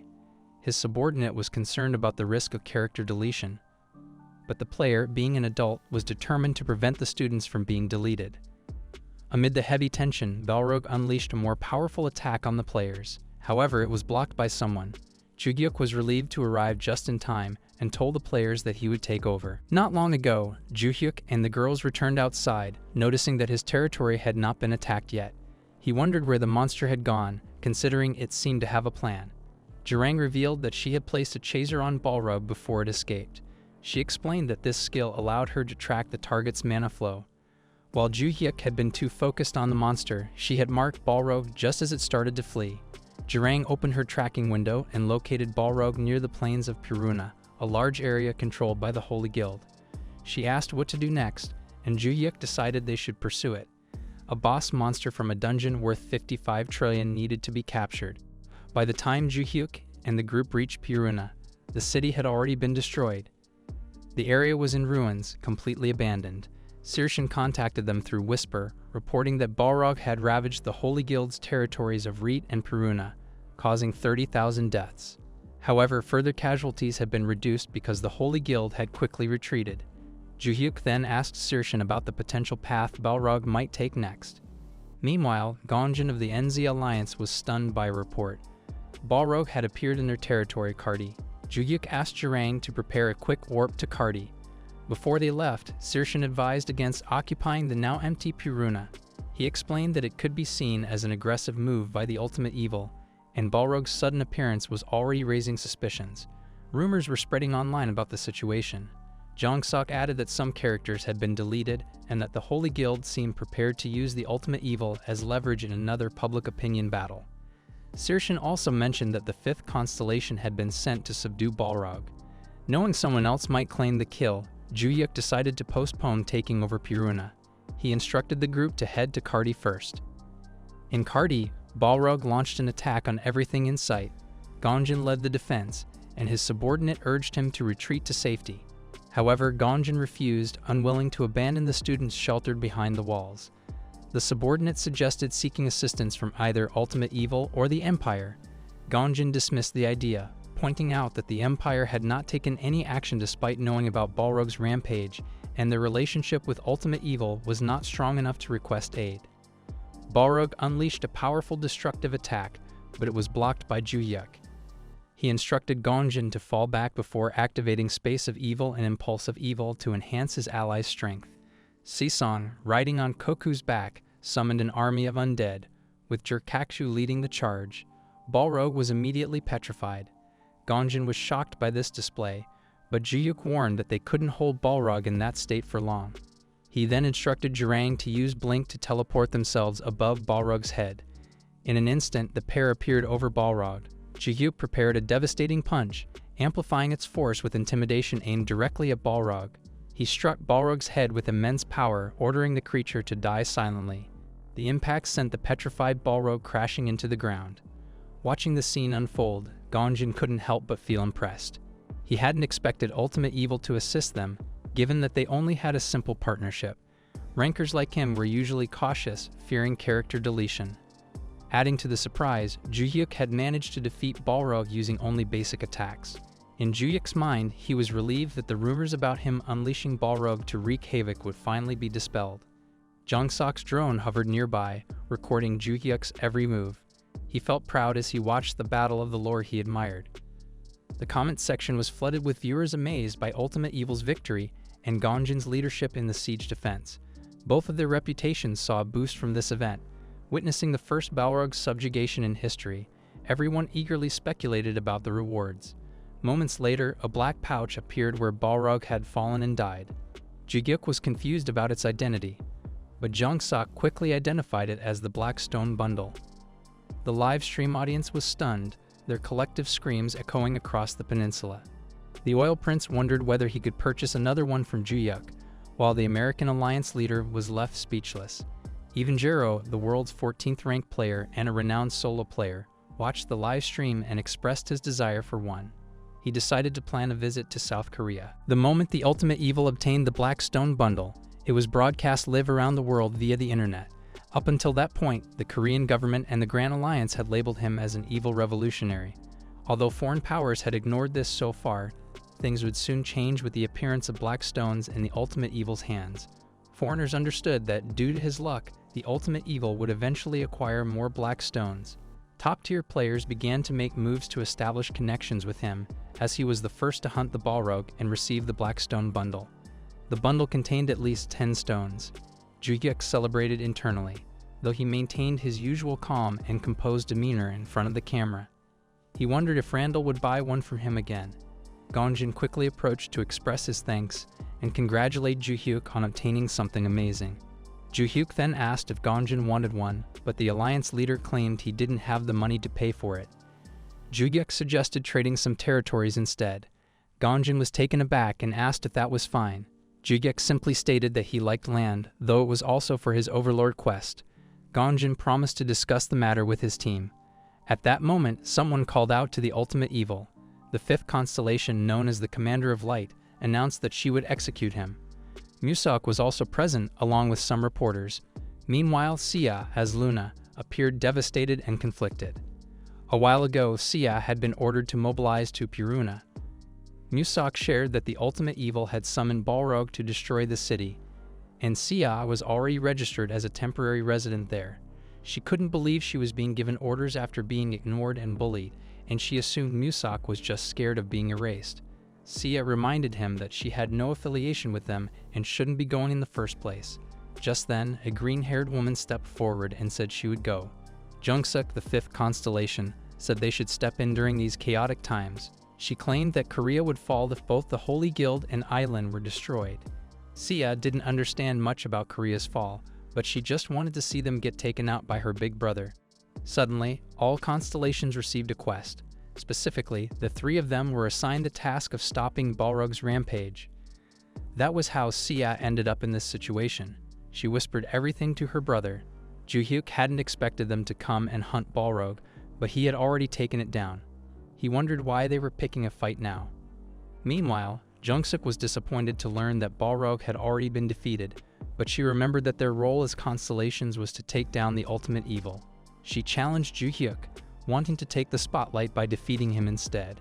She told Ju-hyuk not to run away and requested a PV match. Sia quickly warned her brother not to accept the challenge, as she was sure Jungsuk would manipulate the system to her advantage. She knew Jungsuk would likely force a cavalry fight, knowing Ju-hyuk didn't have one. However, this only intrigued her brother more. Hearing her words, a wicked smile appeared on Ju-hyuk's face, and he decided to go ahead with it. Sia couldn't believe her brother was ignoring her warnings. Ju-hyuk then faced Jungsuk, who was confident she would win. The conditions of the PvP battle were simple. Only cavalry could be used, and losing to the 5th constellation meant character deletion. With a grandiose spell, Jungsuk summoned her cavalry. She laughed, certain Ju-hyuk wouldn't be able to do anything against her cavalry worth 800 billion. But to her surprise, Ju-hyuk summoned his own cavalry. The Taurus cavalry appeared through a portal, their appearance striking fear, as though they had come for mass destruction. While the others watched in awe, the siblings continued to exchange whispers. Sia thought the Taurus cavalry's intimidating appearance was impressive. Musak complained about the ultimate evil suddenly having a cavalry. Jungsuk, who hadn't expected this, began to feel uneasy. Despite this, she was determined to win, wanting to maintain her prestige. The captain of Ju-hyuk's cavalry then asked if they could try out a new formation, to which Ju-hyuk agreed, allowing them to fight with full force. The Taurus cavalry donned their helmets and charged in their deadly formation. The cavalry units collided and Jungsuk began to sweat nervously, unable to believe that only her units were being hit. She didn't realize her units had been wiped out, and the Taurus cavalry now had their sights set on her. Before she died, she cursed Ju-hyuk, calling him a cheater for not revealing his cavalry. Jungsuk was left confused, unsure of what she meant. In the end, Ju-hyuk emerged victorious, earning 3 ultimate evil points and leveling up for defeating a constellation. Everyone watching was shocked by what had just happened. They mocked the constellations for being overconfident by bringing network reporters with them. They also assumed that the remaining 2 constellations would join the fight against the ultimate evil. Sia felt satisfied seeing the annoying constellation fall, but began to wonder what she should do next. She questioned whether it would be okay to fight her brother and die naturally. At that moment, someone leaped toward Musak and Sia. Everyone was shocked to see Jero make his appearance and fight a constellation without hesitation. Jero was surprised that the constellations had reached a level where they could block his preemptive strike. Seeing Jero, Sia panicked and wondered what her next move should be. Musak couldn't believe Jero was making an enemy of them and asked why he was attacking. He couldn't believe the player who had ranked at the top by playing solo had come to Korea. Musak then received a whisper about the ultimate evil receiving a black stone bundle, which was why the world rankers had suddenly appeared. Ju-hyuk watched as Jero bullied Musak with his swift and annoying attacks. Saoirse also informed Ju-hyuk that people from all over the world wanted to buy the black stones. Still, Ju-hyuk was impressed by Jero's speed. Since Jero wasn't tied to any group, he had arrived first. Ju-hyuk assumed Jero was attacking Musak to show they were on the same side. However, he was disappointed by how weak Jero seemed, despite being a ranker. Ju-hyuk then decided to help, as it was taking too long, and finished Musak off in one shot as usual. Sia used the opportunity to evacuate the network reporters and escape. Seeing that Jero had come all the way to Korea, Ju-hyuk expected more visitors and decided to prepare for them. Soon after, Ju-hyuk personally greeted his visitors from around the world at Kardi Castle. He knew they had all come for the black stones and promised not to make any unreasonable demands. He then introduced Saoirse as his strategist, who would handle the discussions. To everyone's surprise, Saoirse announced that they would not sell the black stones. He claimed that the black stones were needed as a strategic weapon in case of an incident in their country. The foreigners were left confused, and that was when the Oil Prince spoke up, explaining how he had noticed that Korea was not as free as it appeared. He shared how he had recently acquired a small Korean media company to support the ultimate evil. However, prosecutors had suddenly raided the company, possibly colluding with the government to control the media. Landor vouched for the credibility of Saoirse's words. As a citizen of the country they were talking about, Gongjin felt embarrassed by what he was hearing as a Korean. The leader of America's alliance also seemed to know what was happening in Korea. The captain mentioned that the ultimate evil had made deals with the NZ alliance over territories and claimed to have more. Warren from the Chinese Black Rose and Black Knight Union agreed, saying they had more. Hawk from the Icelandic Swordsman Union claimed they held equal power. Gonjin was shocked to learn that the trading of territory had already been leaked. Juhyuk glanced to the side and noticed Searshan's devilish smile behind his fan. Juhyuk didn't mind too much, as long as he met the conditions for the Overlord quest. However, seeing the Overlord quest, the subjugation of Balrog, and the Black Stone Bundle as rewards, only for them to be used in the territory trading, Juhyuk couldn't help but feel that everything seemed to be part of a larger scheme. Just like the constellations getting a cavalry, he too had received one to challenge them. He found the events ahead of him becoming more interesting. Meanwhile, the usual angry old man complained about how the foreigners were supporting the ultimate evil. They even threatened to avoid interfering with the ultimate evil. Mumwan felt increasingly stressed. He also couldn't believe that Gonjin from the NZ Alliance had cooperated with the ultimate evil. Gonjin had been seen positively due to his role in the recent Balrog attack. Suddenly, guild members reported that the ultimate evil had finally destroyed their granary in Peruna, along with the satellite cities surrounding it. A total of 25 territories were wiped out in just a few days. Israel had even started cooperating with the ultimate evil, lending their high-speed network for travel. Frustrated by his inability to stop one person from wreaking havoc, Mumwan clenched his fist until it bled. He knew he needed to find a way to stop the ultimate evil. Meanwhile, in real life, Sesong became serious and confessed to Sia that she had feelings for Juhyuk. Sia, who had been casually grilling meat, was silent for a moment. She told Sesong to eat her fill, as it was her treat. Sesong wanted praise and attention, but Sia playfully brushed her off. After their meal, the two walked along the street, unaware that some men had started watching them. Most of the attention was on Sesong, who had an attractive appearance among Korean women. Aib, who had just seen her, ordered his subordinate to investigate everything about Sesong. Meanwhile, Juhyuk had single-handedly conquered all the Holy Guild's territories around Peruna. A woman remarked on his incredible achievement, especially for someone poised to control hundreds of territories soon. However, she pointed out that the war portals needed to connect those territories were not yet ready. This woman, Shaman, served as the leader of the Israel Magic Union. She and her union pledged to build warp portals and maps for seamless travel across all of Ultimate Evil's territories. Since her country lacked the technological capabilities of America, China, and Iceland, Shaman offered this warp technology in exchange for a black stone. With one black stone, her union created unlimited warp portals backed by a 30-year warranty. As black stones were scarce, competition for them was fierce. America offered vast lands, China provided densely populated territories, and Iceland promised security for the ultimate evil. These offers aimed to secure a strong relationship with him. After completing the trades, Juhyuk finally turned his attention to the central altar of Nyan. A task originally projected to take 60 days was completed in just 6. He secured 300 territories and 8 million inhabitants. The system verified his qualifications and congratulated him grandly. The Overlord quest was officially cleared, and the capital of Nyan underwent an expansion, evolving into Great Nyan. With a population exceeding 3 million and territories overseas, Juhyuk received additional rewards. Unexpectedly, the system revitalized the Skydevil's hideout, his first territory. Juhyuk was surprised, as the Skydevil's hideout had been barren and unsustainable. The territory held deep sentimental value for him, and he felt joy at its restoration. Additionally, the system requested he rename the area. Recalling the name of his first apartment, he renamed it Hill State.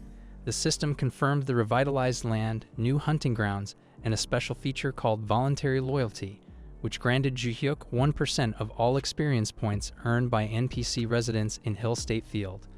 This essentially became an automatic leveling system for him. As he processed the upgrades, a notification revealed additional new powers. Searshan soon arrived out of breath, asking what had happened. He had also received a notification about Great Nyan and the rebirth of their old hideout. Additionally, their operating budget had been reduced to 1/10 of its previous amount. Juhyuk explained that these changes were rewards for their efforts so far. Overwhelmed, Searshan cried with joy and shared recent developments. He reported that the expanded hunting grounds of Hill State Valley and Hill hosted white fur otters and white fur deer, which were more profitable than Taurus blue variants. He excitedly mentioned their nearing ability to implement the long-dreamed Utopia plan, Welfare Hell. However, Juhyuk seemed concerned and told Searshan he needed to allocate a portion of the budget for a specific purpose. When Searshan asked how much, Ju-hyuk revealed he required 2 black stones. The announcement left Saoirse in shock, even cracking his glasses. Ju-hyuk then explained it was for powers he had recently obtained. The ultimate evil gained 2 powers from the Overlord quest. The first was Whisper of Power, which removed all restrictions on whisper transmissions, including limits based on distance or national borders. It also allowed group whispers. The second power was Domain Expansion, not related to Jujutsu Kaisen. This ability enabled the upgrading of territories, such as transforming the Taurus Fortress into the Great Taurus Fortress. However, the process required specific materials and costs. This time, Ju-hyuk planned to expand the Great Nan territory using 2 black stones. When Saoirse heard about the plan, he felt relieved, knowing it would benefit their clan. Ju-hyuk wasted no time and used the black stones. The expansion of the Great Nan began, with the process estimated to take 3 days. Saoirse couldn't stop praising his master. However, Markin, observing from behind, understood the silent struggle both were facing. The black stones were valuable tools for connecting with world rankers, making their use bittersweet. Saoirse, despite his cheerful demeanor, quietly shed tears, knowing that the Arthur welfare would be delayed as a result. Meanwhile, in the real world, Sia expressed her frustration at the news about the Holy Guild's manipulation of the media. She called them shameless for their strong control over public opinion and power. Ju-hyuk agreed but confidently predicted their influence would collapse within 2 years. He claimed that with his current progress, he could completely destroy them by then. Sia reflected on how her brother had transformed from someone who appeared aimless a few months ago into a powerful figure. She wondered if a person's position truly shaped their character and admitted to herself that her brother seemed much cooler now. Sia then reminded Ju-hyuk about Sesong's birthday, which was the next day, and suggested having a small party. Ju-hyuk refused, explaining that it would jeopardize their safety and identities. She insisted that he should at least prepare a gift, to which he replied that he already had one ready. The following day, Sesong excitedly received her gift within Olympus. She hesitated, asking if it was truly okay to accept it. Ju-hyuk nonchalantly wished her a happy birthday. Unbeknownst to Sesong, the gift had actually been prepared by Ju-hyuk's loyal followers. She was deeply moved, unexpectedly jumping into Ju-hyuk's arms for a heartfelt hug.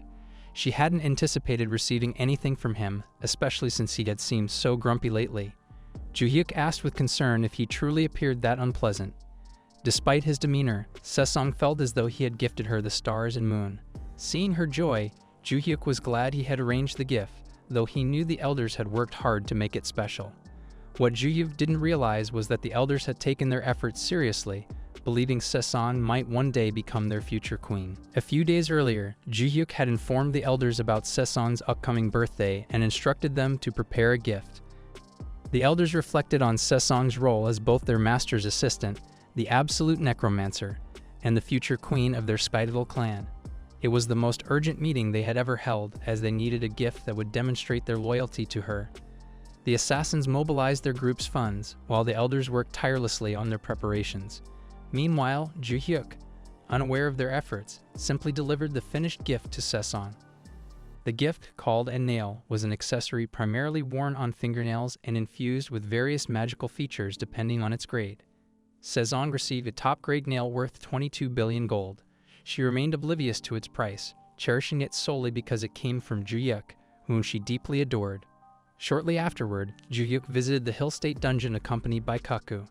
Finding no monsters in sight, he suggested surveying the area from above. Kaku was thrilled to be the only one accompanying his master this time, but he quickly discovered he couldn't fly. The dungeon restricted all flight-related skills, leaving Kaku feeling utterly useless. Ju-hyuk then summoned the captain of the Taurus cavalry, who assured him they could traverse the area on horseback. They continued their journey through the terrain, though Ju-hyuk wished he had a wide-range detection spell for such situations. Eventually, the captain alerted him to something ahead. A cavalry unit was charging toward them. Upon closer inspection, the captain recognized their mana as belonging to the Ledia cavalry, the same unit they had recently faced. However, this time, the cavalry was far more organized. Ju-hyuk declared that he would handle them alone, but the captain protested, urging him to let the Taurus cavalry take charge as they had before. Ju-hyuk reassured him, asserting that he was their master and could manage on his own. Eager to test his abilities, Ju-hyuk activated Super Thousand Slashes and followed up with Super God of Evil, unleashing wraiths upon the cavalry. The charging unit and their horses were obliterated in a single devastating attack. The captain was astonished, unable to comprehend the sheer power Ji-hyuk had displayed. Witnessing his master single-handedly annihilate an entire cavalry formation, the captain was overcome with awe. Realizing his earlier doubts, the captain knelt before Ji-hyuk, begging to be killed for his foolishness.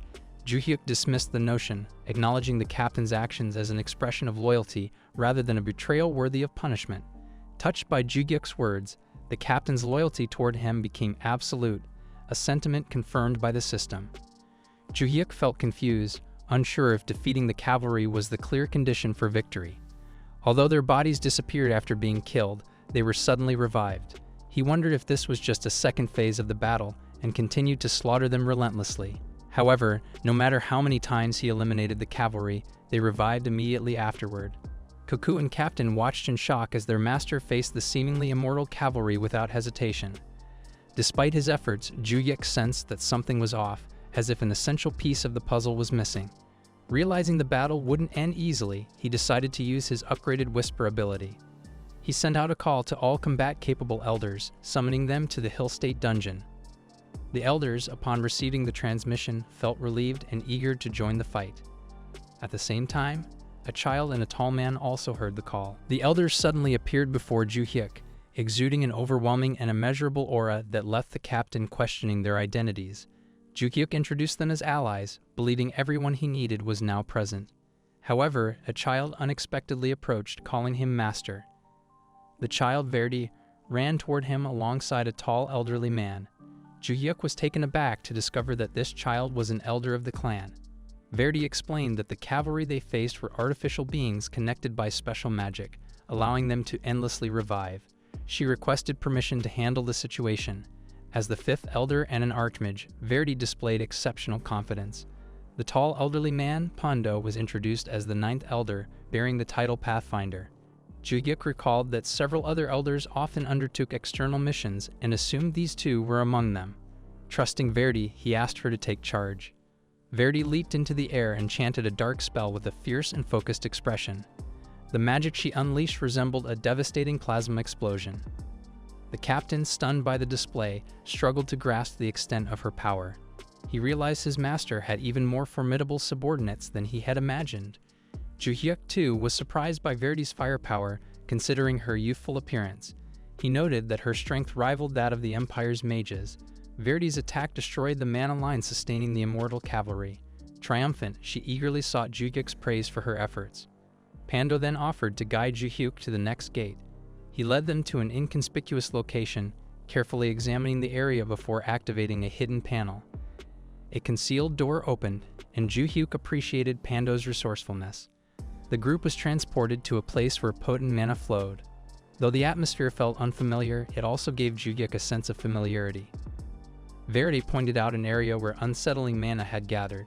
As they observed, white-robed mages appeared, repeatedly chanting, "Eradicate evil." Ji-hyuk suddenly recognized the mana. It was the same as his sister's light-based power, an opposing force to his own darkness. Reflecting on the previous stage's cavalry, which drew from the powers of the fifth constellation, Ji-hyuk concluded that this dungeon was designed to prepare him for future battles against the constellations.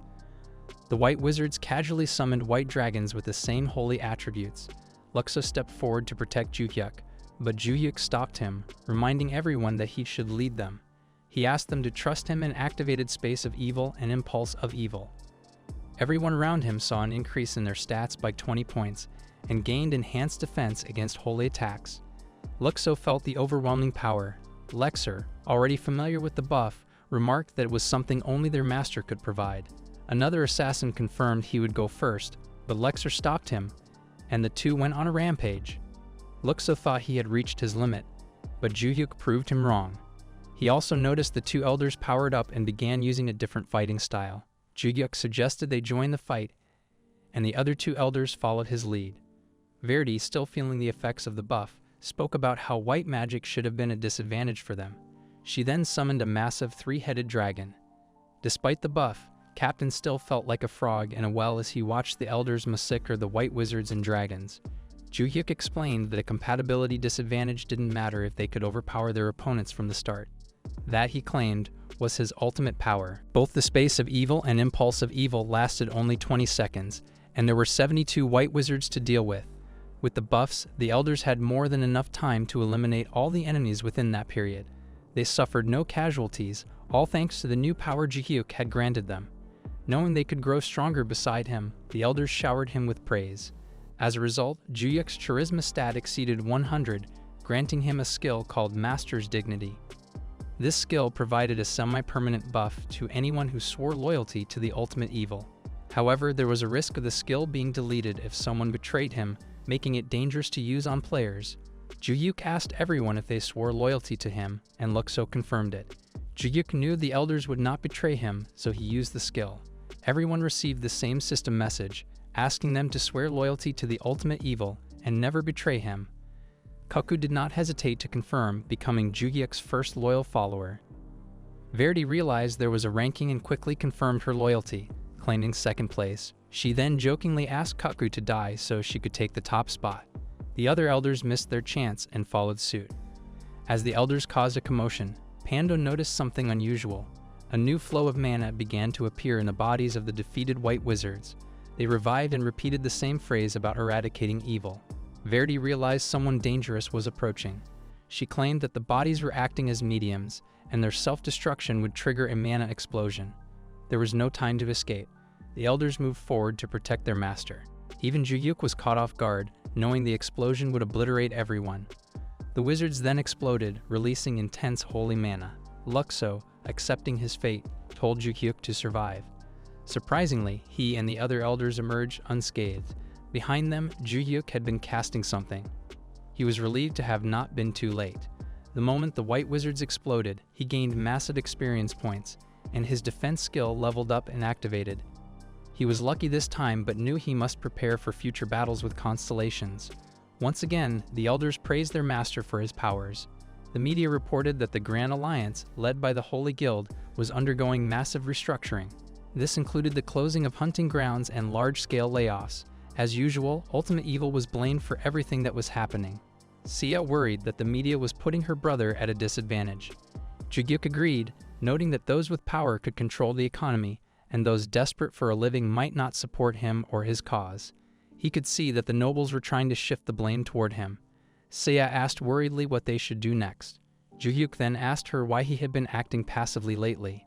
Sia recalled that her brother had been busy with his Overlord quest, but she had just heard that it was over. She asked if Ji-hyuk would make his move now.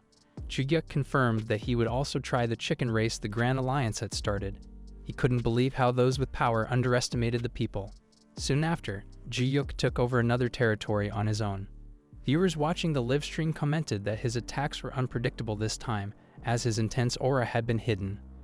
When the system confirmed that he had taken over the territory, he told the players standing nearby to use the hunting grounds freely since he now owned the area. The players were shocked, especially by how Ji-hyuk wouldn't charge them a fee. Every player who heard that praised him. Saoirse couldn't help but laugh as Ji-hyuk managed to take over 24 territories in one day. He knew things would change now that Ji-hyuk was making his move to overturn the actions of the Grand Alliance. The laid-off players who had nowhere to go were now under the influence of Ultimate Evil due to the free and reopened hunting grounds. Saoirse believed that, in this way, people would open their eyes and see the world clearly. Just then, Ji-hyuk received a system warning about an unknown object threatening the safety of the nail-wearer. Ji-hyuk was surprised and angrily asked what the system meant. Meanwhile, Sesong was enjoying her nails and wondering what color to wear for the day. She found Ji-hyuk's present amazing, as there was no need for her to go to the nail salon anymore. Just then, her phone rang, and she panicked when she saw that her beloved Ji-hyuk was calling. She answered the call and confirmed she was resting at home. She was surprised to hear that Ji-hyuk was coming. Again, Sesong received an extraordinary birthday gift, a high-end nail item worth an astonishing 22 billion won. This nail had several advanced functions, one of which was designed to ensure the safety of its wearer. At that moment, this protective function was actively at work. Ji-hyuk visited the office cell where Sesong lived and discovered a hidden camera. Sesong confirmed she had only stepped out for a brief moment earlier, leaving Ji-hyuk baffled by how quickly someone had managed to install it. Meanwhile, Ide, who had been monitoring through the camera, overheard Ji-hyuk's plan to call the police. Shortly afterward, Ide was arrested for illegally setting up the hidden camera. News broke about a team leader from Yilin being involved in the crime, but Blue Heart-eyed Zant declined to make any statements. Ju-hyuk called Ide crazy and remarked that the man wouldn't escape punishment for such a crime. As this unfolded, Sesong read something online and sought Ju-hyuk's confirmation. Commenters on the news articles had revealed the price of the nail item. She wondered if she should return it, but Ju-hyuk reassured her, claiming he had acquired it through special means. He insisted she keep it, emphasizing its importance for her safety, especially now that her identity might be at risk due to the incident. Sesong argued that her personal information wouldn't leak since she had been avoiding social interactions, but Ju-hyuk reminded her that he had been meeting her openly. This situation made him realize he could no longer keep his identity hidden. Although Sesong felt responsible, Ju-hyuk admitted it was becoming increasingly difficult for him to operate solely online. He decided it was time to step into the public eye. Later in Olympus, Luxa reported significant changes in the hunting grounds after Ju-hyuk had used a special skill on them. New boss monsters, the black-furred deer and black-furred otter, had started appearing. Luxo and the elders identified their appearance intervals and confirmed a high chance of obtaining black stones when these monsters were defeated. Jida and Verid personally investigated the area and validated these findings. Ju-hyuk assigned Luxo to oversee the hunting of black monsters to collect the black stones. These changes were attributed to Ju-hyuk's new skill, Light of Ultimate Evil, which could alter boss monsters and their loot rewards. Ju-hyuk then inquired with Saoirse about the status of his preparations. Saoirse confirmed everything was ready, emphasizing that Ju-hyuk's newfound ability to secure a steady supply of black stones ensured his safety. He declared it was time for their master to showcase his greatness to the world. The American Alliance had also learned about the recent events in Korea involving the Elen Guild. This information led them to uncover the real identity of the Absolute Necromancer, who might also be the person behind the ultimate evil. They debated whether the scandal was a coincidence or a calculated move by Elen. What shocked them even more was the breaking news. The ultimate evil announced he had secured a steady supply of black stones. Knowing Ju-hyuk possessed a unique ability, the Alliance leader advised the president to dispatch every available resource, including the CIA, to protect Ju-hyuk at all costs. Ju-hyuk, as the ultimate evil, now held the power to change the world order. Israel continued to voice strong support for him, while alliances from Iceland vowed to destroy anyone opposing him. Even the Chinese alliances had begun considering him a brother. Global support for Ju-hyuk grew stronger after the Black Stone supply announcement. But Ju-hyuk didn't stop there. He also declared the formation of the Ultimate Evil Alliance. In a casual post, he revealed the identities of everyone involved in the new alliance. Muwan, still in disbelief that the Ultimate Evil was no longer hiding his face, seethed with anger. He questioned how Ju-hyuk was obtaining black stones. So far, they had identified 4 player names: Arthur, Marianne, Markin, and Rupendel. Reflecting on the recent scandal involving Marianne, Muwan guessed that the man assisting her was likely Arthur, or the Ultimate Evil himself. Fueled by rage, he vowed to take revenge on both individuals and disrupt their plans at all costs. At the same time, Musak received information that Songwa planned to meet with the Ultimate Evil. Musak believed the celebrity would be enough to bring Ju-hyuk down. Additionally, they had just confirmed that Luna, the 7th constellation, was none other than Sia, Ju-hyuk's sister. In the granary region of Peruna, Ju-hyuk gathered Sia and Sesong, informing them that their identities had been exposed to the Grand Alliance due to recent events. He explained that bodyguards arranged through Prince Lander's connections would now protect them. He also mentioned that the CIA and Chinese agents would intervene if necessary. Both girls began to grasp just how influential Ju-hyuk had become. Ju-hyuk gave Sia a set of enchanted nails for her safety. Despite this, Sesong appeared troubled. Sia expressed concern for Ju-hyuk's well-being, but he assured them that all necessary precautions had been taken. Suddenly, a voice called for Ju-hyuk to come outside. Curious, Ju-hyuk asked who it was, suspecting it might be the elders. A citizen informed him that a stunningly beautiful woman was waiting to see him. Outside the castle, Songwa stood, awaiting his presence. Soon after, Songwa greeted Ju-hyuk with a charming demeanor. He recognized her as a celebrity, but it puzzled him how she managed to enter his area unless she was a top-ranking individual. When he asked about her purpose, Songwa claimed she had received a special quest to gain the trust of the Lord of Peruna. Upon seeing the system window, Ju-hyuk confirmed her statement was true. However, he still questioned who would assign such a quest, and found it suspicious that a citizen could casually enter the Lord's castle for such a reason. Ju-yuk recalled how the media had been trying to link him romantically with Sesong. Now out of nowhere, a beautiful celebrity approached him. Observing the pink aura around Songwa, Ju-yuk noted her peculiar behavior as she asked what she could do to earn his trust. Using his mind's eye ability, Ju-yuk detected that Songwa was employing the power of bewitchment. Choosing to play along, he asked what she wanted from him. Songwa boldly suggested he could take care of her, implying something provocative. Believing she had lured him in, Songwa silently planned to manipulate him later. However, Ju-yuk's response took her by surprise. He warned her that his care was far more painful than she might imagine. Before Songwa could react, a loud punch reverberated through the castle.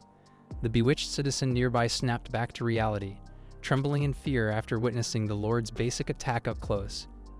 Now in ghost form, Songwa demanded to know what had just happened. Ju-yuk simply reiterated that his care was indeed painful and asked why she had used bewitchment. Songwa tried to feign innocence, insisting that she was only there for the quest, though she couldn't believe her deception had been discovered.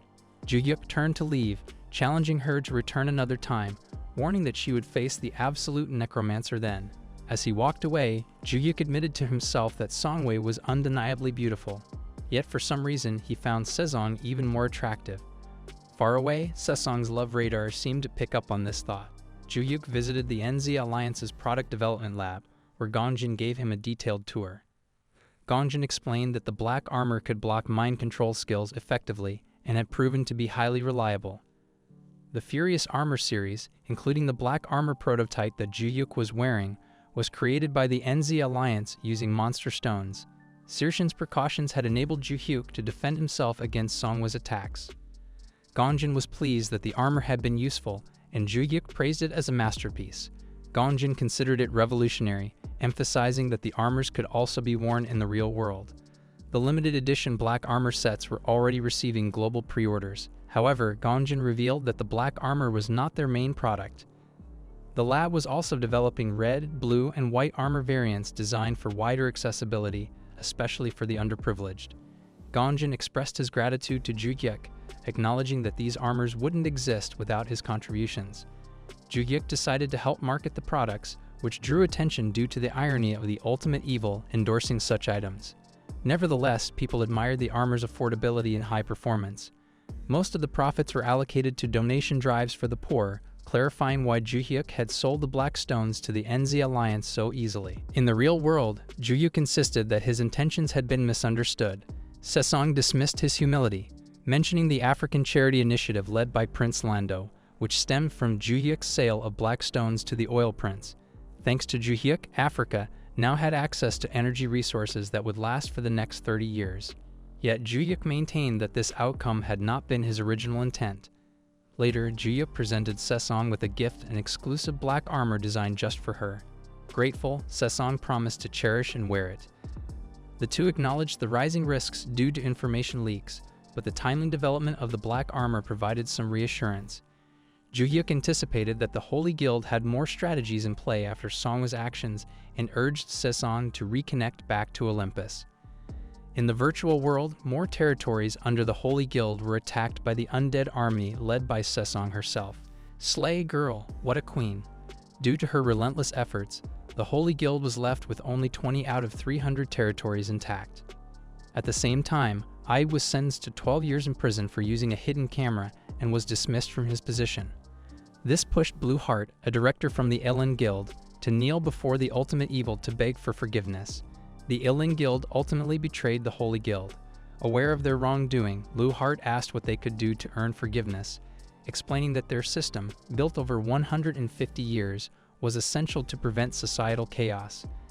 If they collapsed, the consequences would be catastrophic. Ju-yuk saw the desperation in the Ilin Guild's actions, but felt insulted that a mere director, instead of their leader, had come to meet him. He demanded that Blue Heart donate all the wealth illegally acquired by the new nobles and use it to help the underprivileged. Additionally, he insisted that the Ilin Guild delete their characters and live on only 5 million won.